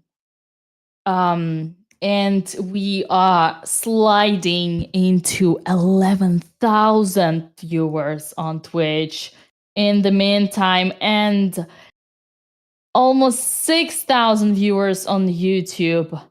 Hello, YouTube. Hello, Twitch. I see you all, and I welcome you to this delightful morning, afternoon, evening, whatever you are. We are witnessing here the second victory for the Botez family for today by Andrea. And Alexandra is cooking, and that's a perfect time for me to remind you that we are playing today for $2,500 in giveaway if you participate in the Raffle by using the command Raffle and Coinbase. Thank you, Coinbase, the sponsor of our event. $20,000 in crypto for the entire tournament of Sardinia Chess Festival. Every day we have giveaways. Oh my Coinbase- God. What? Sorry, Dina. It's okay. We already participated. Once you submitted your claim, you are enrolled for the whole tournament. And I trust on everyone has already submitted their claims. All right, Hammer, what is going on there?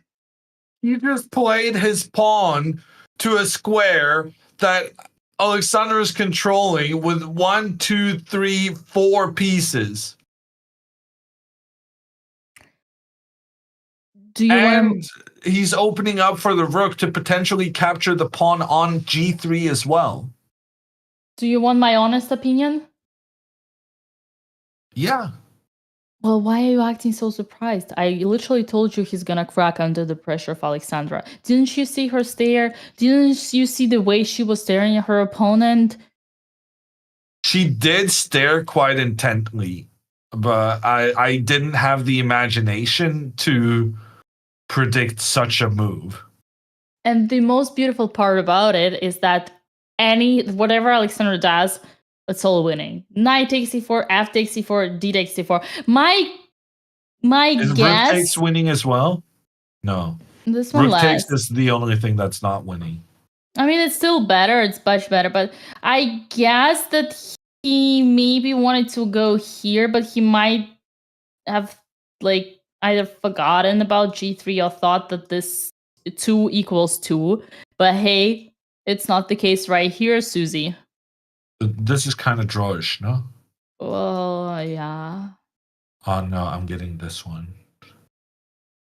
Ooh, but there's a trap, Dina. There's a trap you cannot take. Oh, well, I don't have to take. Yeah, Apparently- but let me show the trap. Oh, please do.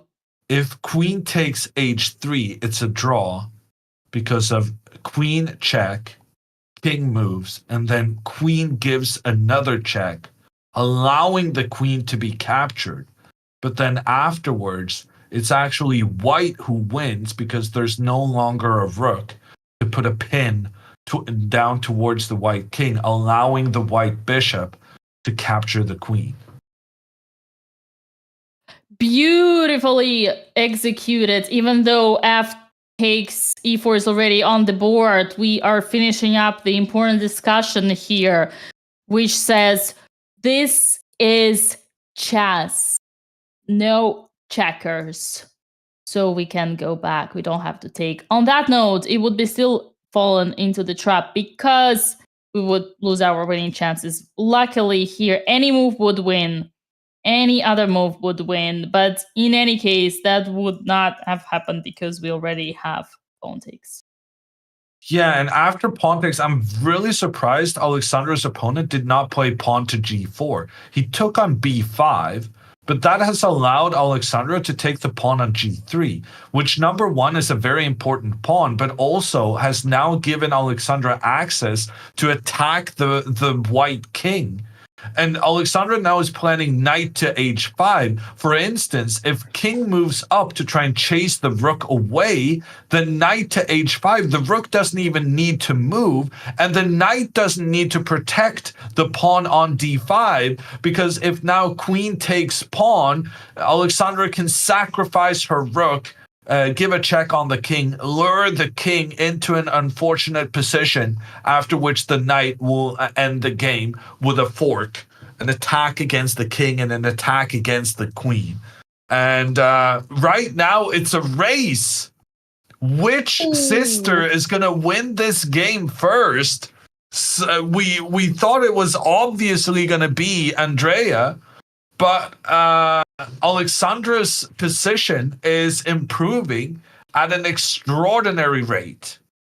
I mean, the worst part about it, Hammer, is that there was a moment we thought both of the sisters were gonna lose, and that was not such a long time ago, if I were to remind you.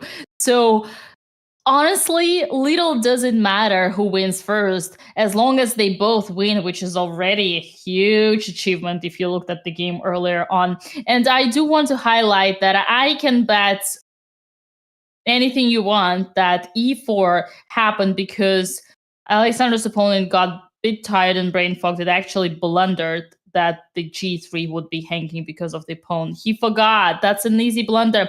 And the proof to my theory here is that rook g3 is the only move to claim advantage. So, okay, the other it's like a knight. Yeah, he wouldn't see knight to g3 because it would be the queen would be pinned. So that's how I would explain his decision making. And that's a typical blunder. You know, you forgot that this was hiding and now it's not hiding, and that's like a kind of a discovered attack pattern. Hammer? Yeah, I agree. He must have missed something, and I guess the pawn on g3 is the most likely candidate. Yes. Amazing outcome of everything what have just happened. And in the meantime, we're witnessing how Andrea Botez is playing with her prey. Alexandra is looking at Andrea. First time she can breathe. Her opponent went away because he couldn't believe what he has done on the board. And we King don't h2 played, and now if Alexandra plays knight to h5, she's going to finish this in style. Oh boy, blundering the pawn on d5, and then blundering the rook on g2, and then she finds it. She doesn't even take that much time. Oh my god! When it comes to easy tactics, honestly, Alexandra's puzzle rush is not that good. Her record. But it is kind of a specialty of hers. These kind of 2-3 move tactics. And she saw that pretty much instantly. Well, probably she had prepared it, having thought on her opponent's time. She didn't really make any suspense, though, in our commentary, because we thought we were going to milk this moment a little bit, but she's already gone ahead and moved more pieces into the attack against the white king. What can I say?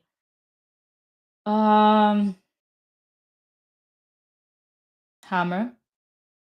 I'm just happy that you approved the theory that I was suggesting, that Alexandra is not rushing. She is being effective with the time management and spending the most time effectively when her opponent is thinking. Not that it's relevant here. I mean, crazy. Who would have thought? What a crazy outcome. Oh no, my queen on d5 would get under a huge pressure. Was it to be blundered? I mean, he probably saw it now. Yeah, he's not going to take on d5. He's not going to give us the pleasure of a nice finish. He's going to play rook to f1 instead. And then after rook f1, I would probably go... No, you still have to be accurate here. I think I would probably go e3, and then queen takes... Now the queen is protecting, but then you go e2, attacking the rook. And once the rook moves, then you can take on f4, and you have this double attack. So we should be fine. Emphasis on should. We're not taking anything for granted. Yeah. But this could be a 5th win in a row. And with this win, Alexandra's going to score another 9.5 rating points, which means Alexandra is already gaining more than 35 points on this tournament so far. And I think that's more than she lost in Spain, right? I guess so. Man, you know what the most dangerous thing that could What is happen? the first prize? Sorry. I'm going to do some research. You go ahead. Yeah. You know what's the most dangerous thing that can happen after this tournament is that Alexandra gets so inspired by her play that she's gonna do another tournament. Oh my god, Dina, the first prize is 1,500 euros. 1,500 euros, first prize. Man, That's we literally, honestly one of the better prizes I would have won ever. man, we literally give away 2,500 every day. You sure you calculated correctly? Maybe there is an extra zero that's missing there. No, I mean, in chess terms, this is good prices, Dina. I can't help that you've been spoiled. I mean, we have 20,000 giveaway for this tournament. But okay. I think what matters here, it's okay, Amr. I think There's what also a matters. prize, 500 euros for the best women. Well, Alexandra does not put her title for a reason. She doesn't believe in women's titles, nor would she ever accept a women's title because she would get it as a But would she offense. accept a women's prize? No, she would get offended from it. On that note, I think she would be way more proud. She would give the 1,500 to the organizers back, but get the cup with the pride. Get the cup for the pride, the win of the win. But actually, I feel like I'm being very harsh on Hammer. I wanna back him up. I do agree 1,500 is a lot. And as a matter of fact, we have lots of tournaments where a bunch of grandmasters is competing for the first prize, which can be something like even 1,200, like even less than that. 1,500 is a good prize for a strong open that has a bunch of grandmasters. And this open is, let me remind you, is under 2,000. So no, I was actually roasting Hammer because it was a good moment, but yeah. Chris is making a joke on, well, it's not even a joke, is it? Hammer's extra excited because the Norwegian krone is so weak right now that 1,500 euros is a lot of money compared to what it was like 5 years ago. All right, because you guys are still not in the Eurozone. Yeah, no. That's a good one. Well, listen, guys. We got the moves. We got the moves on the board. And unfortunately, Queen Gambit, Botez Gambit, did not happen. The guy found it and played Queen to B8. Now, Alexandra's gonna play her favorite King H6, I guess. Or Queen H4.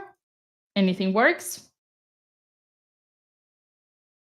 And Andrea's opponent resigns the game. Andrea wins it first. Congratulations. That is official. Andrea is winning her game. Congratulations. Well played. Well done. She might not be the happiest person out there because she's definitely still having flashbacks from this morning.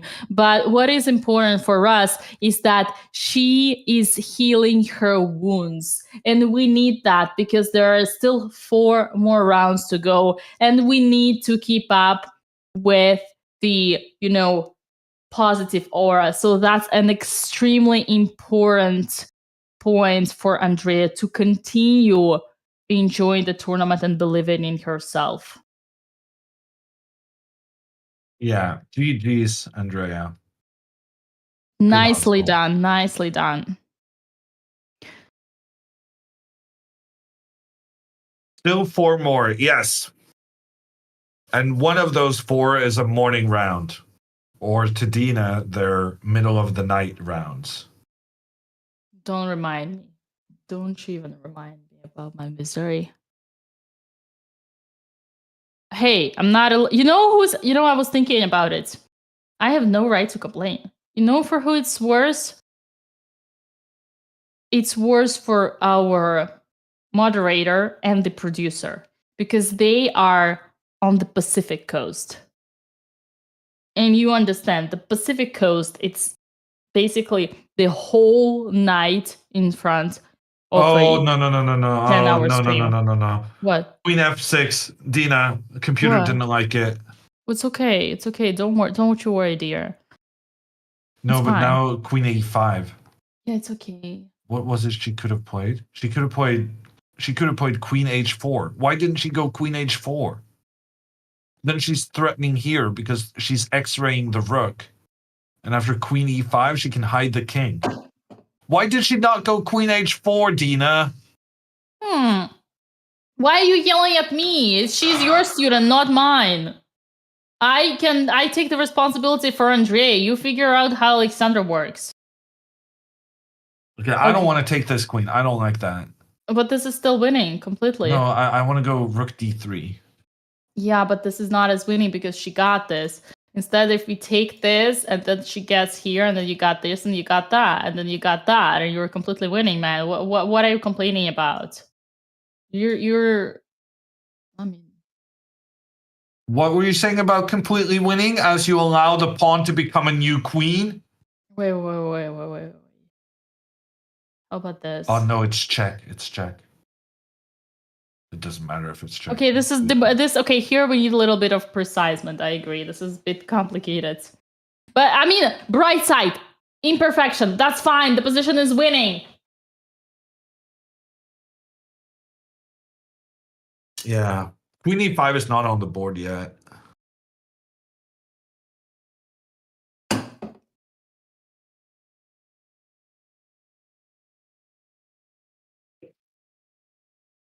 Maybe after Queen E5, she can go G5.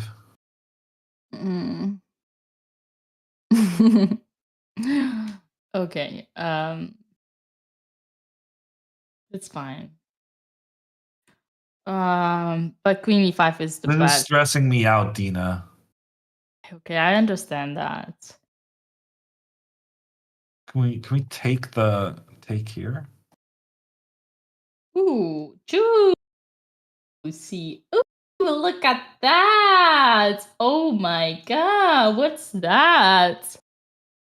Ooh, that's some beautiful mastery by Grandmaster.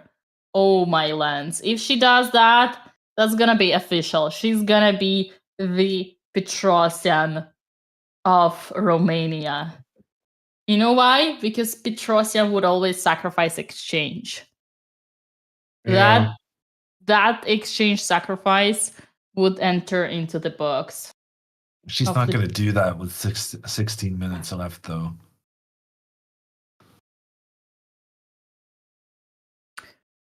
Too much stress for a King Hammer. I love that. He didn't do that. Queen to B8. He didn't. Nope. Rook F1.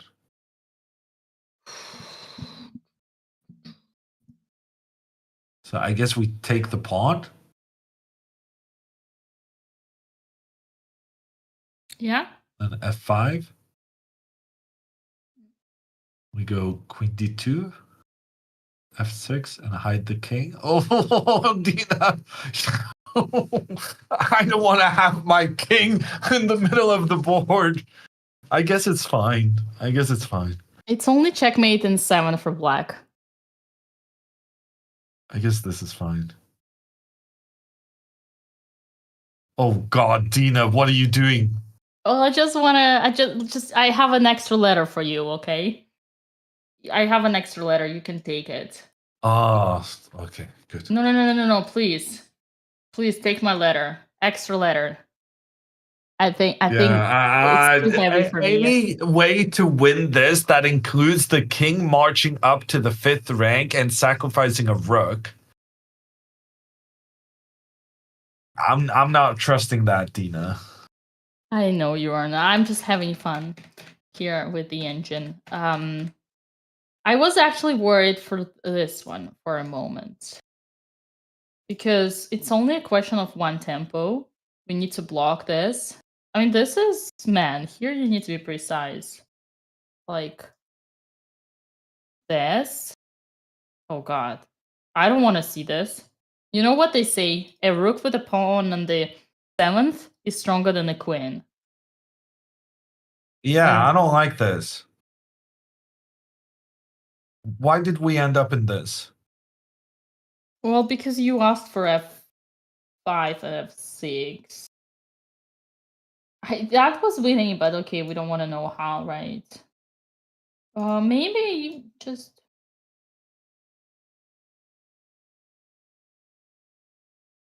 No? Does Hammer need a break? Yes, he does.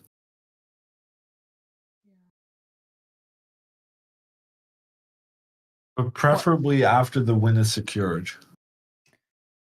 I've never actually coached someone to success before. You guys need to realize. Okay, to be fair, I did work with Magnus. I did win a world championship. But I'm not sure how much of that credit I can take myself. I was given very good cards. It's like being dealt aces in every hand. Can you be really happy with that? Just to make it straight, did you just call Alexandra as your student for the last 10 years a 2? And for the first time, she got a flash, and you are now... I have no idea what you're saying, Dina. I mean, you say you don't know how to deal with success. So you're basically saying that all these years you've been coaching Alexandra, this is the first time you see her winning, and you don't know how to deal with that.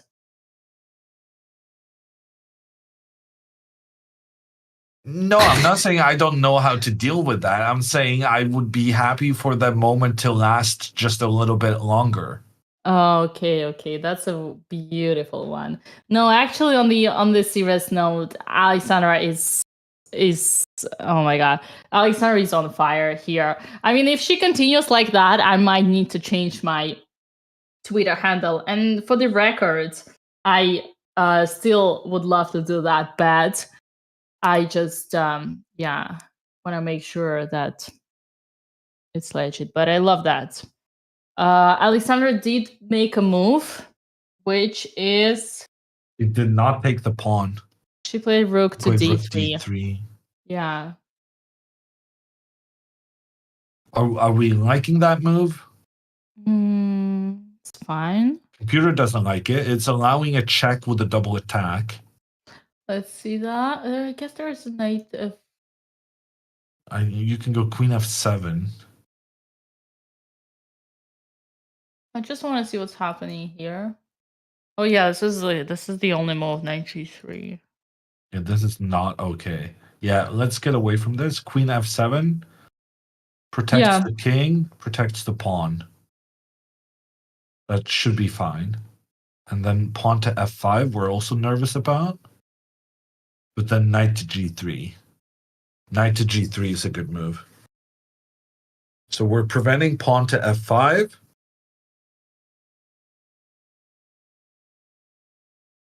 Yes. This is good. This is good. Okay.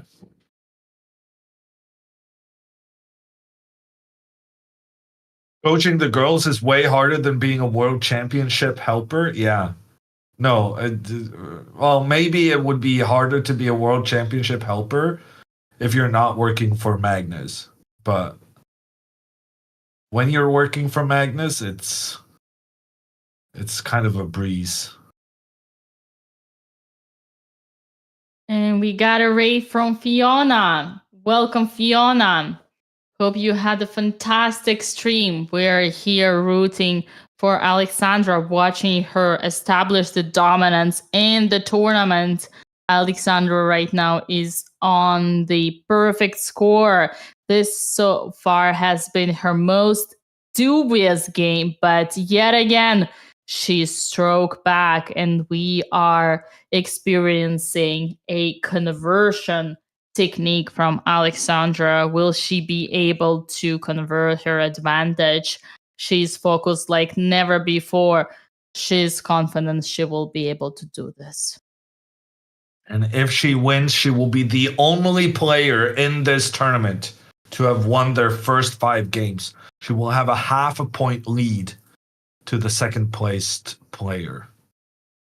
Andrea, in the meantime, has secured another point by giving the lesson to her opponent and everybody here, including both commentators, how to play Rook endgames. Andrea's Rook endgames have reached the Grandmaster level, and she also showed a lot of stamina, because even though she got unlucky and blundered earlier in the morning, it didn't break her apart, and she continued to believe in the Rook endgames and won another impressive one. Queen to b7 happened on the board. Is Alexandra for the first time ever gonna trade the queens?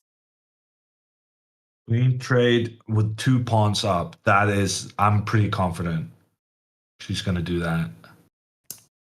Come on, Alexandra. It is time you learn from Andrea on how to take them to the end game. And there she goes. She does it. Queen to f7 is on the board, ladies and gentlemen. Nicely done. Nicely done.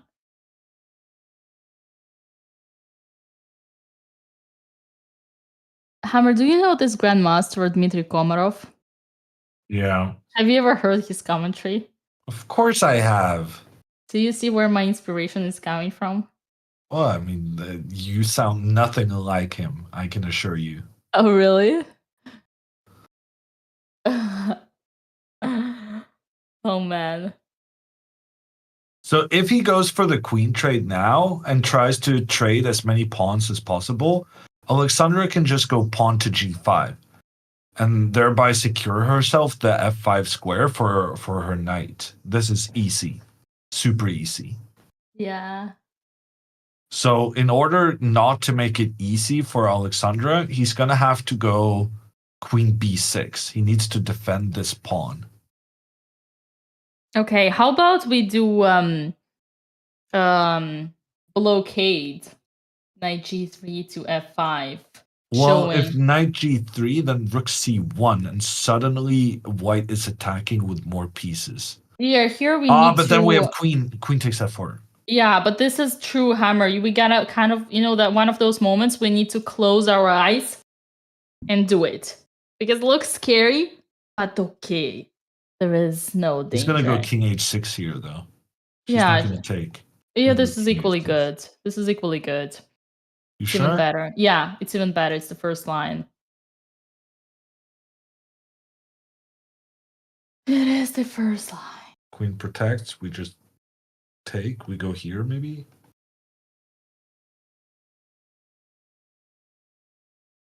Knight here looks good. Attacking the rook, attacking the pawn, going for the queen trade. Rook has to go back. Then we take the pawn. Oh, that was wrong. Somehow. You know why? Because you need to always blockade. Blockade. Outpost. Isolated pawn on f4, outpost. Yeah, no, that makes sense.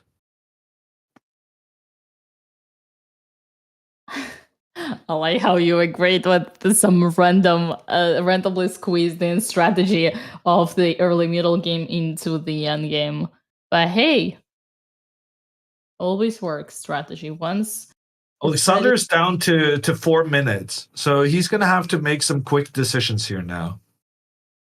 But Alexandra, for the love of everything, no more rushing the moves when you're winning. Take your time. He's under 4 minutes. No rushing the moves. Okay, he goes queen to b8. Now Alexandra can just capture the pawn. No problem. Just take the pawn. And then if f5... Damn, this is kind of scary. Dina. Oh god. Here belows. Oh yeah, this is scary. Don't take the pawn. No, Hammer. Knight g3. No. Oh god, this is also... Oh god. Oh god. I don't know. Oh boy. Hey, I don't like that. Can we do Just take this? the pawn. Just take the pawn. Hey, let's do this. No, but take the pawn f5. Yeah, it's you a gonna bit do? scary. It's a bit scary. You don't. Your only moves are literally unfoundable. Queen e7. This is losing. Queen e7, rook d2. You're not gonna find this. No, Alexandra, Rook d2 strategy. was going to be my suggestion. No strategy. Let's go knight to g3. Okay, it was gonna You be your already suggestion. said this was losing. Why this is not losing. What do you Oh, it is mean? losing. Oh, sorry, my bad. Okay, she took the pawn. Okay, you're good. Now after f5, she needs to find the Rook d2. precise rook d2. Why is it so good, Hammer?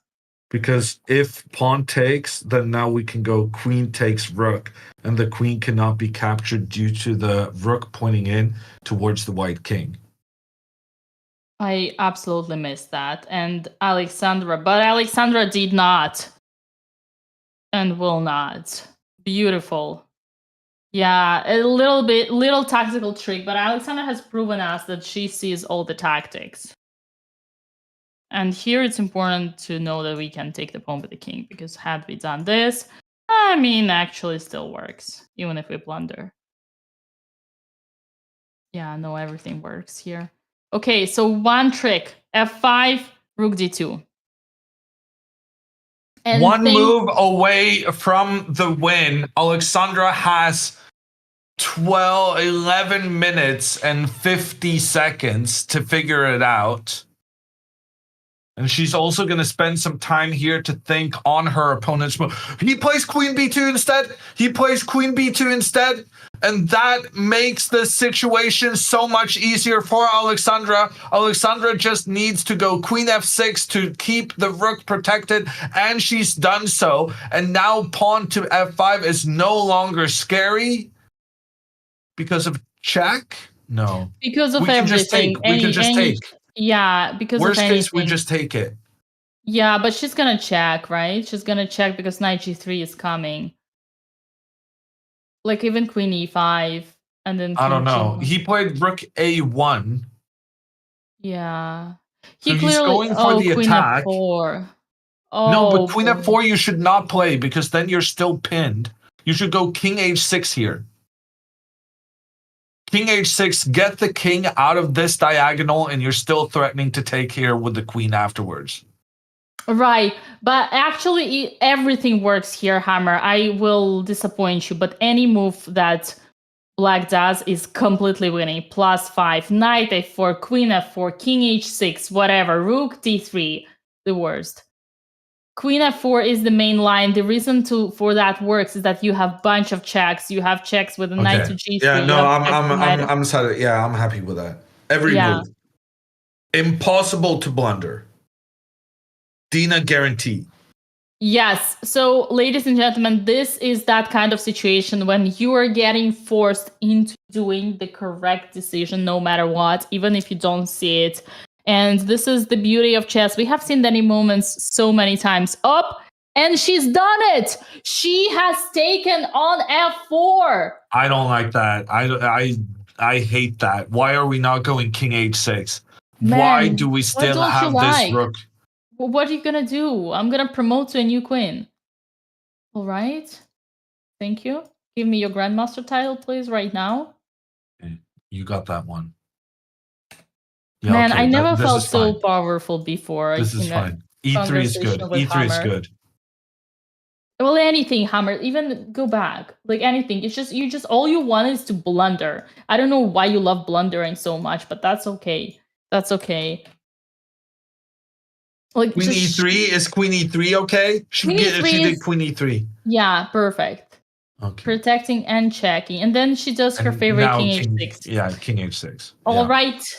This is guaranteed. I predict the result. I foresee the future. Alexandra Botez is winning this game once and for all. Congratulations to Alexandra. GG's. That is a victory. Alexandra's going home with 5 out of 5. It's a good start to the tournament, but we're only halfway there.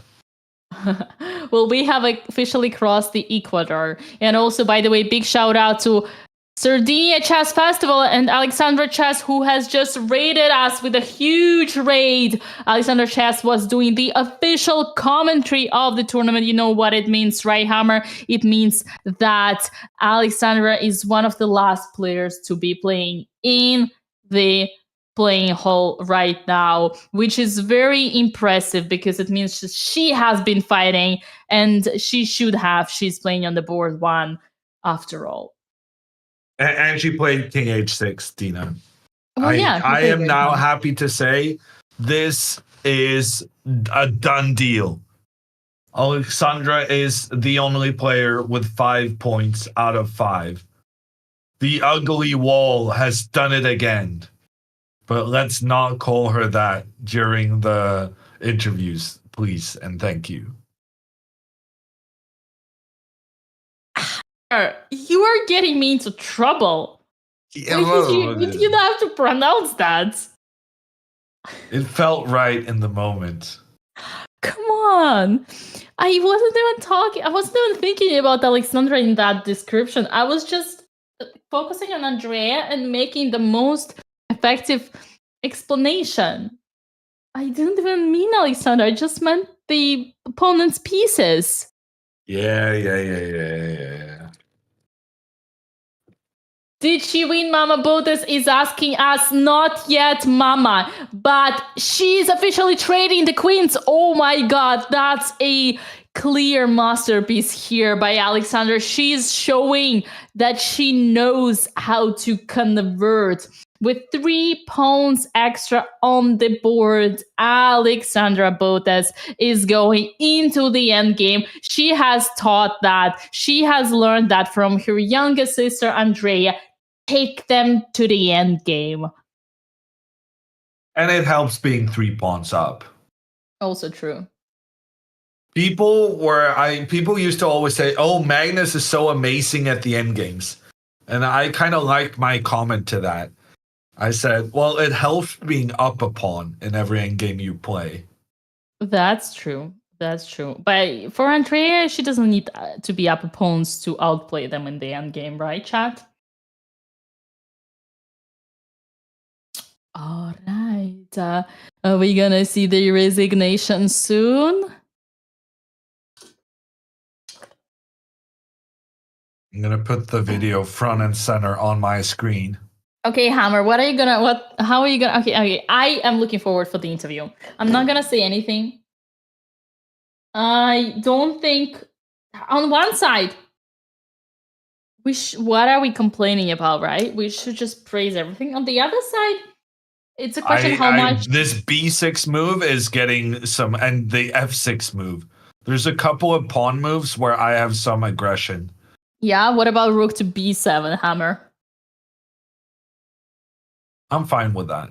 What about rook to A7? You're fine with the rook? I'm fine with that as well, yeah. Okay. Just making sure we got that clear. And the knight on B8. Maybe C takes B5. C takes B5 I also wasn't a huge fan of. What about yeah, and what about D? What was it? I think leaving the D5 pawn.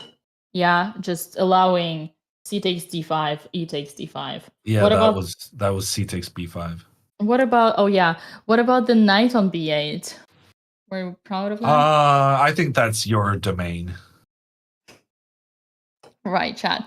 Whatever we say right now. I'll teach her about pawn structures, and you teach her about development. Deal.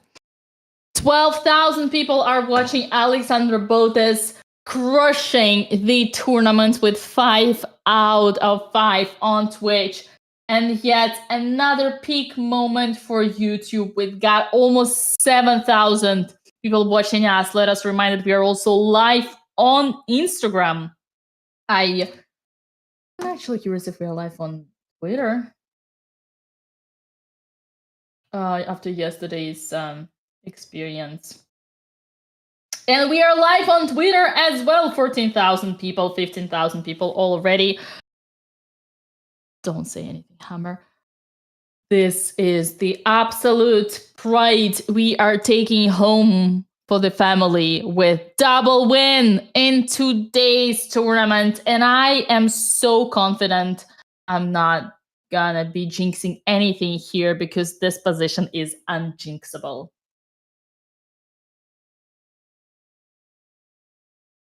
Alexandra should just keep moving her king forward. The king can be a valuable attacker towards the end of the game. Yeah. Yeah.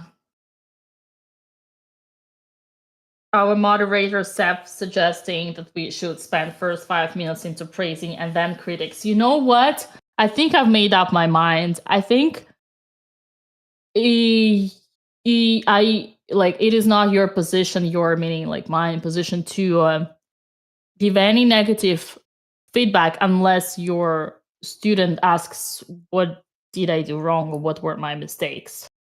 So I'm gonna I disagree with that assessment, and as the coach, I will do what I believe is most fitting for my student. Thank you. Well, that's actually great, Hammer. I am so happy you say that because I really want you to take all the blame today. That's fine. Because there is a lot of talk. I mean, honestly, this stays between us. But so far, this has been the worst game by Alexandra at this tournament. Now, being objective... I mean, but that's because she's only played good games. Like, yes. This has not been a bad game. Yeah, and also a certain part of this game has been the worst, right? The certain part. But then she resurrected herself. So there were also great moments. Obviously, she deserved the win because she cooked her opponent. She overcame her opponent. She was stronger. But just because the opponent played even worse doesn't give you the credit fully for the mistakes that you've made. Okay, now it's important Alexandra sacrifice her pawn on h7. We don't care about this one. Give the check and then move the rook away. Allow the white rook to capture the black pawn, and then you come in with the king and the checkmate. This is the key. Agreed. Here it's time to do some charity, Alexandra. Another giveaway, this time not by Raffle or Coinbase, but She plays e3. I don't like that. That is not a good move. Her pawn is now blocking her king's entry. Oh, something happened. Here is... She's asking for more score sheets. Oh, wait, I know this guy. That's a French arbiter. I know this guy. I do not like this move from Alexandra. Yeah, strategically it's bad, chat, because this is simple explanation. See this bishop out here? It's on the light squares. So whenever you keep your pass pawns on the same square as the bishop, you restrain them. Whenever you push them on the dark squares, you open new light squares for the bishop. So that's why also. But I mean, the cushion here is so big that, man, you don't want to know what plus it is right now. Well, she's not going to go rook d2. She's going to go either knight b g3 or rook to b4. Yeah. But if rook to b4, then bishop d3, and this brings up the point you made, Dina, right? That if this pawn had been further back, she would have prevented this from happening. Yeah. I mean, now she kind of needs to reorganize because she needs to have her knight come into the f4 square, which is slightly inconvenient. I don't know. I think e3 kind of makes a mess of this. It was quite unnecessary. True.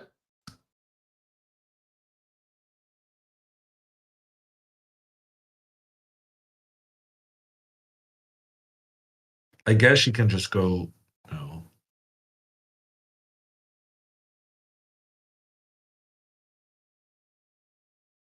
Yeah, no, she's making a mess, Dina. She's making... Now she's not protecting. She's losing this pawn. She's losing this pawn. Why are you caring about this guy when this one is more important?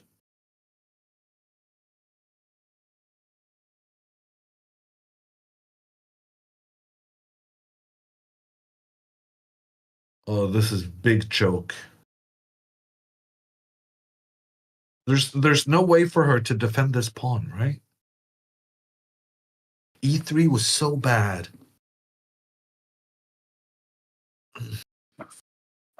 Oh, rook Here. f4. Rook f4 is good. Okay, rook f4 is good. That's a nice one, Dina. You're welcome. Okay, listen, chat. It all comes down to basics.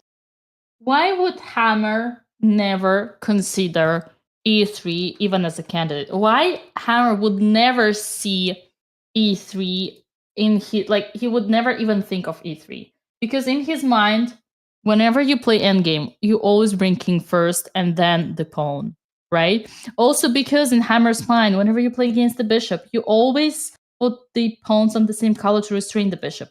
That takes how much? 1 second it takes to make the decision. That's why Hammer is a grandmaster. It's because of the strategical pattern recognition. Is that a complicated thing to master? No. All it requires you, Chad, is to listen. She just needs to find rook f4 now. Rook f4, and that's... Oh no. Dina, computer is saying it's a draw now.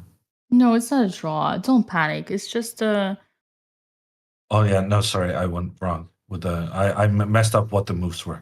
No, you were there. It's king here. Okay, here, yeah, I'm here. Okay. She needs to find rook f4 only move, but she'll find it. Rook f4. Why is it only move? Why does this not work? Because Just no light squared control. oh yeah. I guess it works, but it's just very I mean, man, inconvenient. listen, what did I tell you? What did I tell you?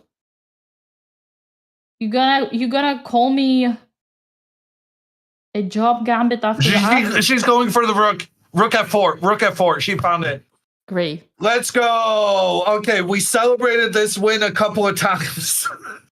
That's because Alexander is making us somewhat nervous over and over. But rook f4, that's a great move. Very, very, very good move. Because now the rook is pointing at the bishop. The bishop needs to stay protected.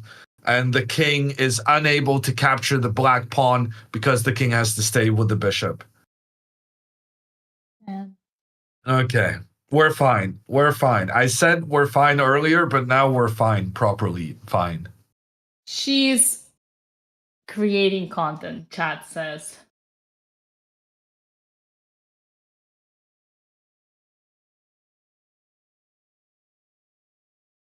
Okay, and the guy doesn't have a lot of time. 2.5 minutes.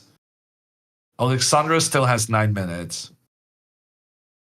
I can't believe I spent 10 hours today of my night here, but you know, 3.5 out of 4, it was worth it. The king backs up, and now Alexandra can just go d4. And the pawns are protecting each other. The rook is protecting this guy. The king is protecting this one. And then the rook is protecting this one. And this one is protecting this one. And that one is protecting, like, everything's protected. We're fine. It's all working together. Check. Oh, wait a second. How did that check happen? Ah, right. It's because of the e3 pawn push. Got it.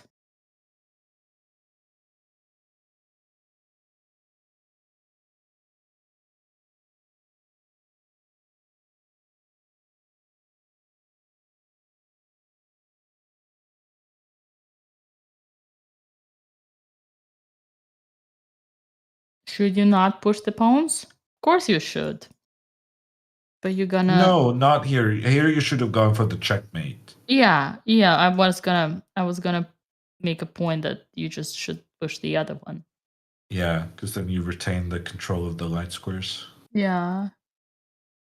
Basically, just imagine this pawns on d3 and e4 instead of e3 and d4. Okay. You should resign already? Are you kidding me? He came kind of close to saving that. Yeah. You guys have no idea how chess works. Chess is a lot more difficult than you make it out to be.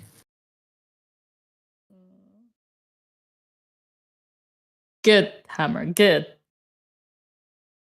put them on where they belong. Show them, let them know the truth about themselves.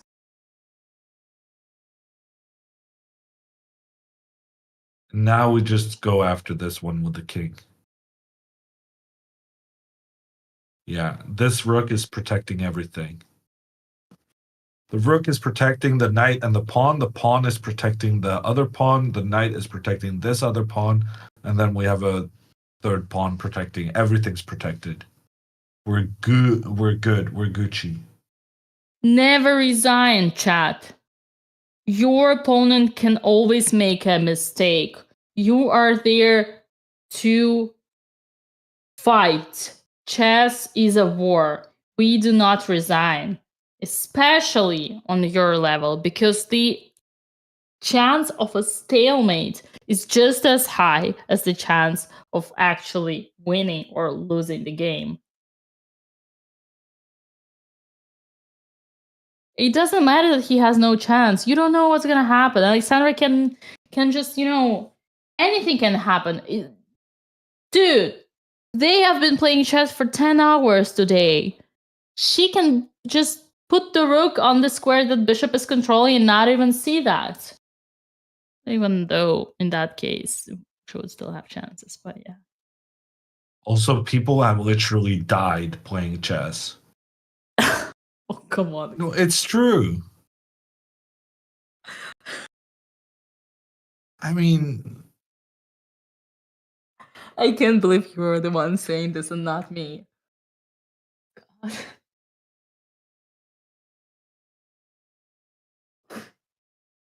I remember when the chess Olympiad was in Norway. This one guy, he died in the middle of the playing hole. The chess Olympiad is like a really big tournament. There's tons of participants, like 8 players from every country. And this guy just fell. Well, he got a heart attack and died. Well, I'm not sure he died immediately, but He did die like, immediately. Oh, he did? Yeah.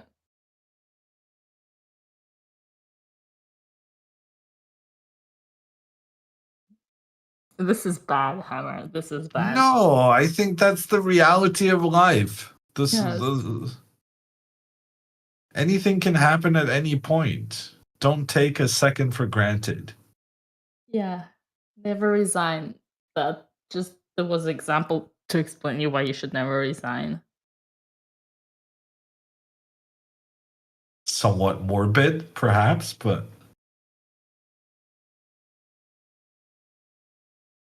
sometimes chat really needs the most extreme examples to fully understand.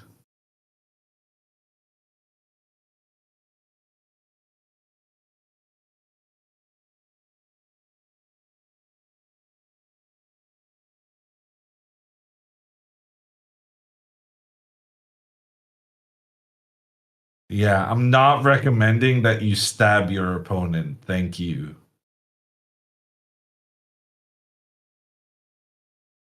I should have known that's where chat would have gone with that.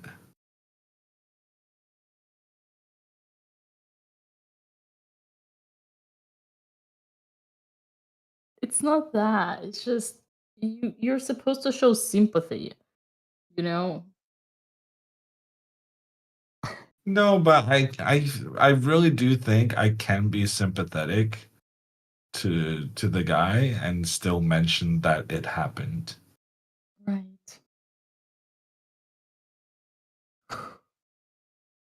Okay, chat. Let's focus on the positive.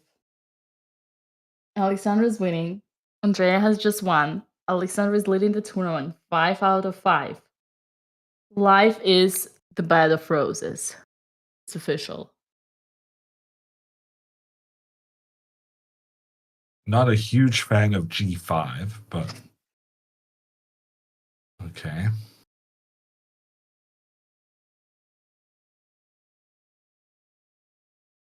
I guess she's going H5 next. Oh, she already put the king to G3. When did that happen? Nice.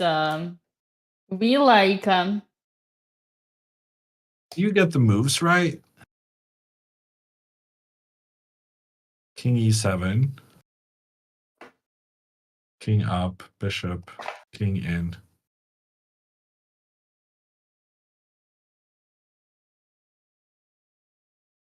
Away. Look back.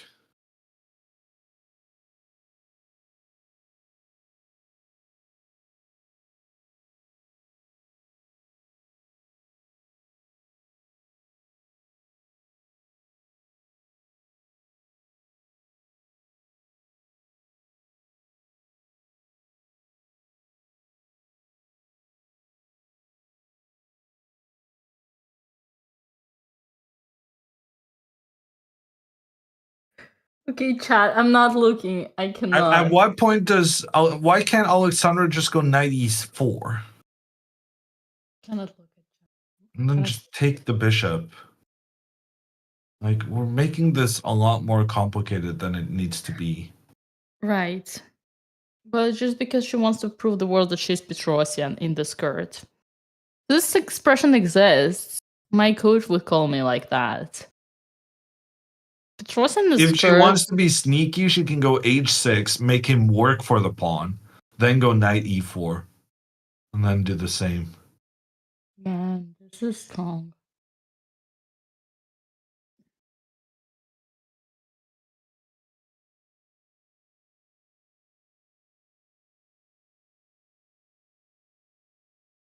Okay, now I'm nervous again, Dina. She's got 6 minutes left, and she's spending a lot of that time, and suddenly she's having undefended pawns. One of the things I liked about her position was the fact that everything was defended. Do you wanna have fun? I'll show you fun. Oh God, Dina. That's not okay. Got him.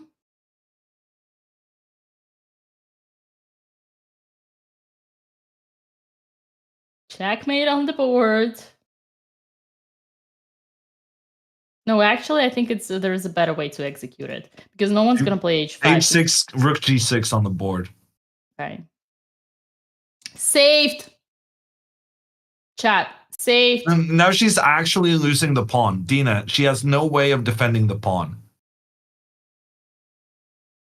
But on the other hand, I did want her to play this because I wanted knight e4.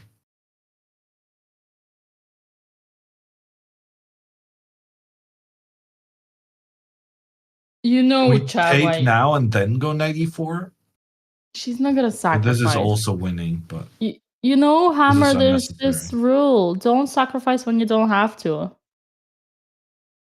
Well, if she can't see a way through, she's gonna have to sacrifice. And you know why she has to sacrifice? Oh yeah, because she played d3. She played e3, and now she has no light squared control. And in order to regain control of, in particular, the d3 square, which she completely abolished by pushing that pawn forward, she may have to give up her rook against the bishop to help the pawns proceed further forward. I mean, honestly, Hammer, I am having so much fun here co-hosting this show with you because you tell everything that you say, everything that I want to say, and then you are the one to be taking the blame for. Wait, what did I just say? Happy to help you out, Dina. Yeah. It's so great that you're always ready to throw yourself under the bus for the things that I want to say. She can even take the bishop now and then go knight h5. And the rook here, you just go knight here. And check, and you have knight g2 next move, and you get a new queen. Like, any move involving rook takes bishop is winning. Yeah. Okay, and Dina, instead, she has chosen to blunder her pawn. Yeah. For no good reason.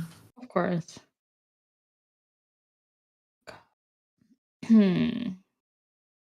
She's going to f3, right? Yeah. Oh, it also works. I guess. I don't know. Probably also working. The cushion, chat. She's got the cushion. And she's going to g1, I guess. I'm not a fan of this.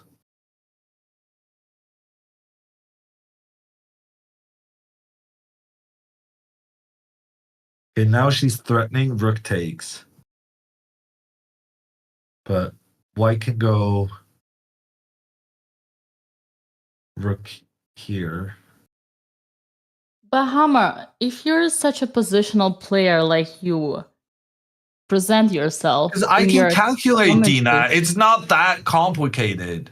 Like, rook goes somewhere. Rook h5, takes, d3. This is not super complicated to calculate. Rook g8, drawn Okay. game. Yeah. Drawn okay. game. Yeah. Okay, so maybe I executed it a bit poorly.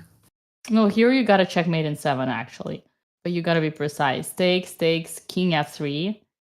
Don't ask me why. And e2. Yeah, and then check. Yeah. Okay. Okay, listen. Here is the thing. I actually was not going to this direction. I was gonna deviate. If you're such a positional player that you claim yourself was judging by your commentary, how come you spend so much time and importance to the working with the engine in the opening? It doesn't. Okay, that sounds stupid, right? But I have an impression that you give too much credit to the engine when preparing the openings. But prove me wrong. What do I need to prove? I'm literally one of the best in the world at using the engine. Why is she not sacrificing her rook and then promoting her pawns? Oh, this is frustrating me very much, Dina. She could have just taken on f1 and then gotten the pawns through. Instead, she's given this check, and now her knight is blocking her own rook. Don't yell at me. She's your student, not mine. I can only take the responsibility for Andrea's mistakes. Okay, now she can go king here. Why are we not going king there? Oh, she's taking this pawn. That's fine. That's fine. Yeah, she's fine. Yeah, that's fine.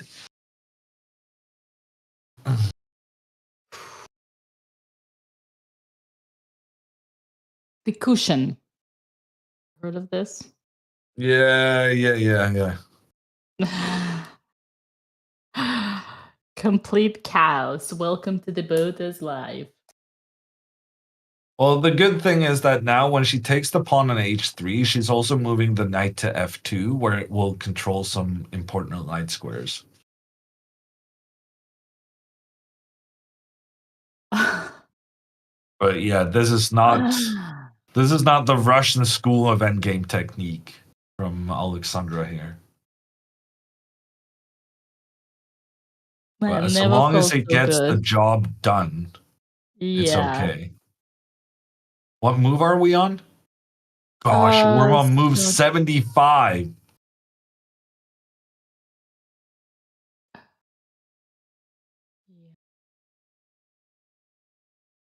It's fine.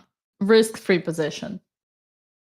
I mean, if she blunders one more pawn, then yeah, that's still gonna be winning. She needs to blunder 2 pawns so the game is thrown, or the checkmate in 1 like I showed you before. Who is on 30 seconds? Is it... I heard that the clock was reversed, but I don't remember if that's still the true or Becker not. has 20 seconds. Alexandra has 6 minutes 20. Okay, good. Unjinxable, exactly. And on that note, we are crossing 13,000 people who are watching us live right now. Straight to... Oh, and he's allowing the trade. He's allowing the trade. Thank God. Thank you, Lord. 7,000 people watching us live on YouTube. We are also live on Instagram and X. And Alexandra Knight is comes trading. in. Check on the king. King moves up. Take the damn bishop. Please. Yes, bishop has been captured. And now we don't even care about these pawns. Just have this one guide us home. clear path with the king close by. Alexandra looks confident. She's looking at her opponent thinking, bro, aren't you She's gonna go resign king now? here, and then it's free path for the pawn. King f2 has been played, threatening pawn to e2. Her opponent will go rook to e6. No, he will resign. Alexandra is the only player with 5 points out of 5 in the B group of this Sardinia Chess Festival. She has the lead as we reach the halfway point in the tournament. Congratulations to Alexandra. A very interesting game that we have seen today. Perhaps one of the most interesting games so far. But hey, we take it. We are leading the tournament with 5 out of 5. And this is a 3.5 out of 4 for the Botez family on today. An amazing day for the double round, considering how tiring and stressful it is. And you know, chat, what that means. That means that we are heading to the 5-minute countdown of our giveaway. We are gonna give away $2,500 in cryptocurrency today to 4 winners. Use your chance now before it's too late. Use the command Raffle and Coinbase in chat. But that's not all. You also need to fill in the Google Doc and put the exact same email address that you used to sign up on Coinbase and to claim your $20 off by using the code Botez20.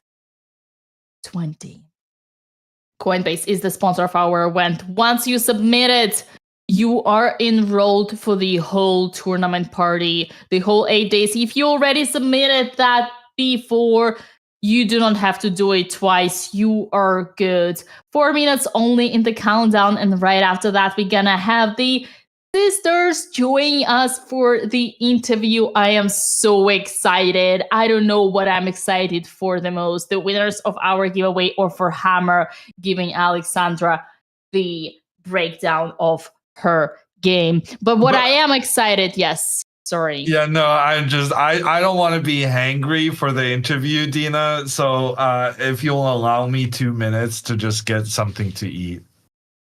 Of course, be my guest. 3 minutes, we got you. Go get out of here before it's too late. Listen, guys.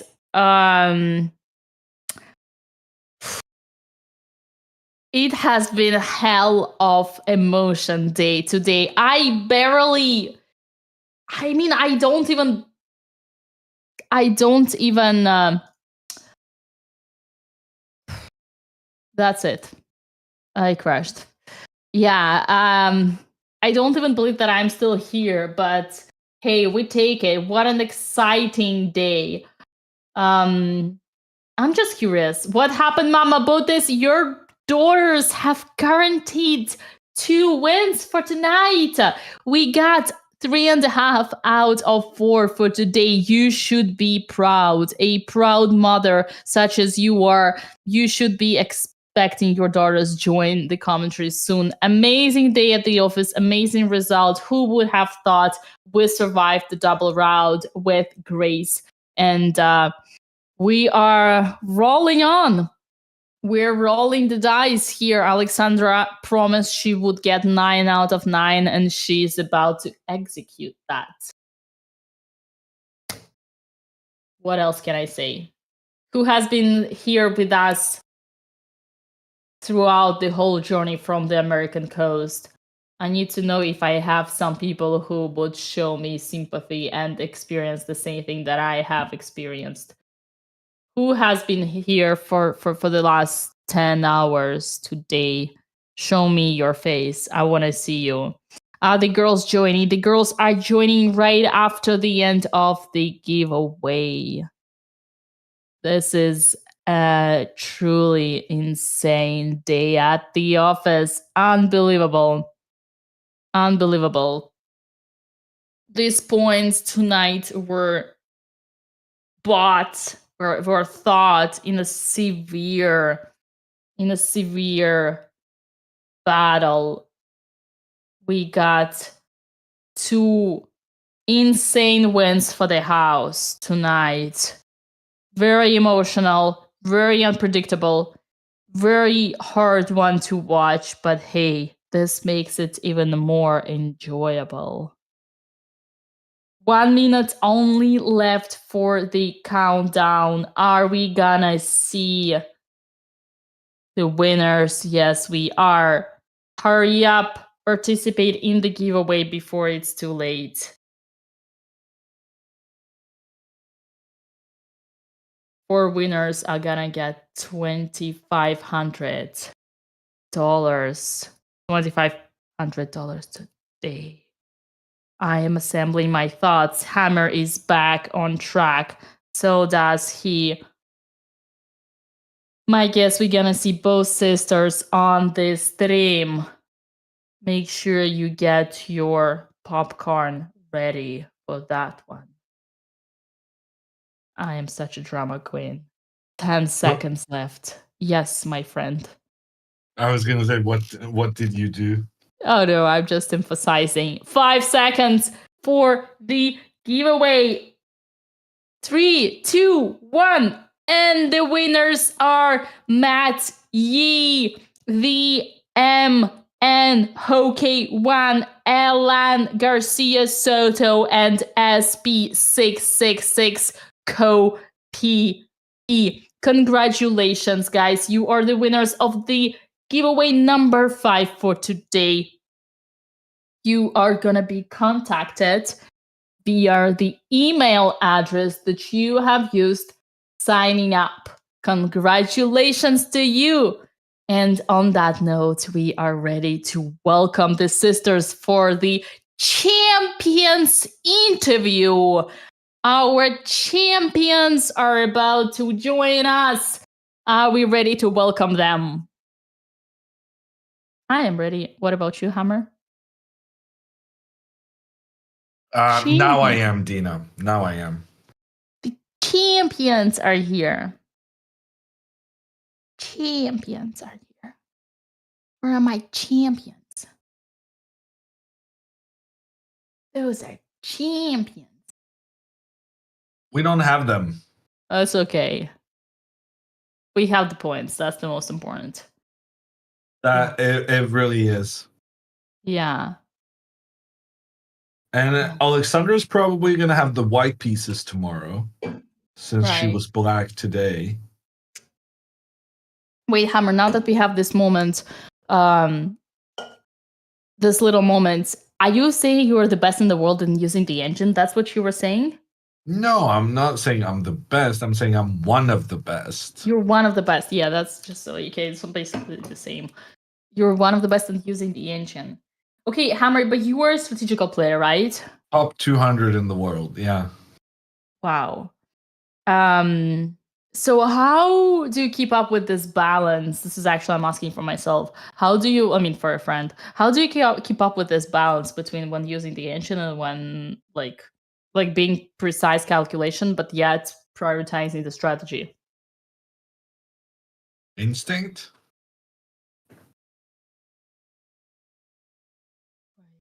I mean, you working with the engines, you develop an instinct for what you're happy with and what you're not happy with, and you also like there are certain things the engine likes, but that you may feel like this is not for me or this is not my style. And there's certain kind of, if you see a trend in the engine, then you can try and investigate that trend. That maybe even if the engine says something is good for black, but the advantage keeps getting smaller and smaller, then maybe you investigate that closer. And it might not be that good for black, because the more the computer is thinking, the more it realizes that black is not, in fact, better. Yeah, I get that. I get that.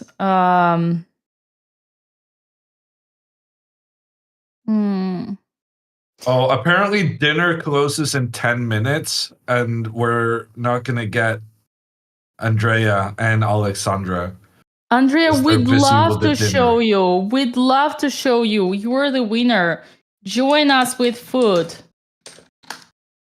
That would be amazing.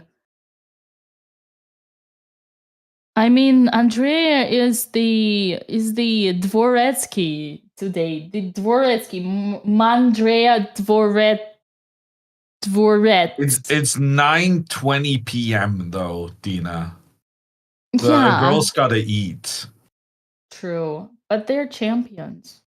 Love to. I mean, honestly, I just would love to tell Andrea how great she is, but probably she knows that already, so she doesn't need to hear that. This is Becker's fault. He should have resigned hours ago. Or Alexandra could have played one of her winning moves 2 hours ago to have saved us some. Yeah, okay. Champions have to give to the fans. Champion.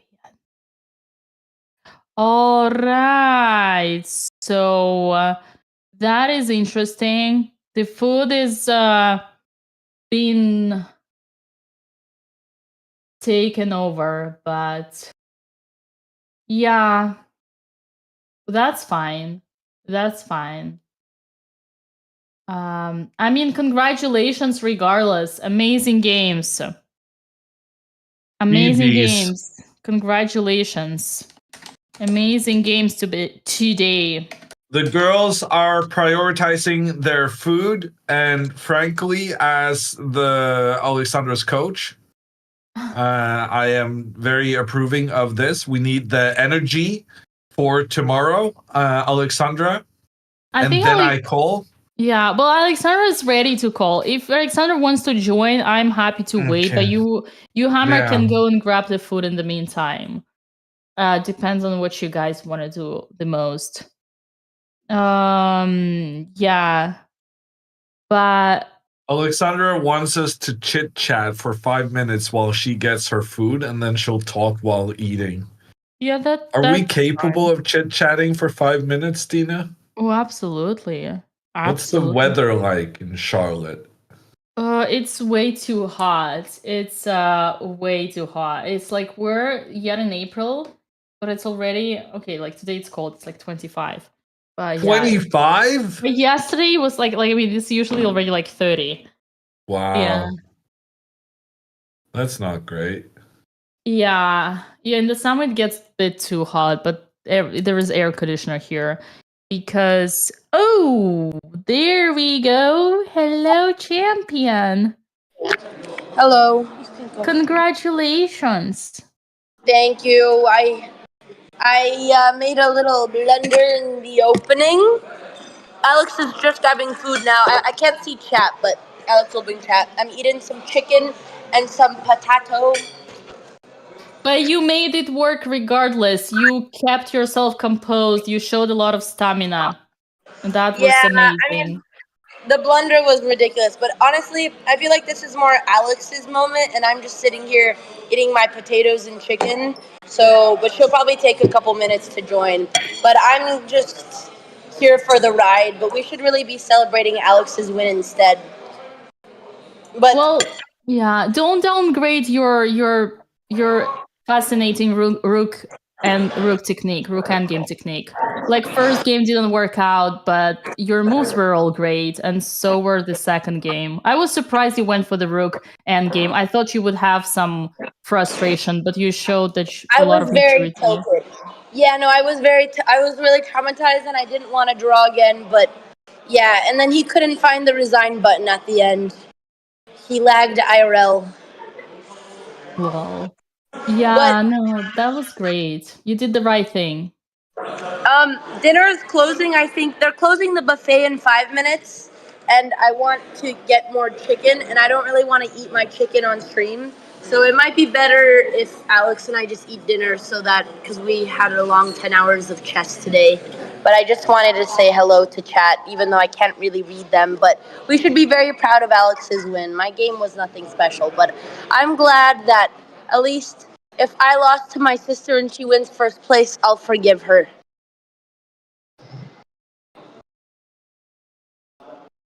Dina's face. Why that face? Well, because how can you so disregard your personal growth and the great quality of the end games that you were showing? Why are you downgrading your achievements? I hate this. I don't know. I'm not really. I mean, I was so tilted after this morning. I wanted to drop out of the tournament and I didn't want to play anymore. And I had an existential crisis and just thought, why am I here if it's just to suffer? But then I won and I felt a little bit better. But I don't know. I was so frustrated. It's demotivating because they're so low rated, and I want to gain a lot of elo, and I really want to reach 1900. And then you make one mistake, and you play a perfect game, and you play 10 hours of chess, and I don't know. It wasn't exactly how I wanted, but. One move blunders will always happen, but it shouldn't smash all the perfect game that you're right you played earlier today. You really need to focus on that. You're being way too perfectionist. Like literally you lost half a point unjustified, and you already like think that, oh, instead of winning 40 points, I only win 20 points. Like your chess is great here, and like you've proven so much. I tell that because we talked millions of hours on this, and for me personally, it's hurting when you don't see how much you improved. Yeah, well, I mean, I don't know if today's game. I mean, I guess the end games were okay. I can't even. I've been playing chess for so long that it all feels like a fever dream, and I don't know if I'm actually improving or if I'm just in a cycle of just endless suffering. I don't know anymore. But if you think I'm improving, then I'm happy. But I am I've so been proud of you. away from home playing chess for so long that I don't know anything anymore.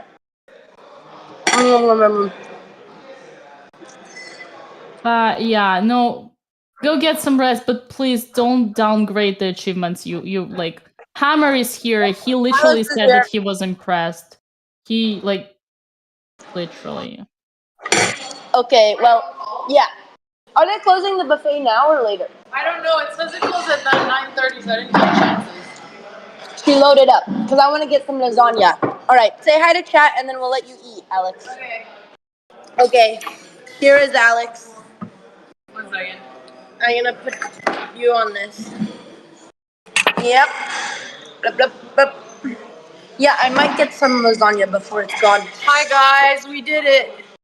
Dina, the banner is coming, Dina. Oh God. Be my guest, Alexandra. I am officially agreeing to make a bet. Whatever it takes to motivate you to win the tournaments, I'm ready to sacrifice my own Twitter profile. I appreciate it, Dina. Thank you. You know, I really didn't think I was gonna pull off anything in that game. So the fact that what, Andrea? I just want to make sure they don't take the lasagna. The lasagna is delicious. I know, but I don't think they're closing. I'm gonna keep my. Sorry, I'm very Hammer, focused on the buffet. Hammer, say what? What is it, Hammer? Hi, chat. I can finally read you guys now. I don't know what they're talking about. No, I know what they're talking about. No, okay, Alexandra, I'll be very nice and very honest. You deserve the win because you were much better in many moments of the game. But there were certain moments today in your game where both you and your opponent played really, really interesting. And like one day it's worth studying that because you could only improve from that. But you still deserve the win, and absolutely. But yeah, there were some things that were it's discussable. But other than that, you're sole leader and you're showing a great like dominance that you have been doing on and off the board. All right. You know what? We'll take it. What was Hammer mad about? I'm not mad about anything. You have 5 out of 5. You kind of stressed me out with your technique on how to win, but that's just me being nervous because I want you to win. All right.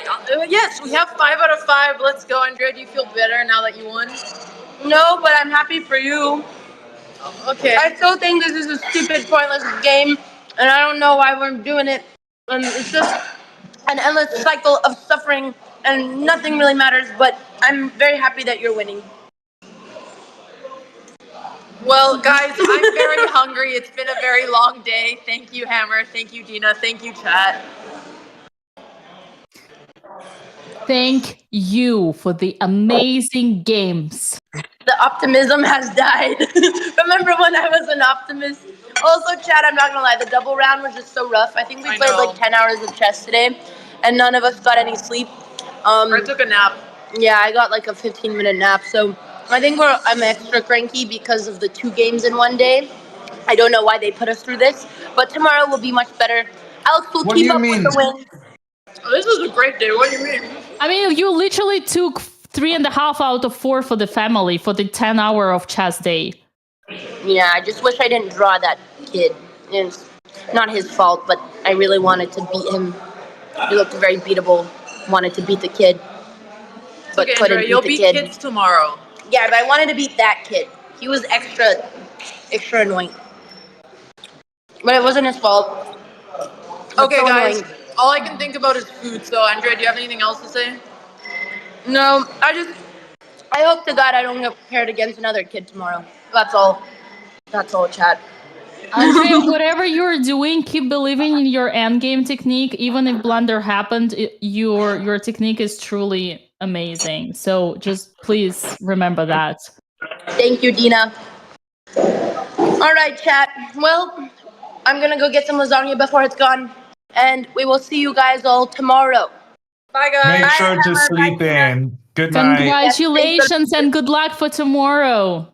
Thank you, guys. Bye. Oh, And God. they're gone. Okay, I'm surprised, bro. You didn't say anything. What do you mean? You didn't say anything. Yeah, but why are you saying all the negative stuff? I thought you agreed that you were gonna be positive. But I was positive, was I not? Well, with Andrea. No, but I told Alexandra she played a great game and she deserved the win. Lots of over someone who interesting was better. moments you highlighted, and I don't know. I'll talk to her tomorrow after she gets some sleep. But talking about chess after 10 hours, it's just not the right timing.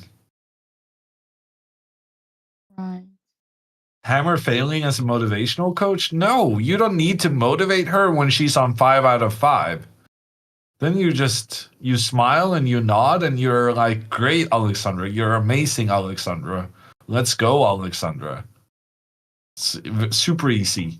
But apparently I needed to take charge more before Dina started with her interesting moments. Well, they were interesting. I didn't even use the negative word. I just did what you told me to do. The You word said- interesting has been ruined by Kramnik. That's how it is. Oh yeah, basically interesting means that I gave Alexandra an extra compliment because I suspected her being so good as if she was cheating, right? That's how we gotta get out of this. Okay. We're tired, guys, but we'll still be here tomorrow. It's 9 a.m. Eastern, 3 p.m. European time. We'll be back. Dina will be here. I will be here. And Alexandra will be on board 1 as the only person with 5 out of 5 points. Congratulations, we are heading to Chess Gamerin with the raid. And for those of you who are looking for some action, I'll be live later tonight in a couple of hours. So if you want some night stream, you can stick out. But otherwise, we're going to be back tomorrow on the normal time, 9 a.m. Eastern. Bye. You don't need to sleep, Dina? Who needs sleep?